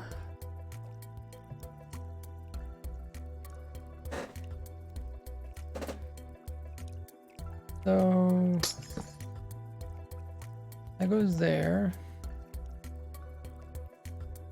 Now I click on this and I summon in a minecart that is 1 block lower than me. Okay. Now, where does that one end up? Is it a stack on top of the other one? Oh, it might have stacked. Okay, so let's do 0.5. Okay, there. The question is, will that activate?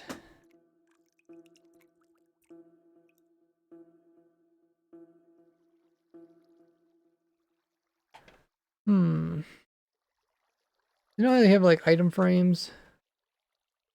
And when item frames on top of pressure plate. The update. So I'm just going to remove that.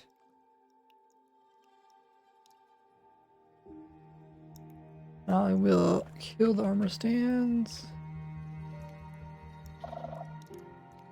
Okay, so the pressure plate looks like it still detects as a power of 1. Okay. So it actually is detecting this upper minecart. Oh.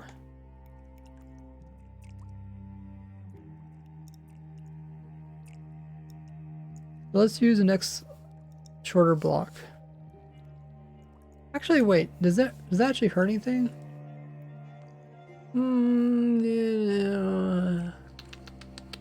Sort of.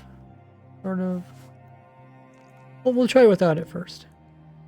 Let's lower it down by 1. So let's put in a... use end rod. So now the next thing is a chain, I guess. So... can I look in here?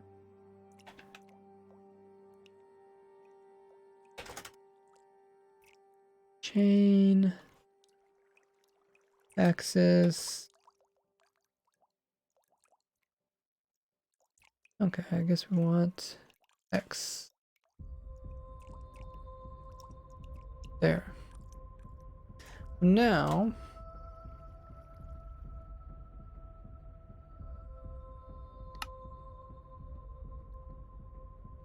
it is now it's lower. So now I should not activate it. Wait, it still says activated.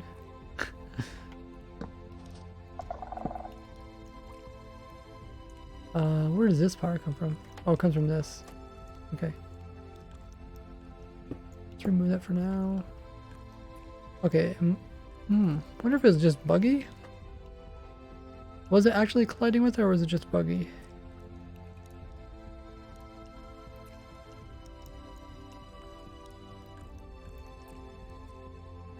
I mean, what I wanted to do, I wanted to be able to pick up any items that are placed. Okay, we can break that. Break that. And then we can drop items here. Yeah, I just wanted to pick up these items. Cool. So I think that got picked up, and then it got placed. Yep, we got destroyed. Nice. So I guess that's the right height.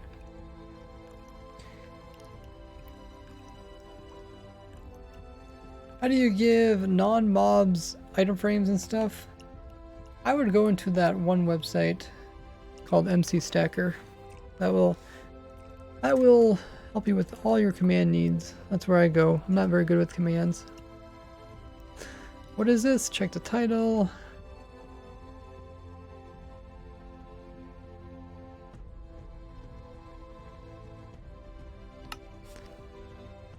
That. We got the minecarts in there now. Is there anything we're forgetting? Oh, we actually need more minecarts. We need minecarts down here.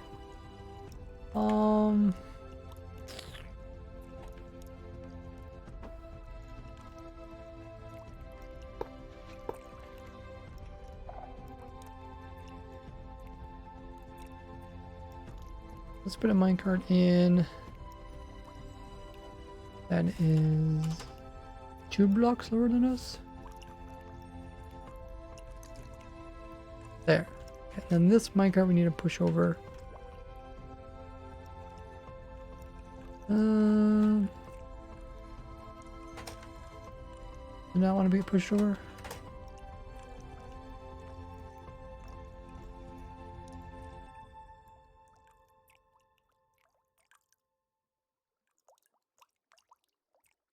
Why don't you want to be pushed over?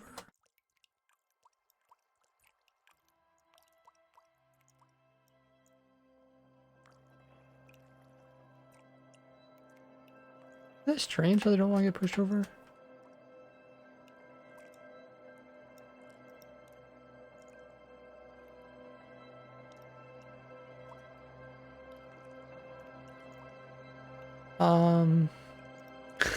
It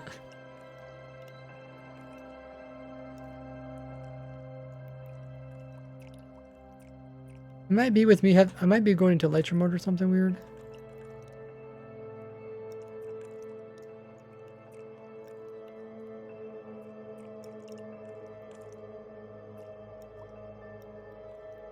That is a toughie. In the past, he's built like easily push stuff over. Should you guys watch the video before you comment? Video is in the title. But maybe if I could just go elytra mode in here or something. I can't see anything.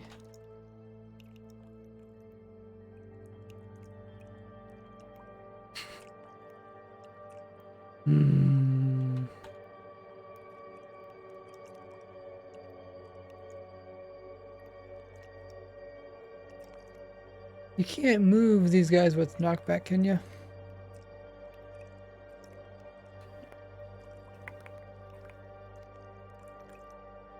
I mean, it's not that important. I would like it to be moved over in the final one. Let's see, what direction is this? Maybe we could just teleport it over a little bit. That is the positive Z.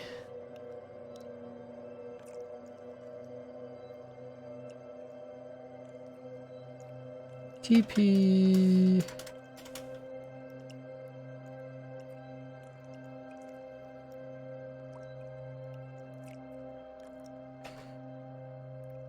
Positive Z. 0.1. Did it stay there? I guess. Seems so silly. I can't move it over. Even when I glitch myself into the walls. Okay.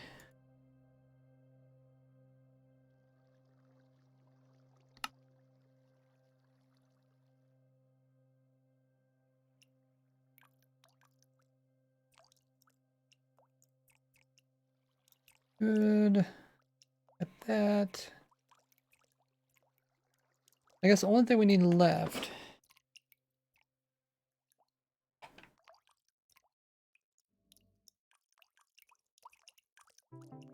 Go ahead and try it out.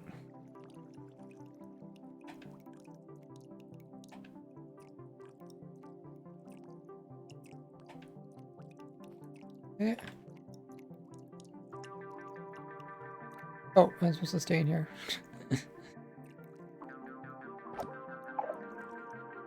Okay, I forgot to put the block above it. Let's do that.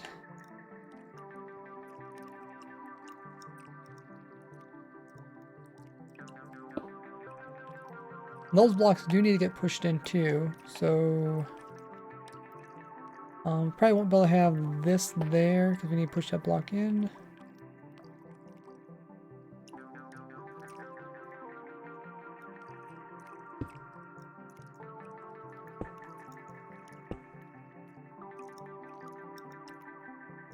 Although they're sticky, I guess I don't really need sticky. I don't need sticky for all of them.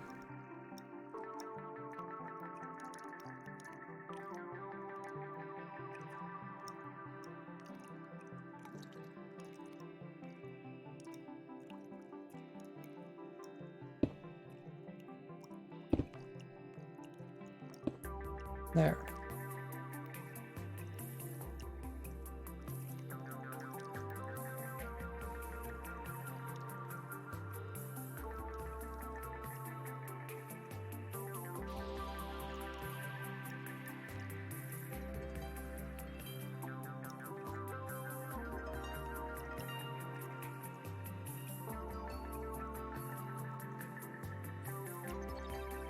As soon as that piston pushes the blocks in.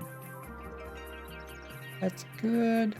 Now what we need to do is when the player actually comes down here first time and he touches the pressure plate, we need, when this piston extends, we need this cauldron to be pushed in, preferably one tick.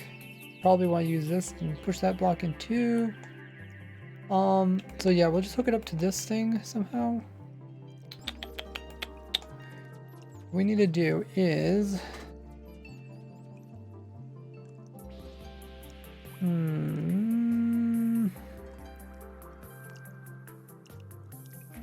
Put a redstone block. Yeah, it doesn't matter. As soon as the power goes away we need it to activate this.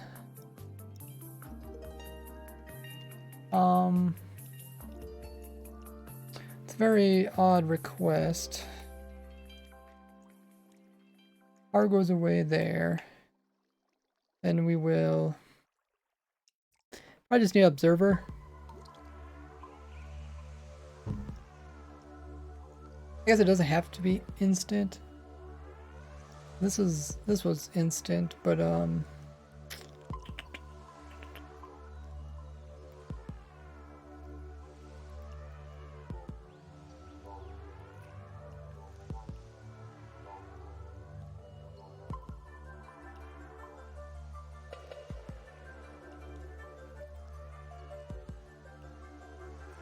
I put an observer here, if I just powered that and make it come over to here, couldn't work. Could work.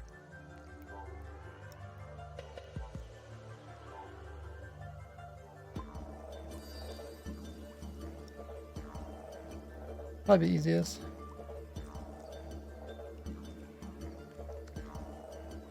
Don't worry about size, yeah. I'm just trying to think of the easiest way of doing it. I think easiest is if just moved observer over here. Or actually, no. If observer was here, if it just read this, and then this signal was put back into this redstone line over here.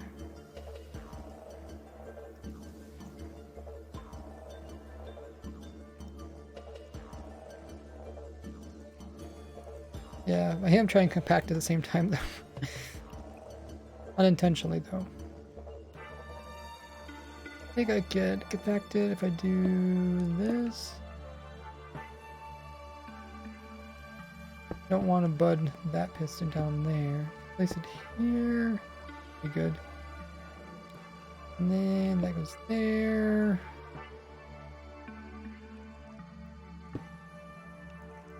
I think I could do that.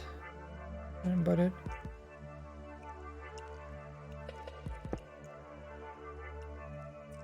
Or this, and then if I go up here.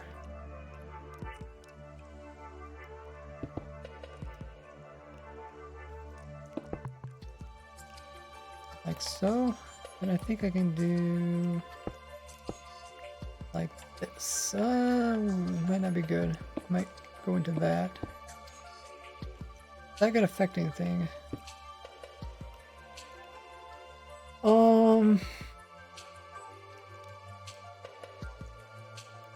In compare mode, so it's comparing that side to this side.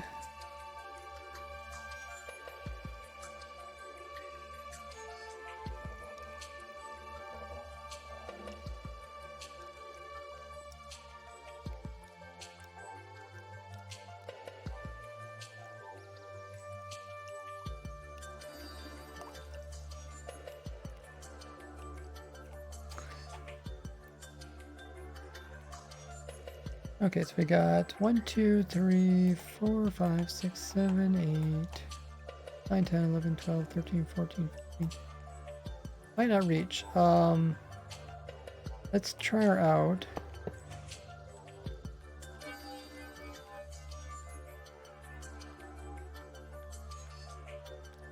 I guess technically reaches, even though only with the new 1.16 changes. Does that break anything though? No, that's good.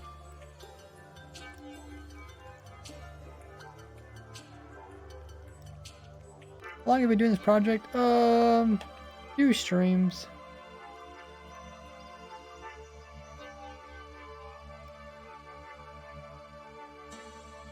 I think that will work.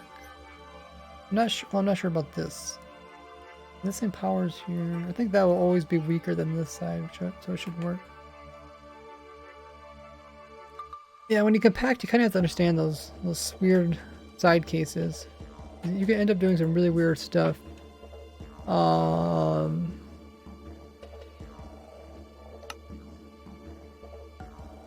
Really weird stuff if you understand how the game works. Like, compacting can get really good if you understand every little niche.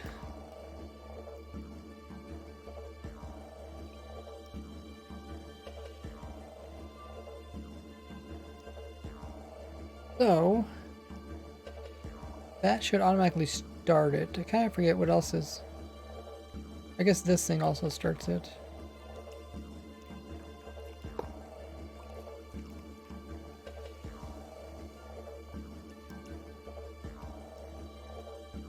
Okay. Good. I got the hoppers in there.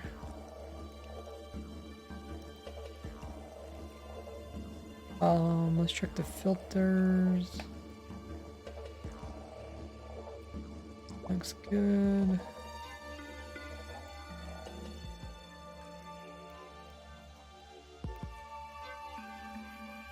Filter's good. Oh, is this not going the right direction? The right direction. Oh, it's just powered, okay. That will bring everything up. Goes up there, into there, into there. Cool. Alright.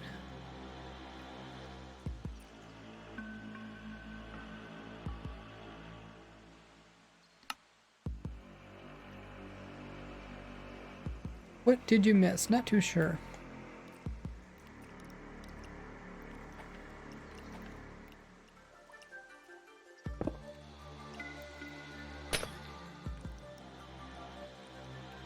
Oh, we might not have redstone there.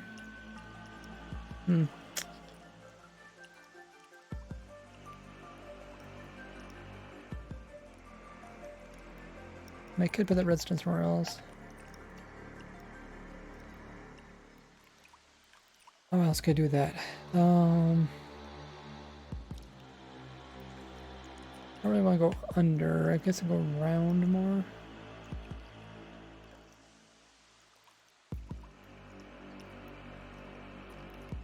Yeah, like redstone doesn't have to be right there. We can move it.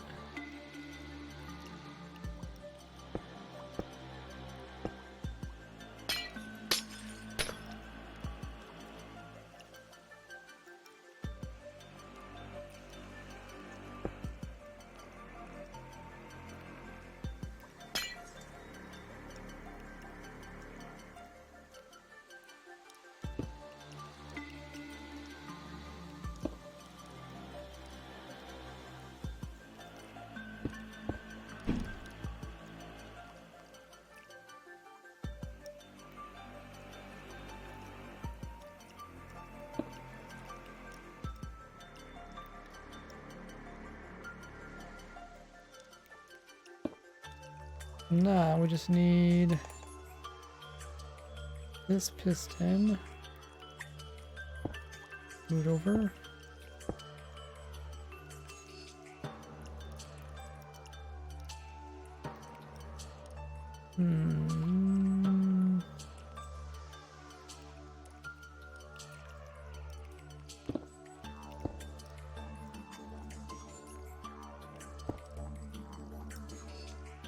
And let's see.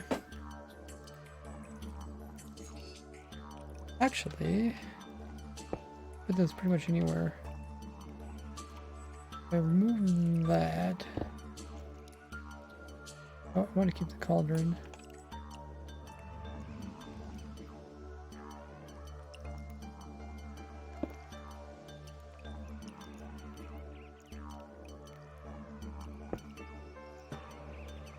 Okay, so I just need I guess I put it right here too.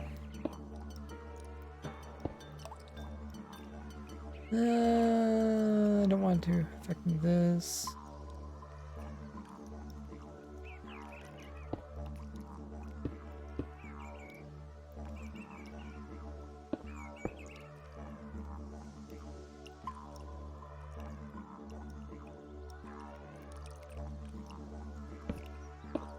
Oh yeah, I guess I could left that. There. Now...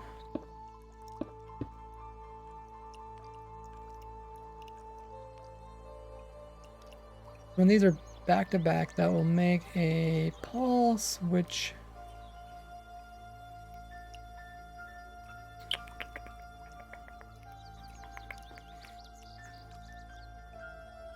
I'll power it. Where can I put my piston? I guess my piston needs to go there. To work. Now I need to power this.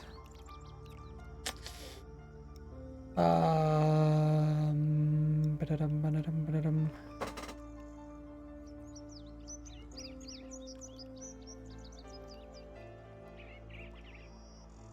Go slabs. Slabs will make it go up and won't go back down. That's fine, I guess.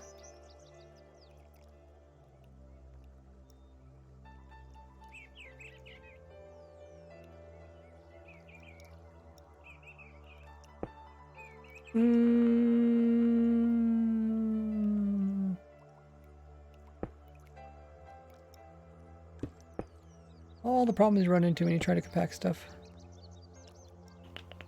Actually, wait. Why don't I just do this? This is a new 1.16 trick. Like that. That actually powers the piston. I'm not sure if I'll update that one in the correct order, though.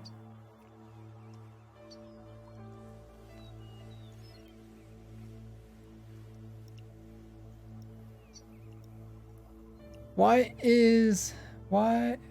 prisons are so trend now? I think because there's a Dream SMP and Dream being inside of a prison, and he's the most popular Minecraft only YouTuber.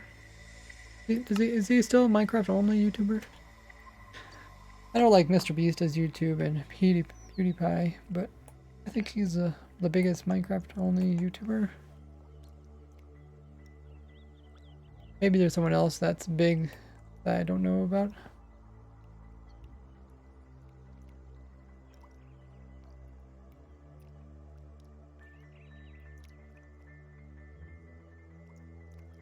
Okay, so that looks good. So we can put fake walls in. The walls are just to disguise it. We don't have to put the storage in here either. We put the storage in the sides. Well, this one really don't got room on the sides, but you could make room. He is still only Minecraft YouTuber, okay. But is he the biggest Minecraft only YouTuber?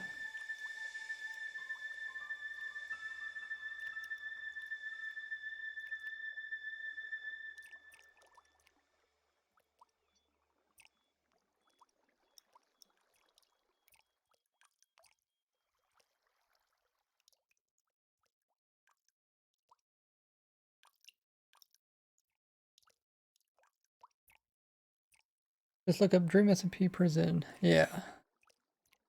Oh. Okay, we need to put water back in here again because we can do that.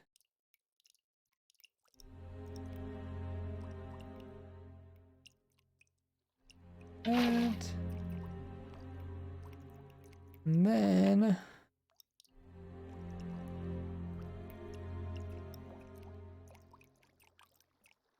that in there.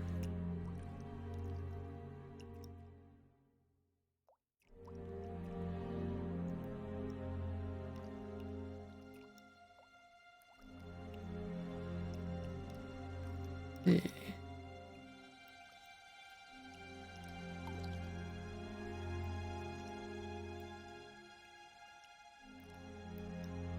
Looks good. What was the other thing I'm forgetting? We have the switch here to start it.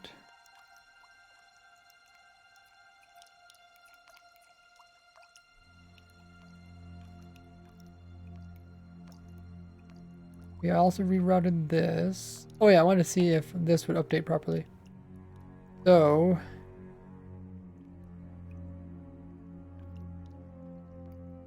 I think it does. I think it should.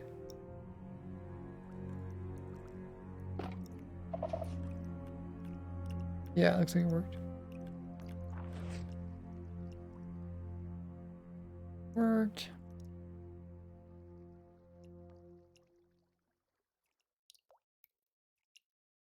That looks good. I don't know. If someone really wants to, they could put in twice as many cauldrons, but I feel like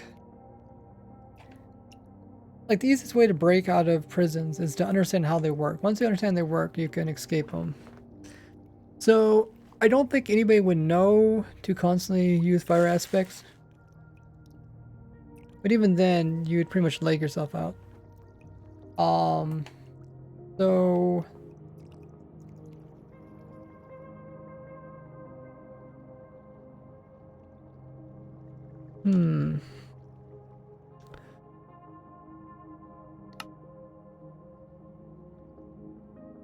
let's go ahead and give it a try.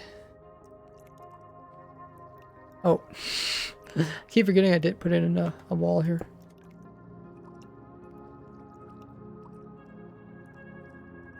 Okay.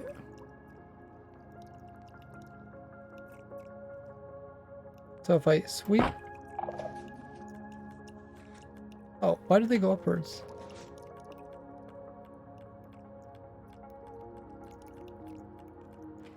Did they actually go upwards, or is that just a visual thing? Okay, let's try it again.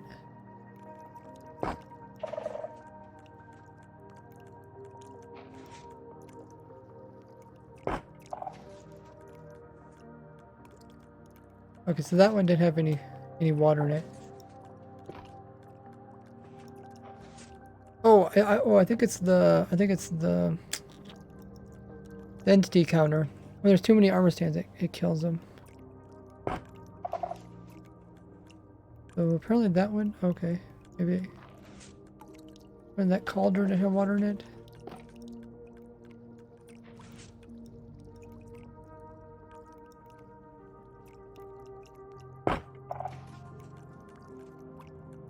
What? Yeah, I think it is killing. Oh, okay. The armor stand thing is set to 50. I see. Okay. Kind of hard to test.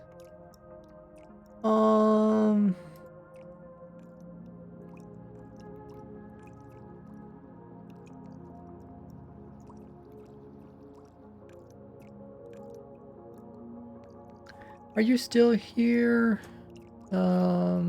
Key, diamond pickaxe. You set armor stands to 100.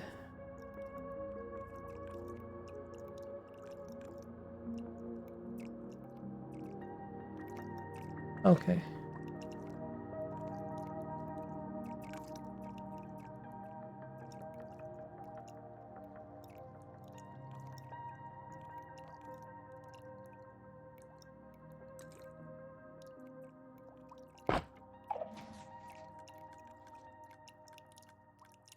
Like, is it not cycling the... They're not cycling it around?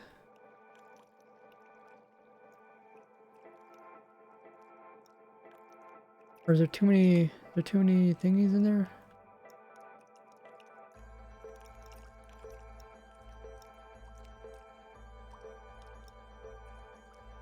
That one's full. Okay, let's try to get it from over here again. Oh, this is not getting activated.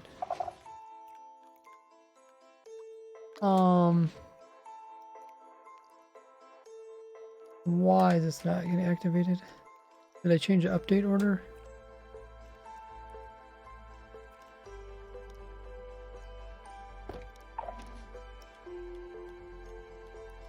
Okay, yeah, I did. I think it's this here. Apparently I can't have redstone even remotely close to that. I guess I could. Let's see if this fixes it. This might not fix it either. No, okay. I have to actually remove that.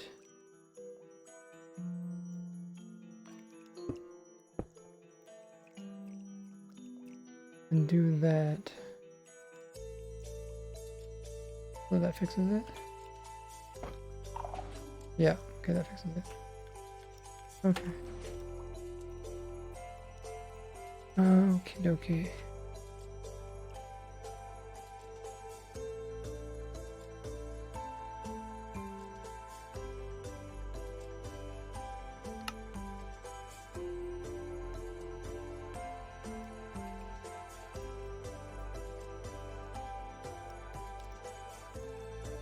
Okay, let's go ahead and let's go try it again.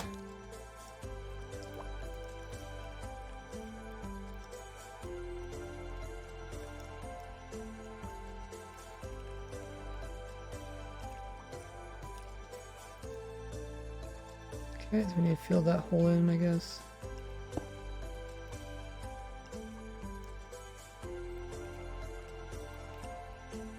Either redstone torch, then a bud circuit. I want a very short pulse.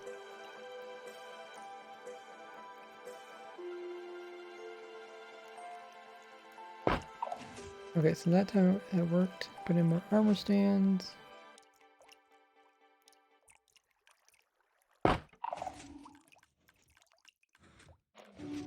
Oh, diamond pickaxe, can you change the entity counter so that it lets up to 100 armor stands at a time?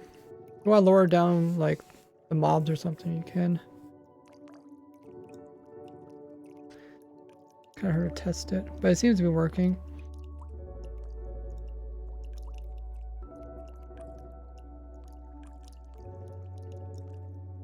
So that was one way to kill stuff.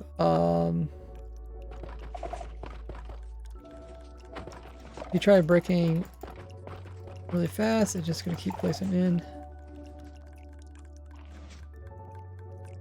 And the same time that Skulk Sensor finishes, same time the armor stands also finish.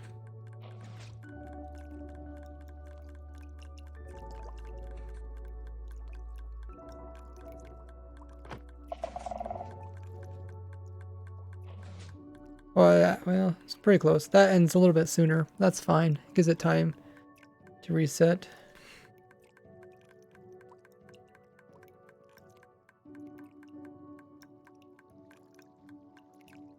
How much longer are you going to stream? I'm not too sure. Everything looks like it's working. One thing I want to try is the really tricky thing to do. I'm not good for when it comes to the fast clicking, but we will try it out.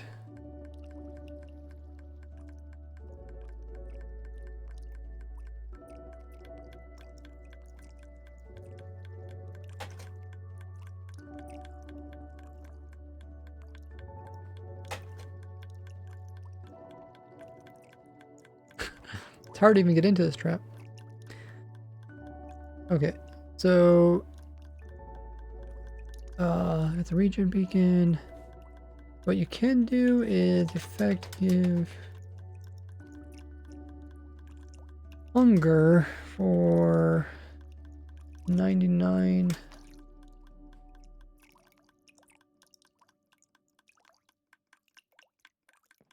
Okay, so we removed all our hunger, so now we should take damage. So now we are on difficulty hard. We place in armor and then we punch it.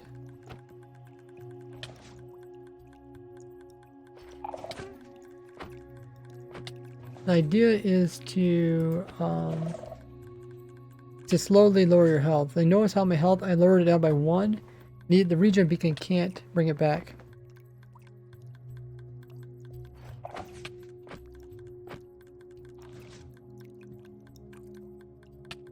Place it in like that. Sometimes you get a pretty good hit. It's the amount of damage is random. Well, I can't regen bring it back because in I think 1.9 they changed it so regen beacons only can keep up with hunger damage.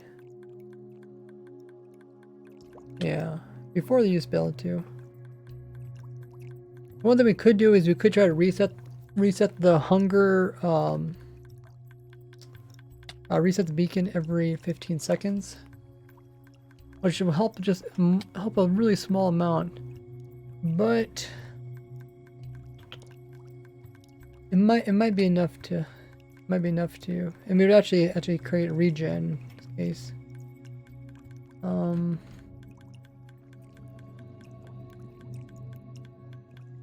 Might be just enough to help it.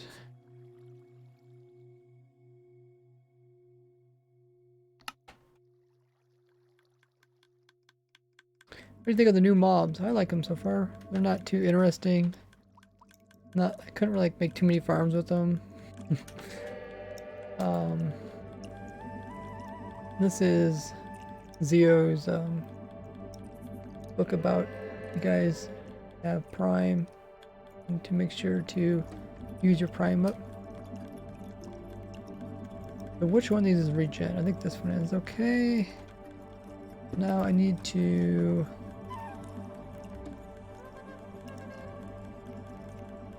move this.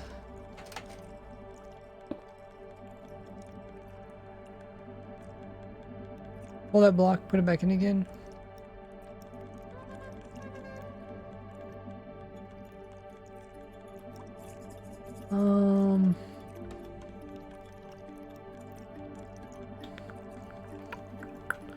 I guess I put the circuitry over here.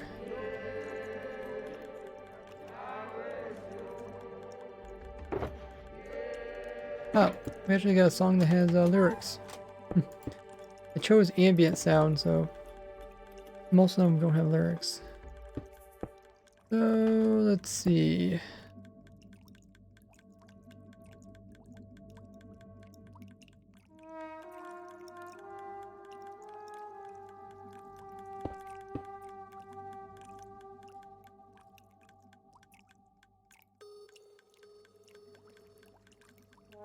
I do 50 seconds worth of repeaters.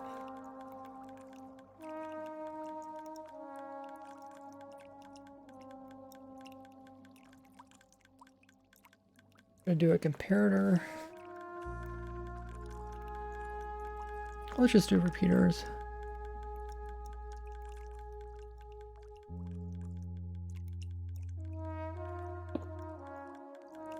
"15 seconds, how many repeaters is that?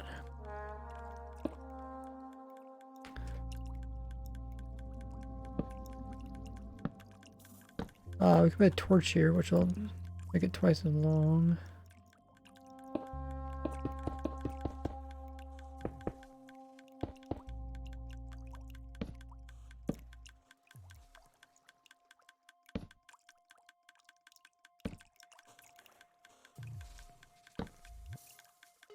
Is this still going off?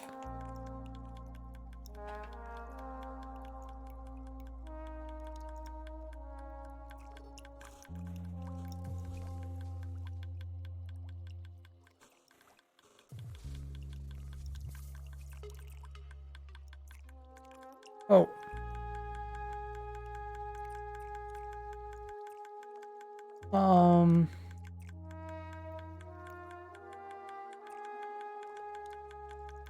Why? Oh, this one is because... Ah, okay, because it's locked. Okay.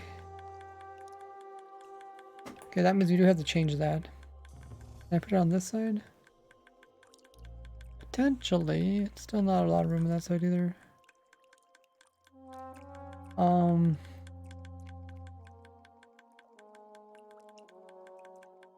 I really don't need it to power that. I just need to power this, right? No.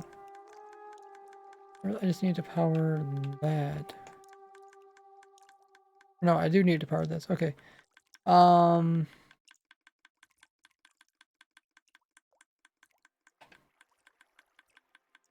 can I do this? Need to first lock the hopper. Have the data pack so it's really quiet.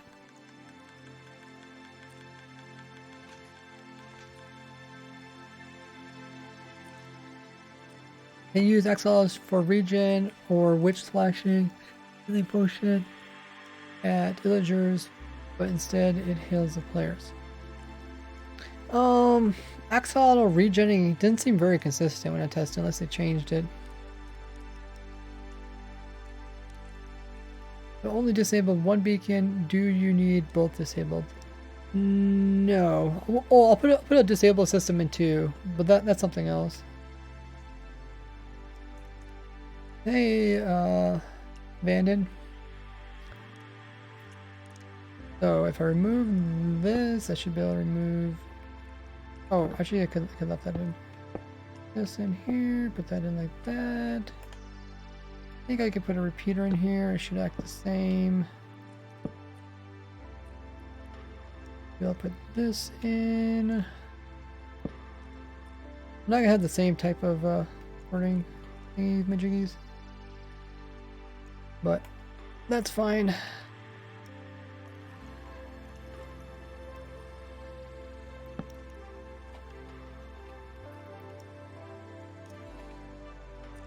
I should be able to remove that.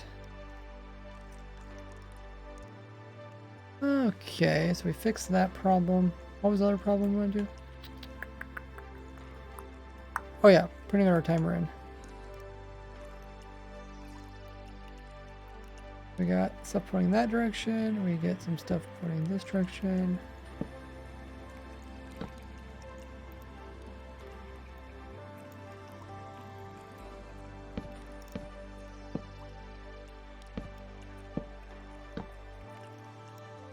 What did I do?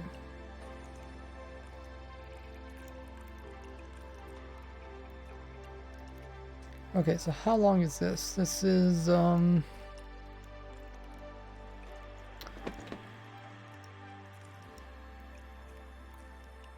just hook it up.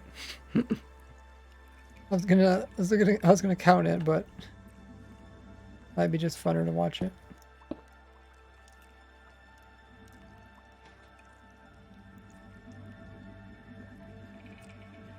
That's going to remove the regen. And then it's going to resupply the regen. Oh.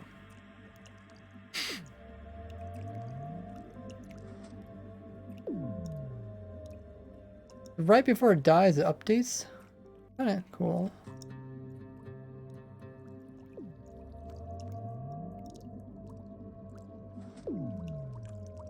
Huh.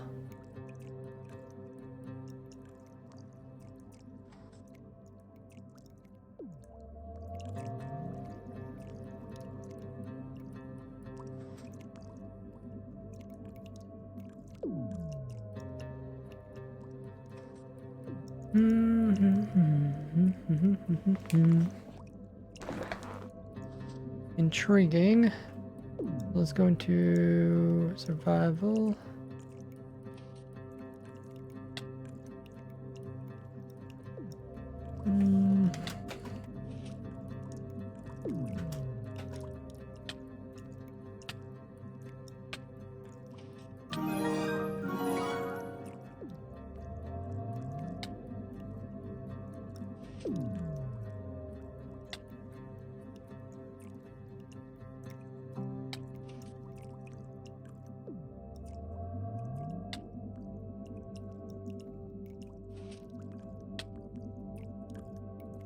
Okay, so right now I'm getting damage at the exact same time it's healing me. Pretty much. I read in the chat. Yes, but a lot of times you guys ask questions that are already answered with the commands. So.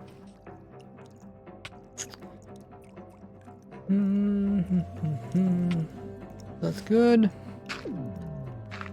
So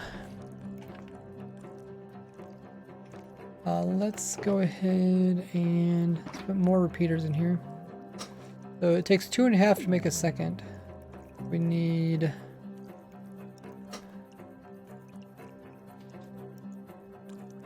How many repeaters do we need?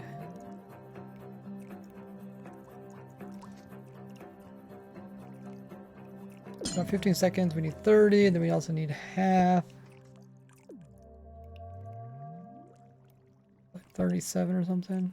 That is a lot of repeaters. Let's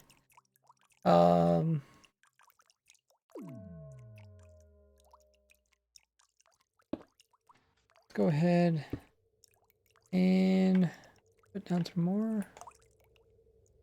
Story time. Hard 17 redeemed funny story for 8,000 Gordy points.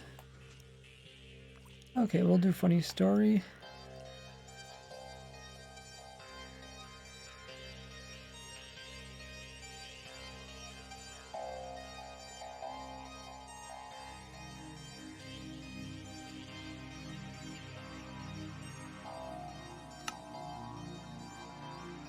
Use regen 2. Can't get regen 2 beacon. I don't want to use potions. Bloop, bloop, bloop, bloop. Okay. Funny story time. The device looks pretty cool though.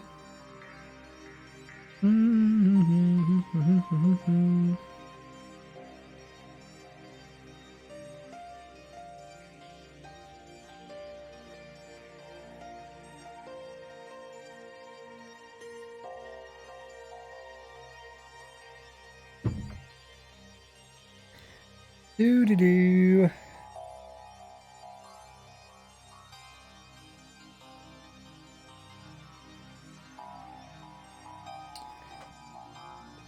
Funny story time. Let's find one.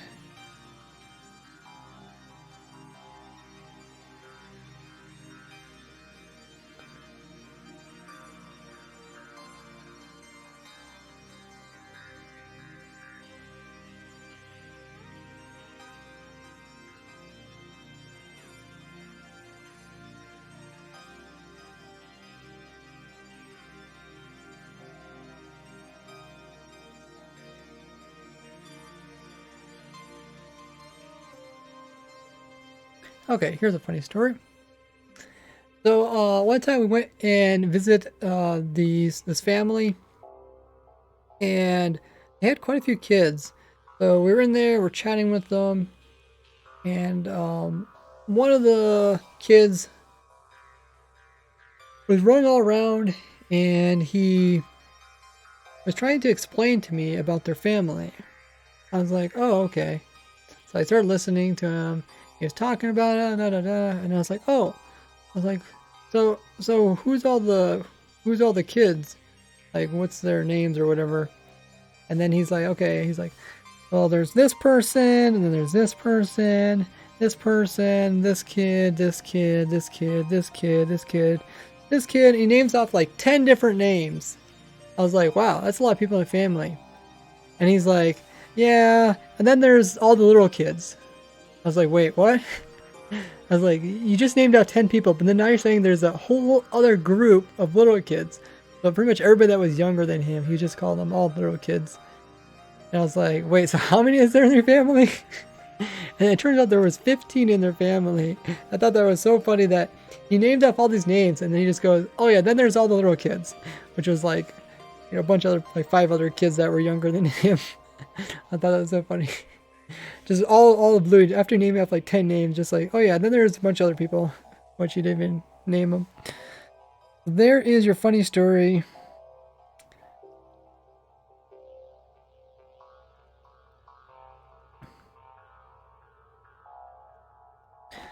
Yeah, I was pretty surprised when you just said, oh, and then there's all the little kids. Like, oh, okay. That's a lot.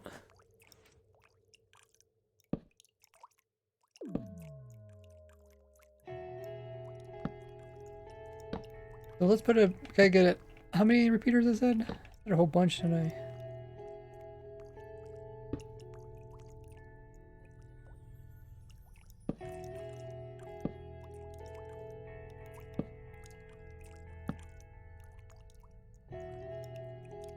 We want 15 seconds, and we have to double it, so I think it was like 37 or something.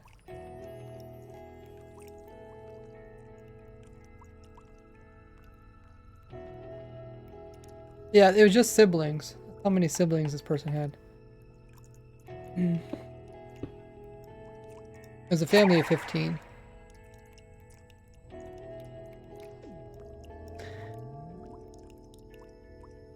I don't know if we have enough delay now.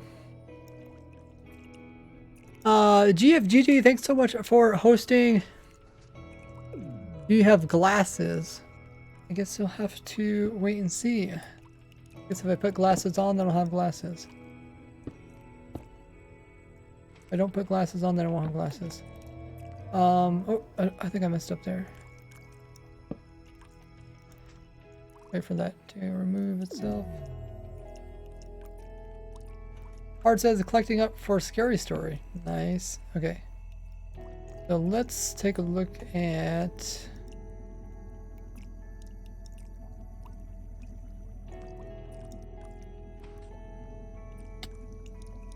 do some instant damage.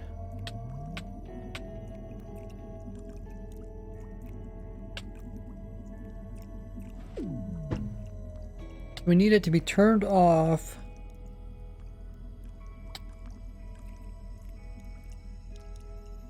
Why is it refreshing? Is this not the regen beacon? Or oh, we have two beacons here, right? Oh, that's confusing me.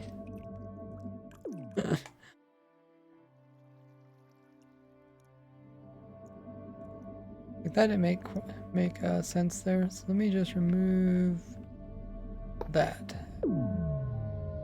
I should disable both of them.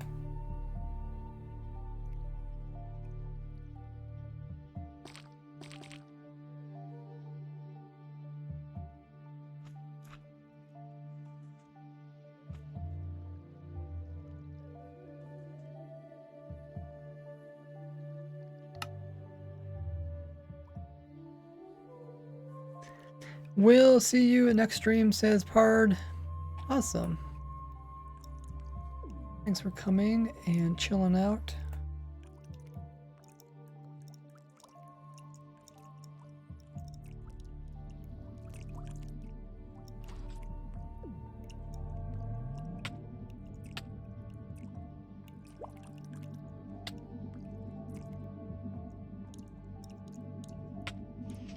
Okay. We need it to be off for all of this time.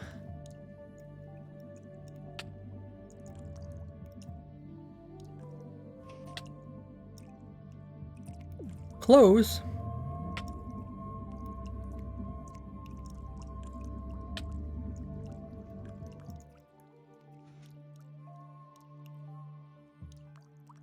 We need a few more.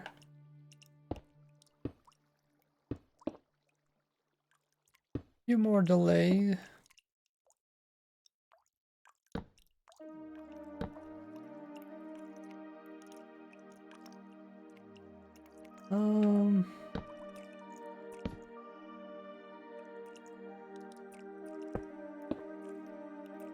Okay, there it goes.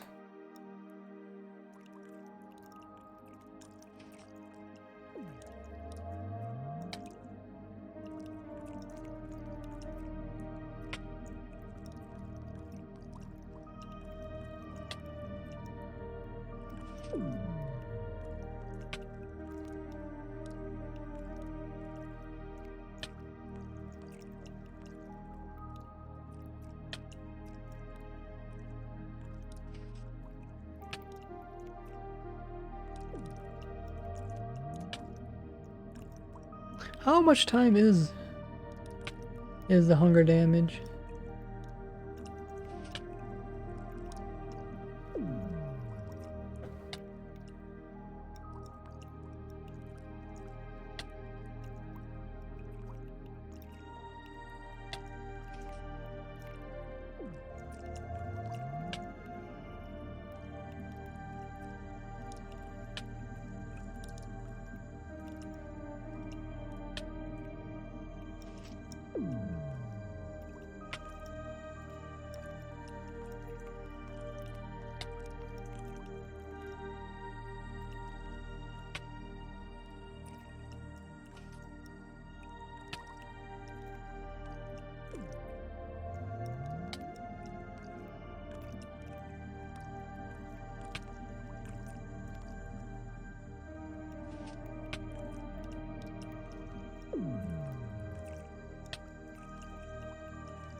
Does anyone know how much time it is in between each regen or each hunger?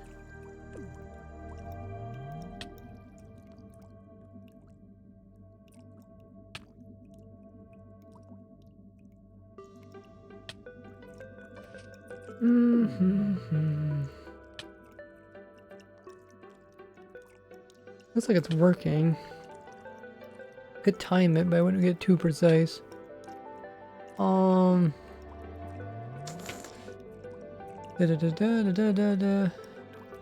Tick reaches 10.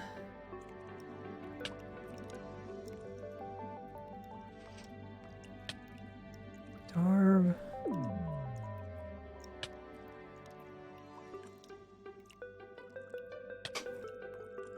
Increases every tick and whenever it reaches. Under effects of hunger, it says 4 seconds. Okay. Effects of hunger. Hunger bar. Hunger bar is always empty. Player's health is depleted at a rate of half a heart every 4 seconds. Makes sleep impossible. Okay. 4 seconds.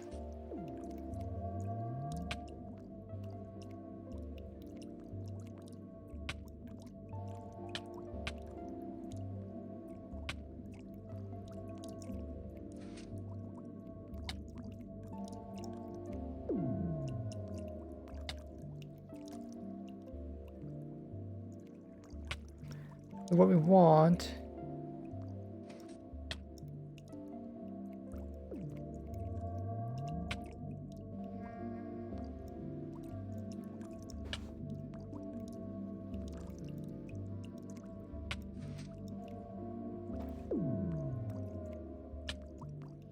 tipped arrows with armor stance. There are Arana tipped arrows. What do you mean by that?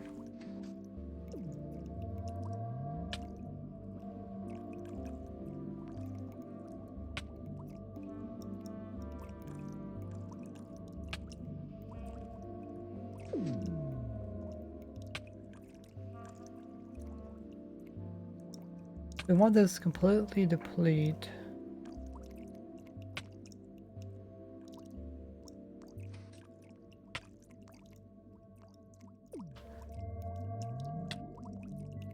Okay, I think we want to pull it out right now. We have it so that's like always in. I think we want to pull it out.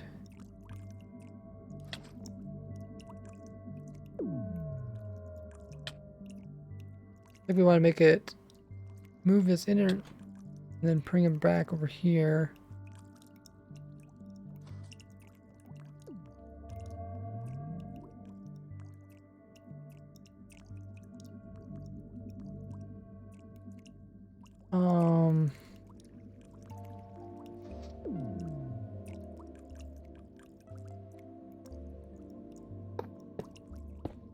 Let's put it over here.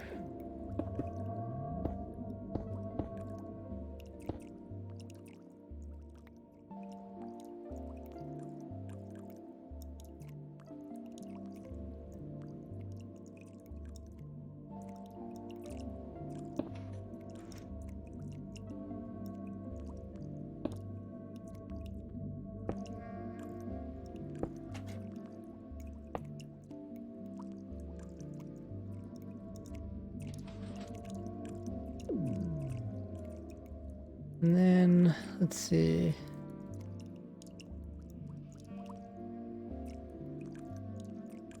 I pull away.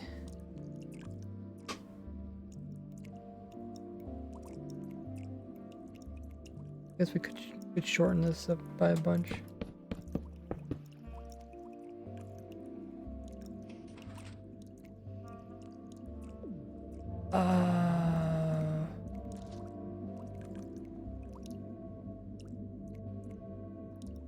Okay, so I don't.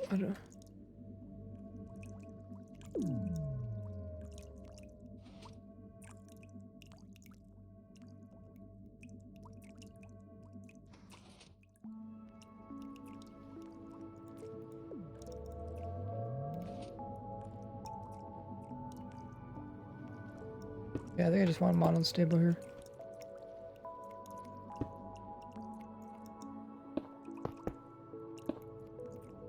Let's put it here.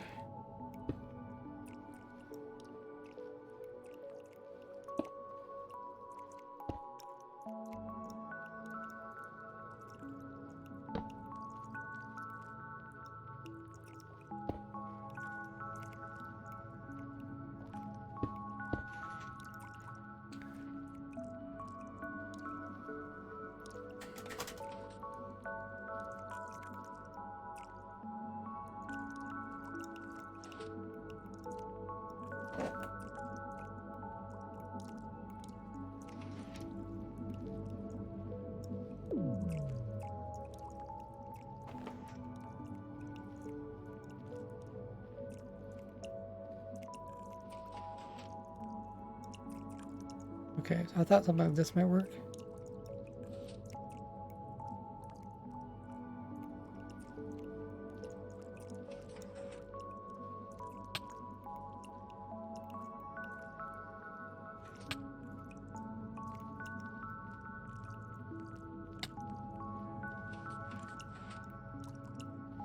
Apparently it has to stand there for so long, otherwise it doesn't activate it.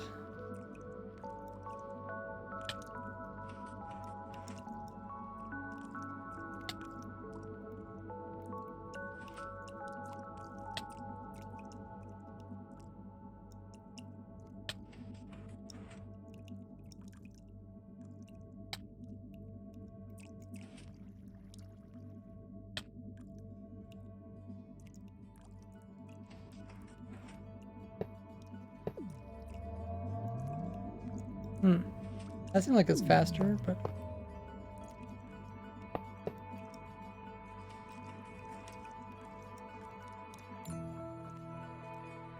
eat some food. I'll be fine. I'm in creative.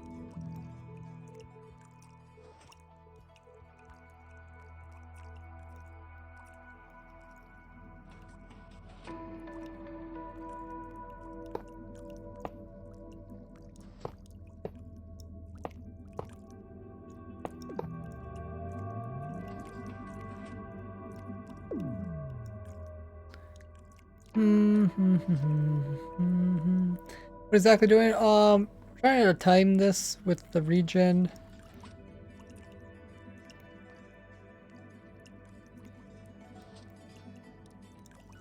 We can start a new regen right when the last one finishes up.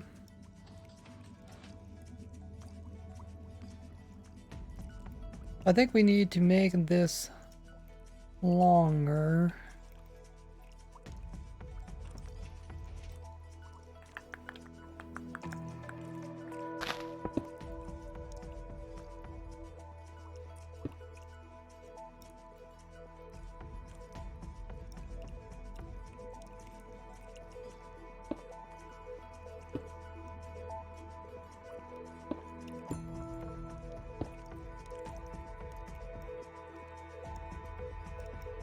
Let's see if we just do this.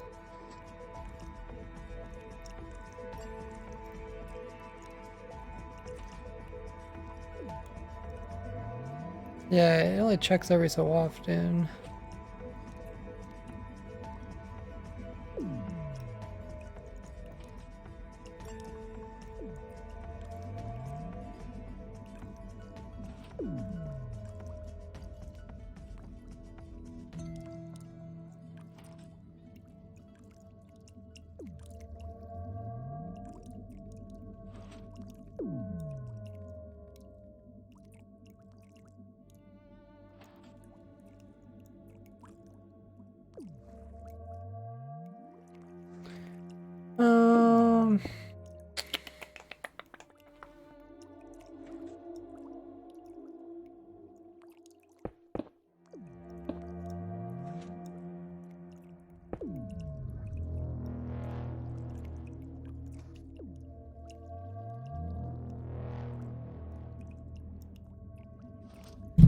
Eh.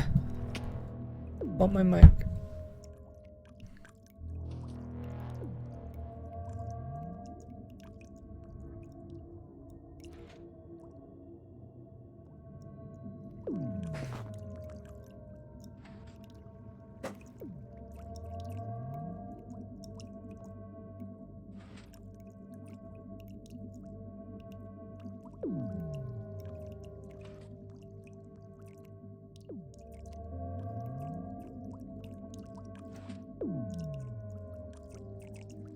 We need to have push a block in right when it resets.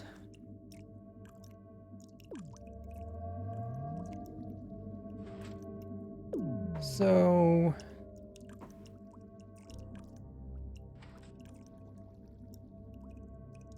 I don't know if you could detect this.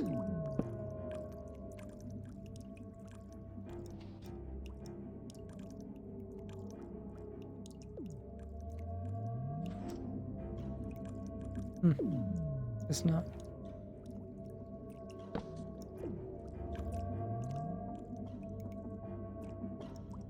Hopper clock.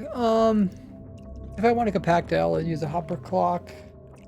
But at the moment, just trying to test it.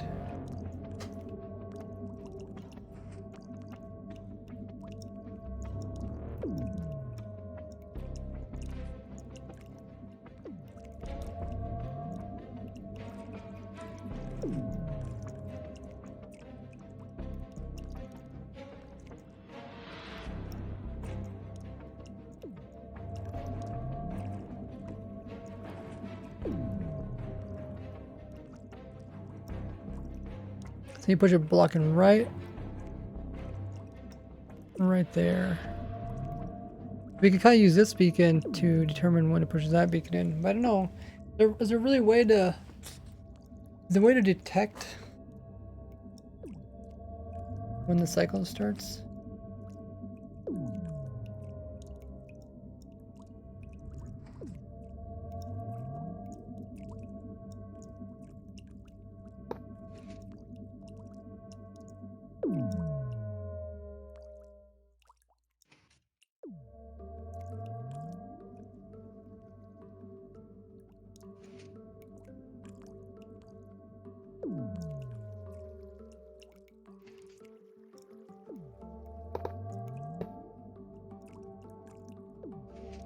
Yeah. I can sort of tell. So let's first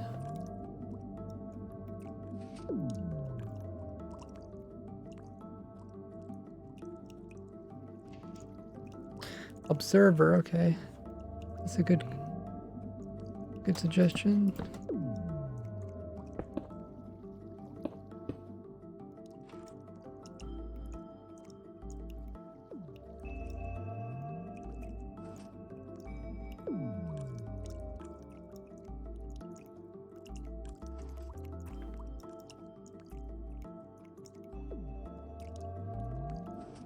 I guess we just set this one to exactly 15 seconds, and then we just start it exact time.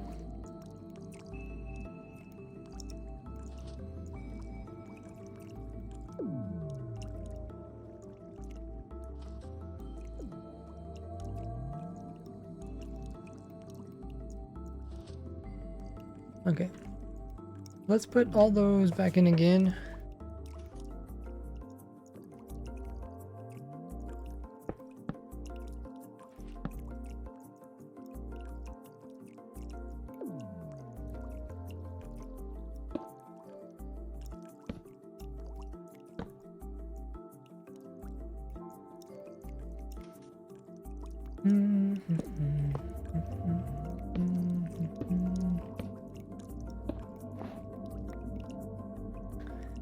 So let's count this out, make sure it's 15 seconds.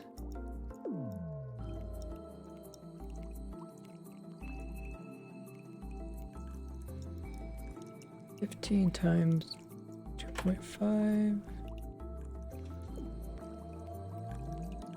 37.5 repeaters, okay.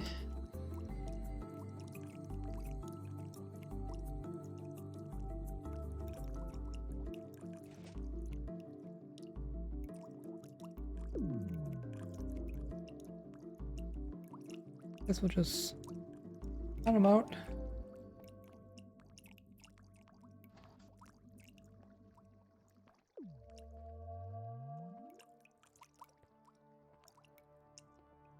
$16.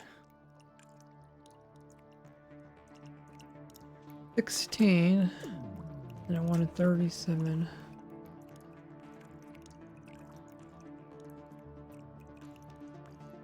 I guess we just add more.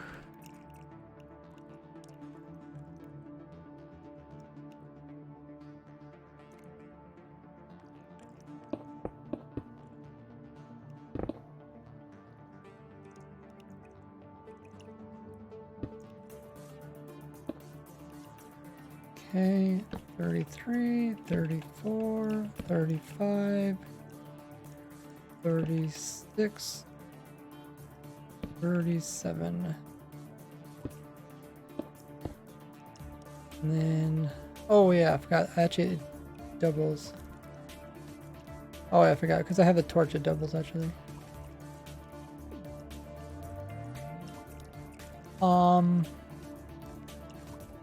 Okay, well, let's not use a torch.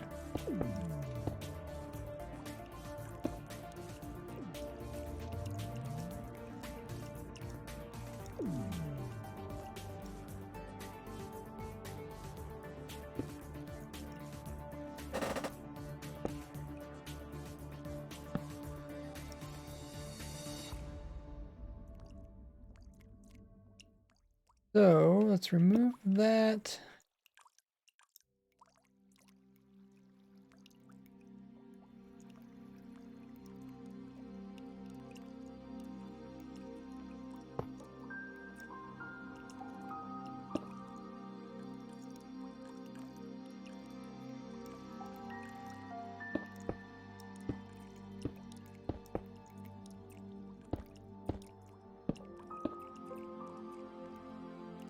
I'll put a torch in. So what we'll do is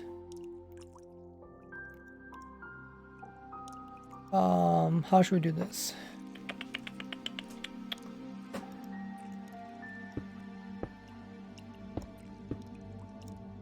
We have like a couple seconds to detect it.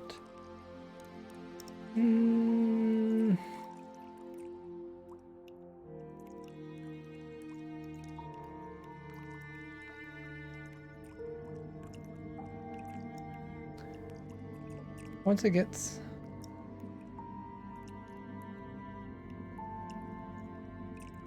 we have 4 seconds to detect it.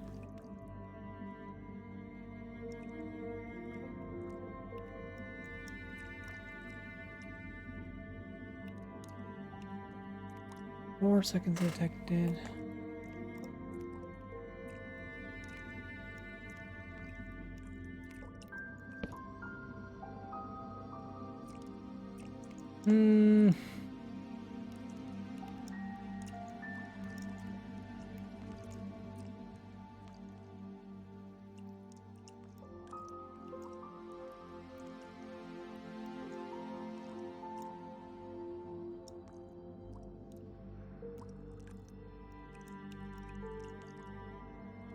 Dee dee dee dee dum dum dum dee dum dum.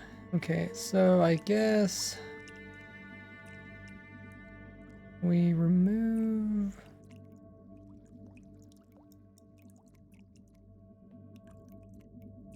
move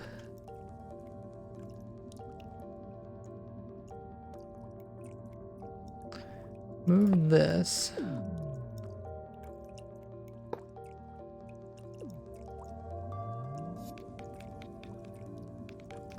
How do we do this? Okay, we remove it. We let it die out.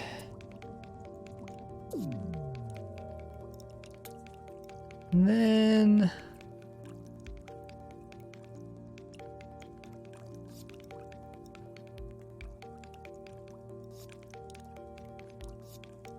we place in an iron block, and then as soon as we get the effect,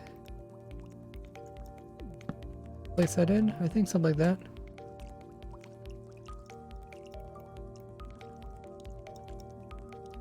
Let's see if it lines up.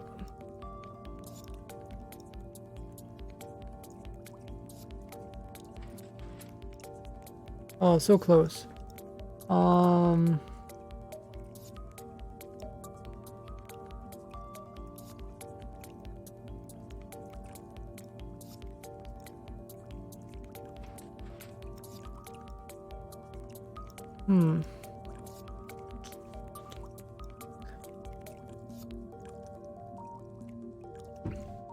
Notice how it doesn't get past 13. At the end of 13... Actually, I don't think our time is quite right.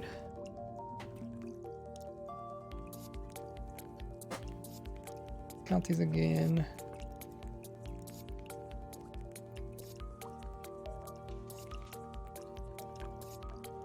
Glad we didn't start at the right time. 4, 6, 8, 10, 12, 14, 16, 18, 20, 22, 24, 6, 28, 30, 32, 34, 36, 37, 37 and a half. Right?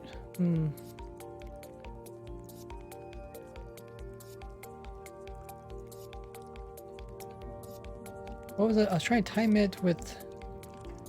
I time it 15 seconds, but maybe I have to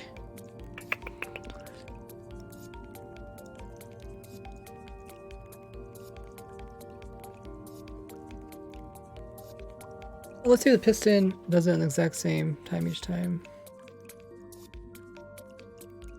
Right there did it on the 16.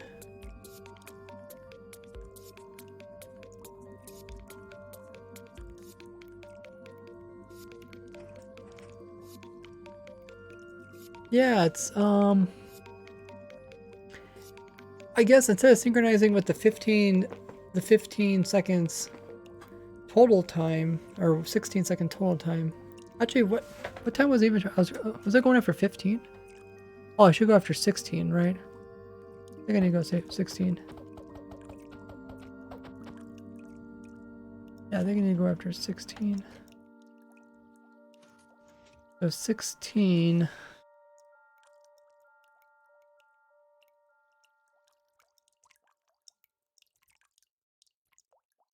Let's try that. 40, okay. Well, this is 38. 30, 39.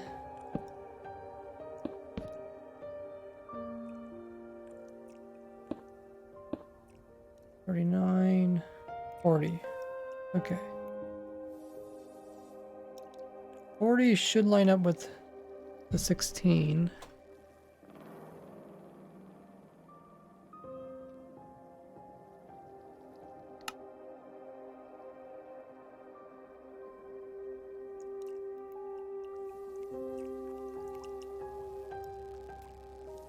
So we'll do the same thing as before.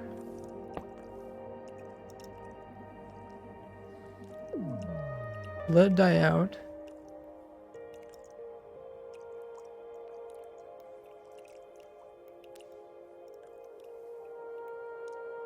Remove that.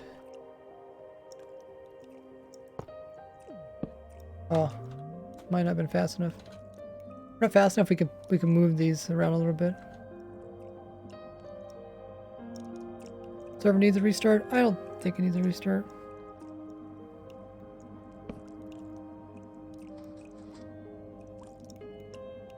And let's see if it lines up.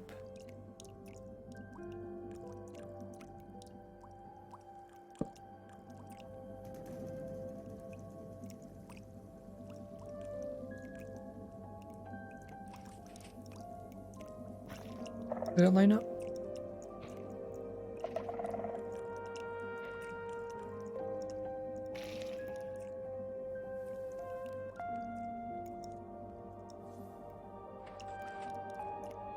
opens up. Right when it hits 16, it puts the block in. I think that's what we want.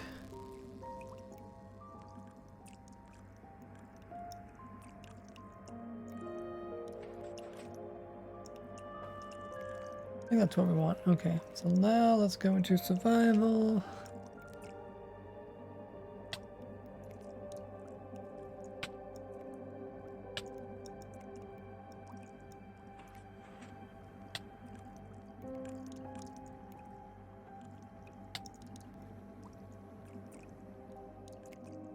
Sort of what we want. We still gotta get the actual regen to work.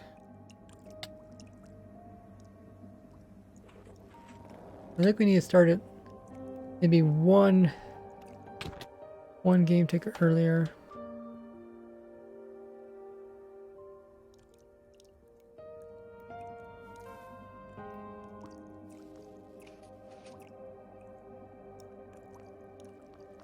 So instead of pulling the pulse there, maybe pull it back here.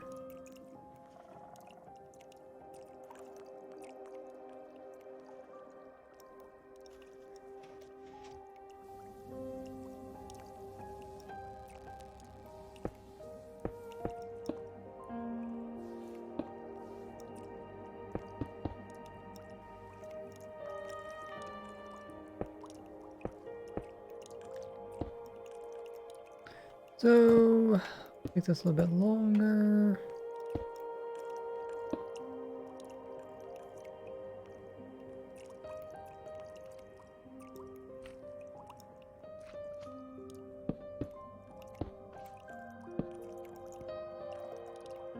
Okay. Now it's gonna do it slightly before it.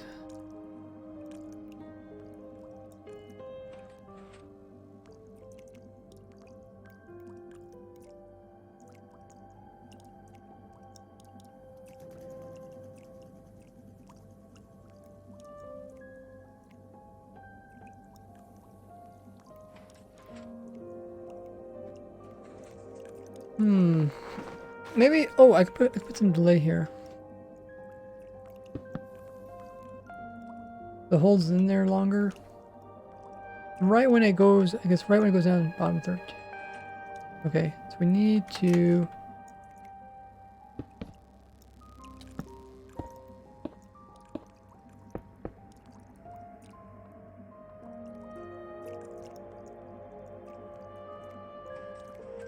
that's pretty close.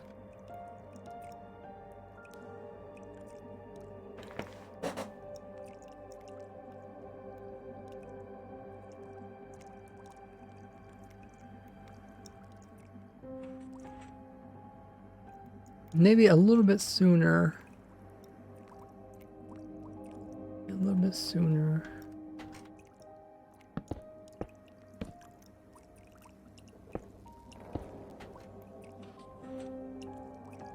That might be too soon.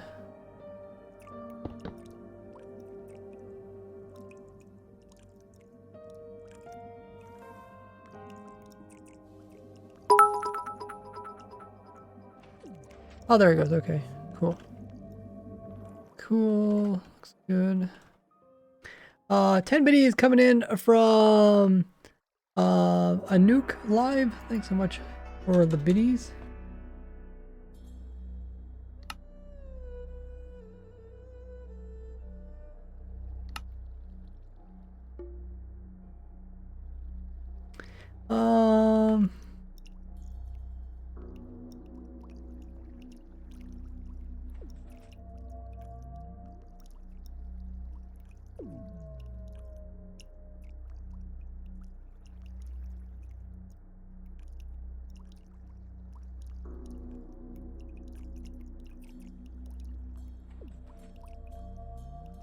Thing about teams you ask about? I don't know. I would search it online.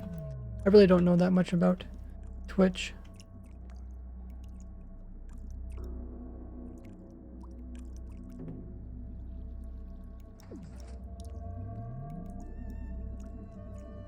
So does this actually help us?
I'll make a tutorial. I guess I could.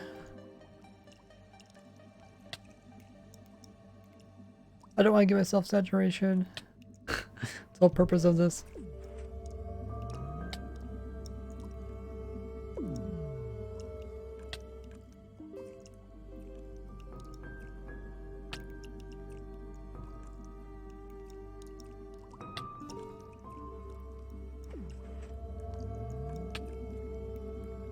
So it is helping us.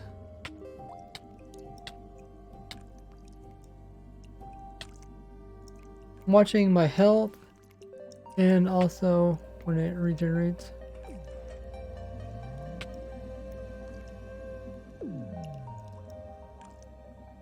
I turned off, it helped us one.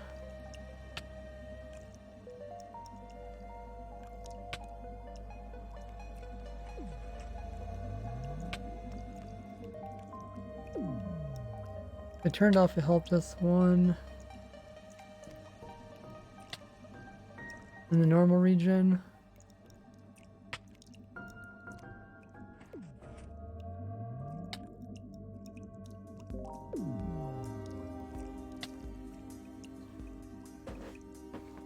So is this the beacon turning off that's helping us?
For half a heart, and then we do that. Then we gain one right when it turns off. So we gain two. We gain a couple.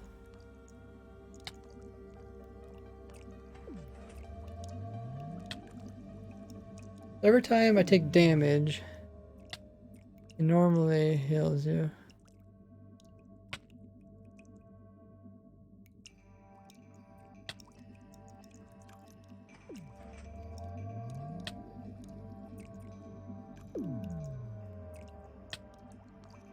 Looks good. I think we can set it up for 4 seconds. I think that'd make the clock smaller, but also easier to do. So let's do 4 seconds. So, because it's increments of 4 seconds. 4 times. Need 10 of these. We got.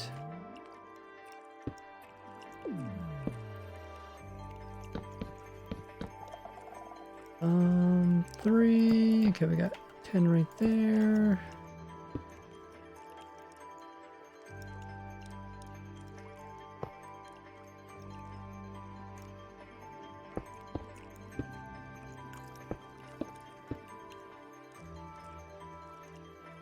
So we remove that.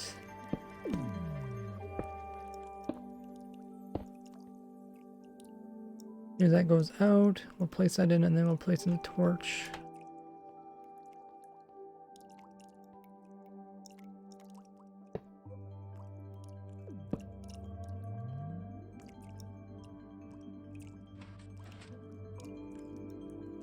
Okay, so let's add some delay.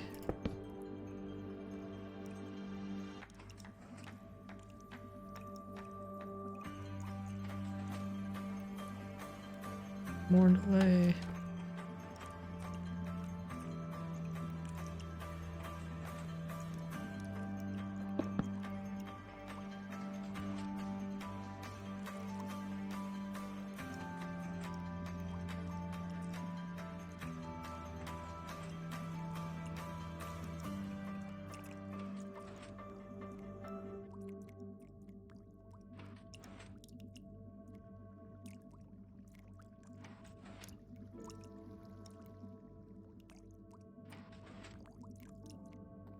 Okay, I think I need some more delay.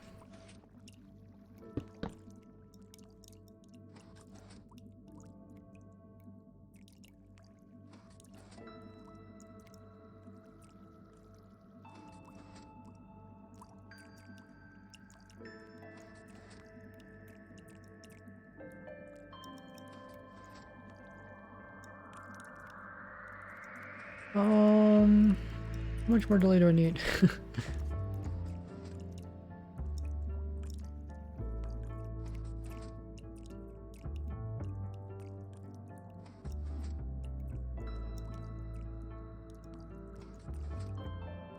I feel like it's not cycled correctly.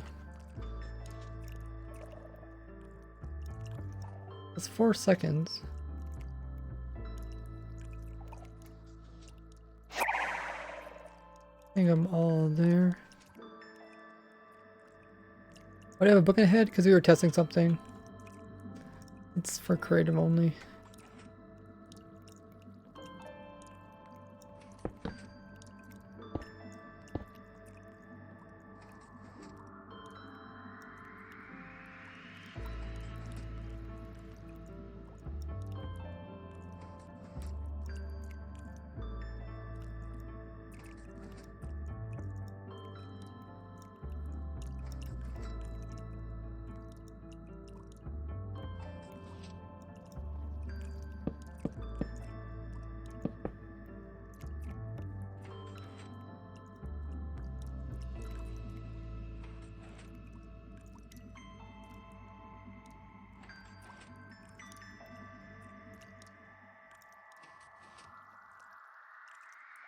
Best level to mine diamonds. Did a video explaining all of that. Let's add...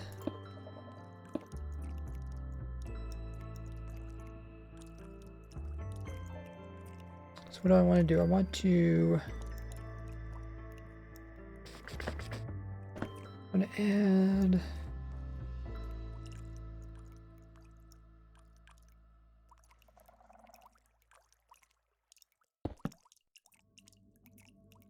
Ah, well, messed it up. Okay, so let's change this. I want to pull a signal from here instead. Means I want to add one here. And that should still be 5.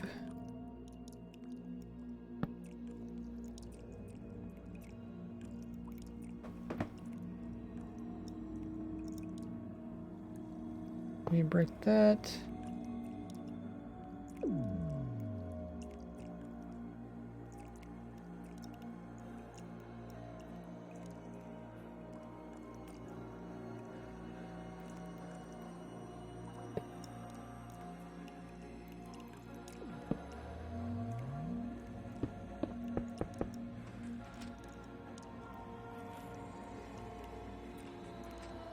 Oh, it still seems a little bit slow.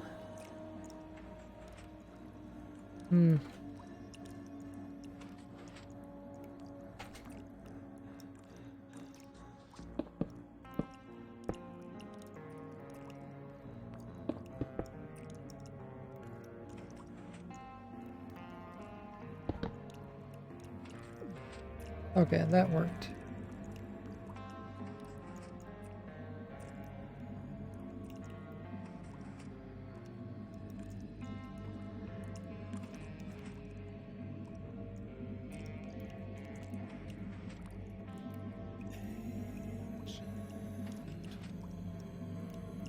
Sort of worked.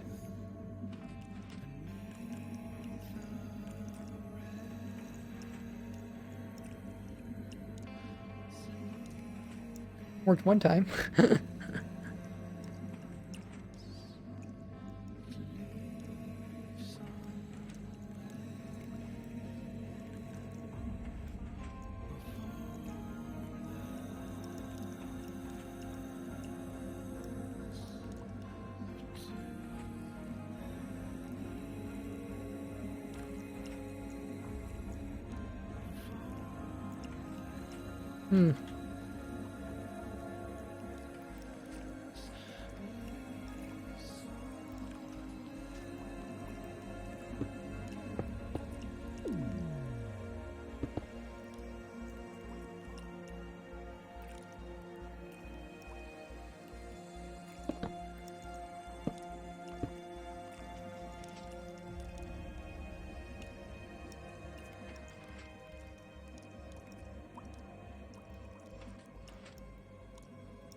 Doesn't seem quite right.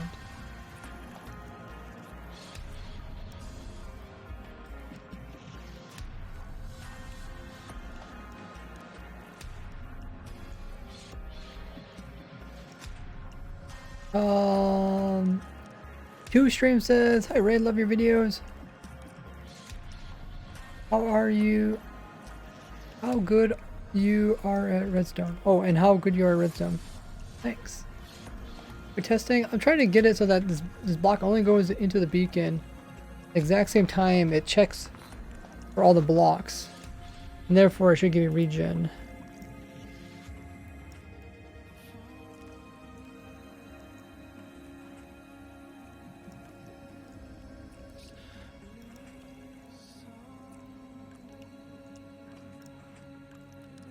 I feel like I need just a little bit more. There it goes. Okay. Doesn't do that every time.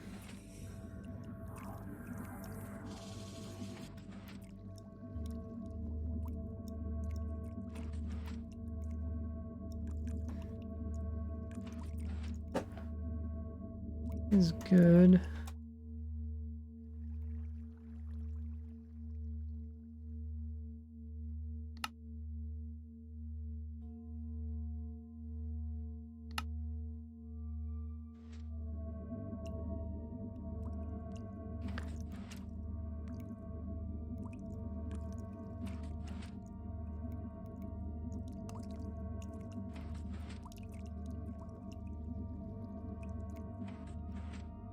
Okay, so let's go into survival. Let's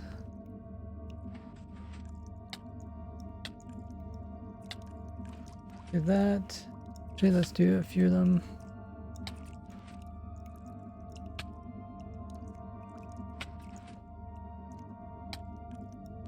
Okay.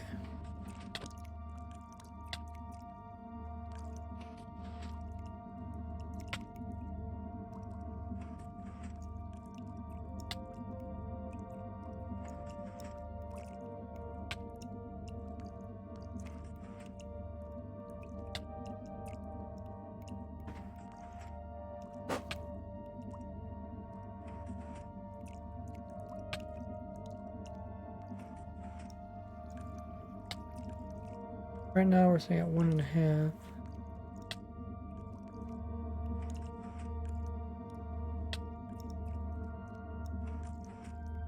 So I don't think that actually helps us.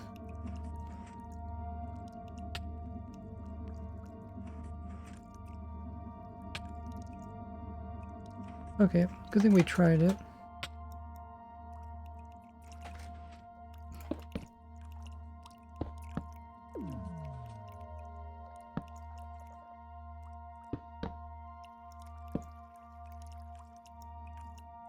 So what are we looking at?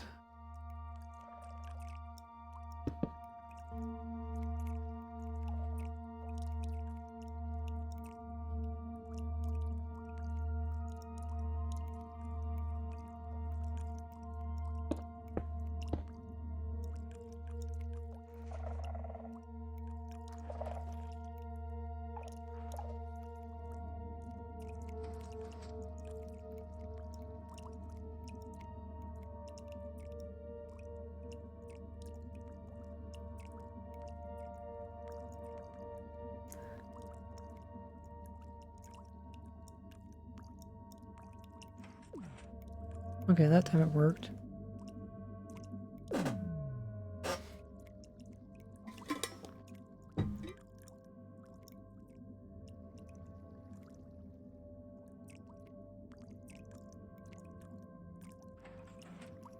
That time it did not.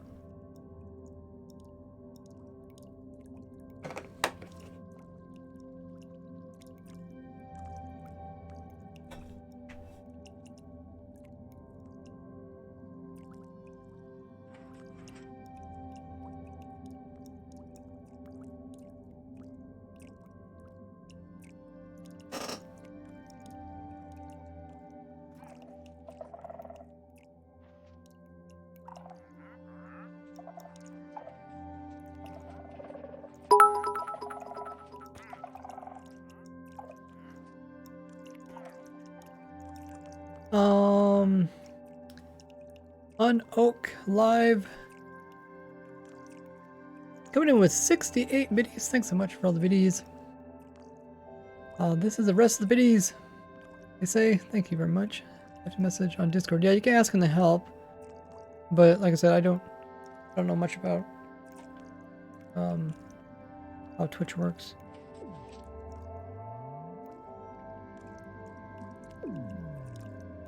I guess sometimes it looks like sometimes it works, sometimes it doesn't work.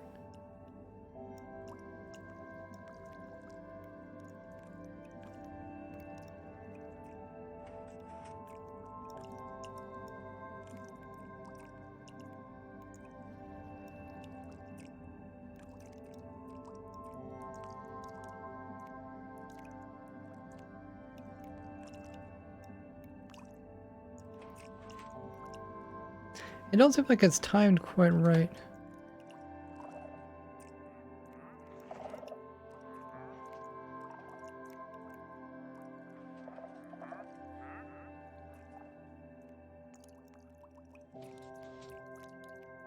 So I guess what we should do is put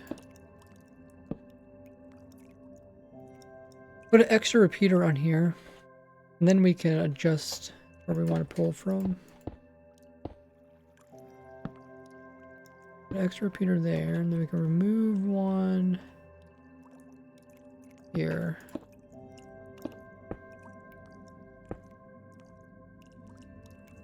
Then we could tweak it.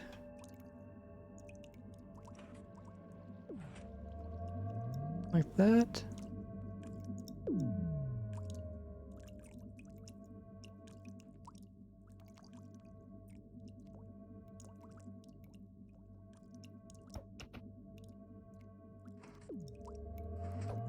Not good. Wonder if I can remove some delay.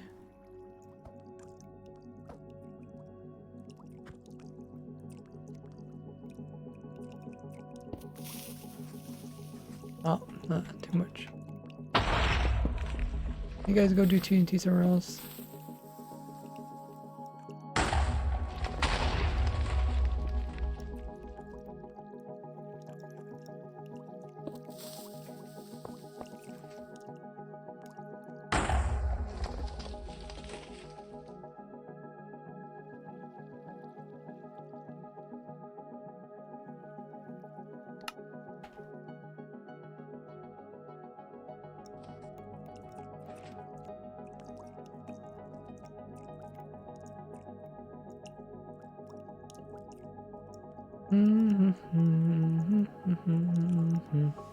It doesn't seem like I timed it quite right.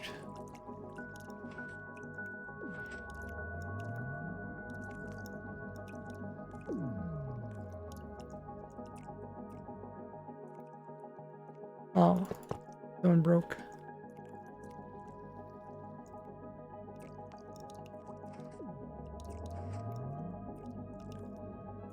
Okay.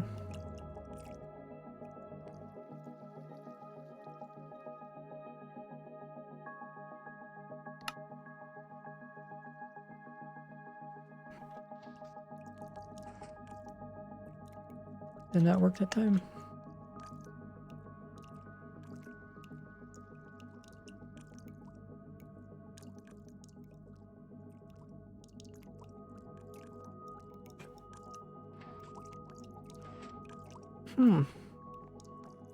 Definitely seemed like the timing changed.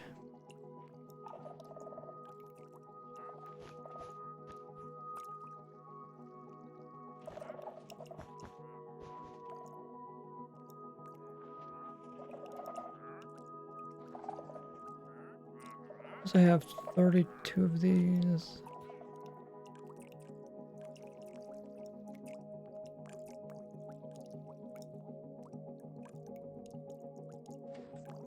Two, 4, 6, 8, 10, 12, 14, 16, 18, 20, 22.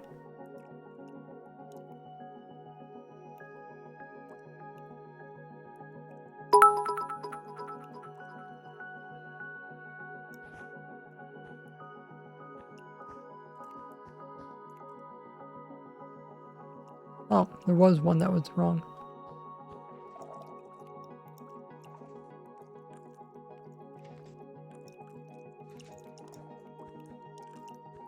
Thanks for the 5 biddies.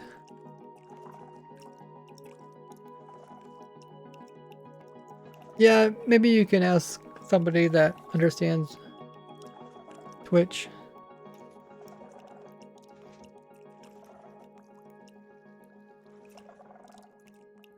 I don't think I'll be able to help you.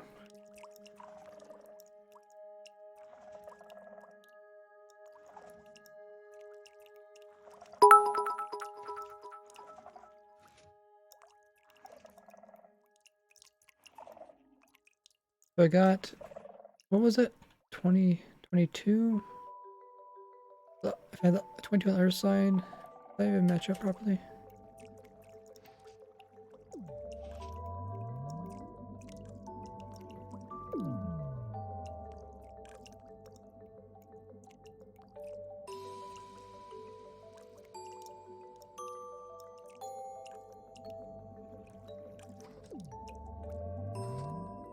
I think it's timed better now.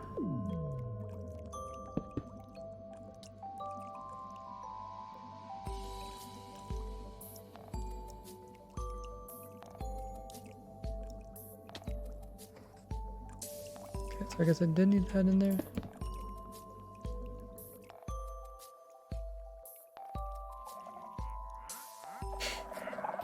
Wandering traders. This is a good place for them.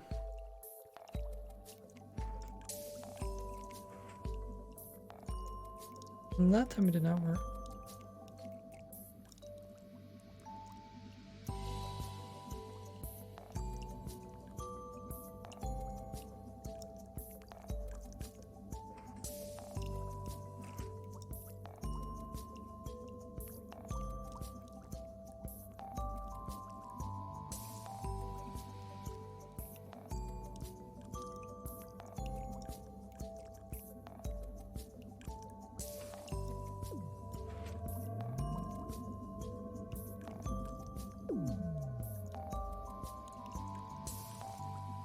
Oh. Yeah, that's how that connect.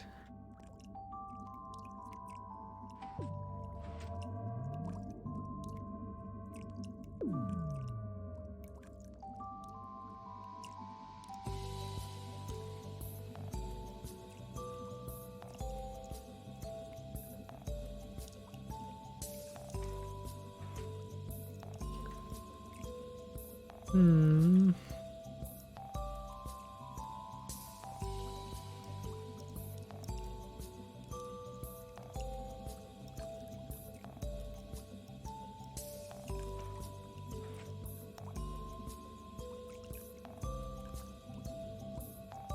Wonder if it's server lag that just makes it inconsistent.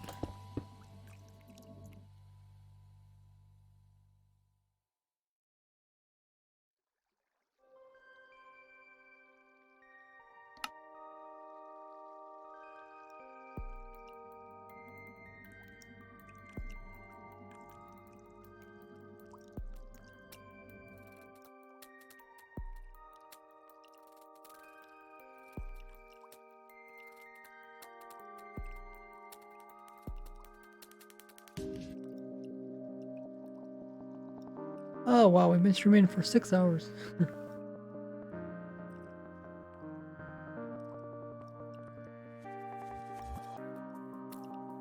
6 hours.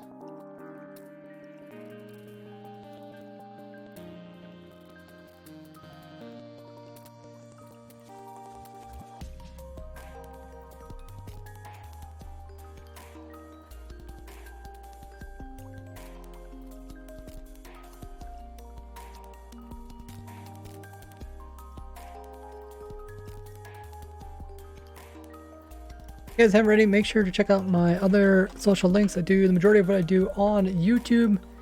Check out that prison I made for Dream, and I made a bunch of other different attractions, simple ones, complex ones. I got playlists about glitches, ones about rare mobs, ones about rare items in Minecraft. All there on my YouTube channel. There's also Twitter. Make sure you guys join there. And the last link is a Discord. Trying to get 7,000 members on there, so if you haven't already clicked that link, go ahead and do it now.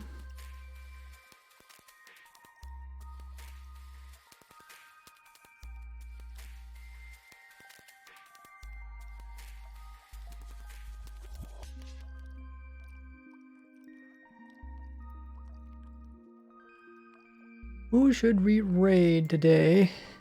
As always, before we end the stream, we like to do a big raid. We'll be raiding none other than Bowtie Daniels.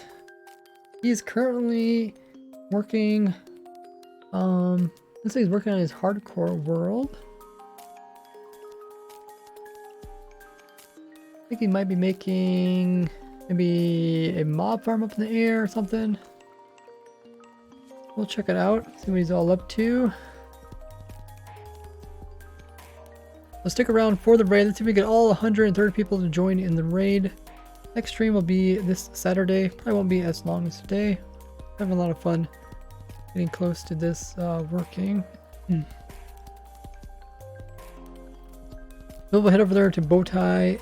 Thanks everybody coming in with the subs. We had quite a few subs. We had bits as well, and the follows. Making our way up to 32,000 followers. So big thanks to everybody who just sit around and chill. It all helps out the stream. Thanks to our moderators for keeping the chat clean and fun. Are you guys ready to go raiding? When we hop into Bowtie Daniel's stream, paste that message in the chat, that raid message. Copy it right now and paste it into his chat. When we go over there, you can also throw down any emotes you guys have. Are you guys ready to go raid? Spam the chat up. We'll check them out. I'll see you guys this Saturday. Have fun. Bye-bye.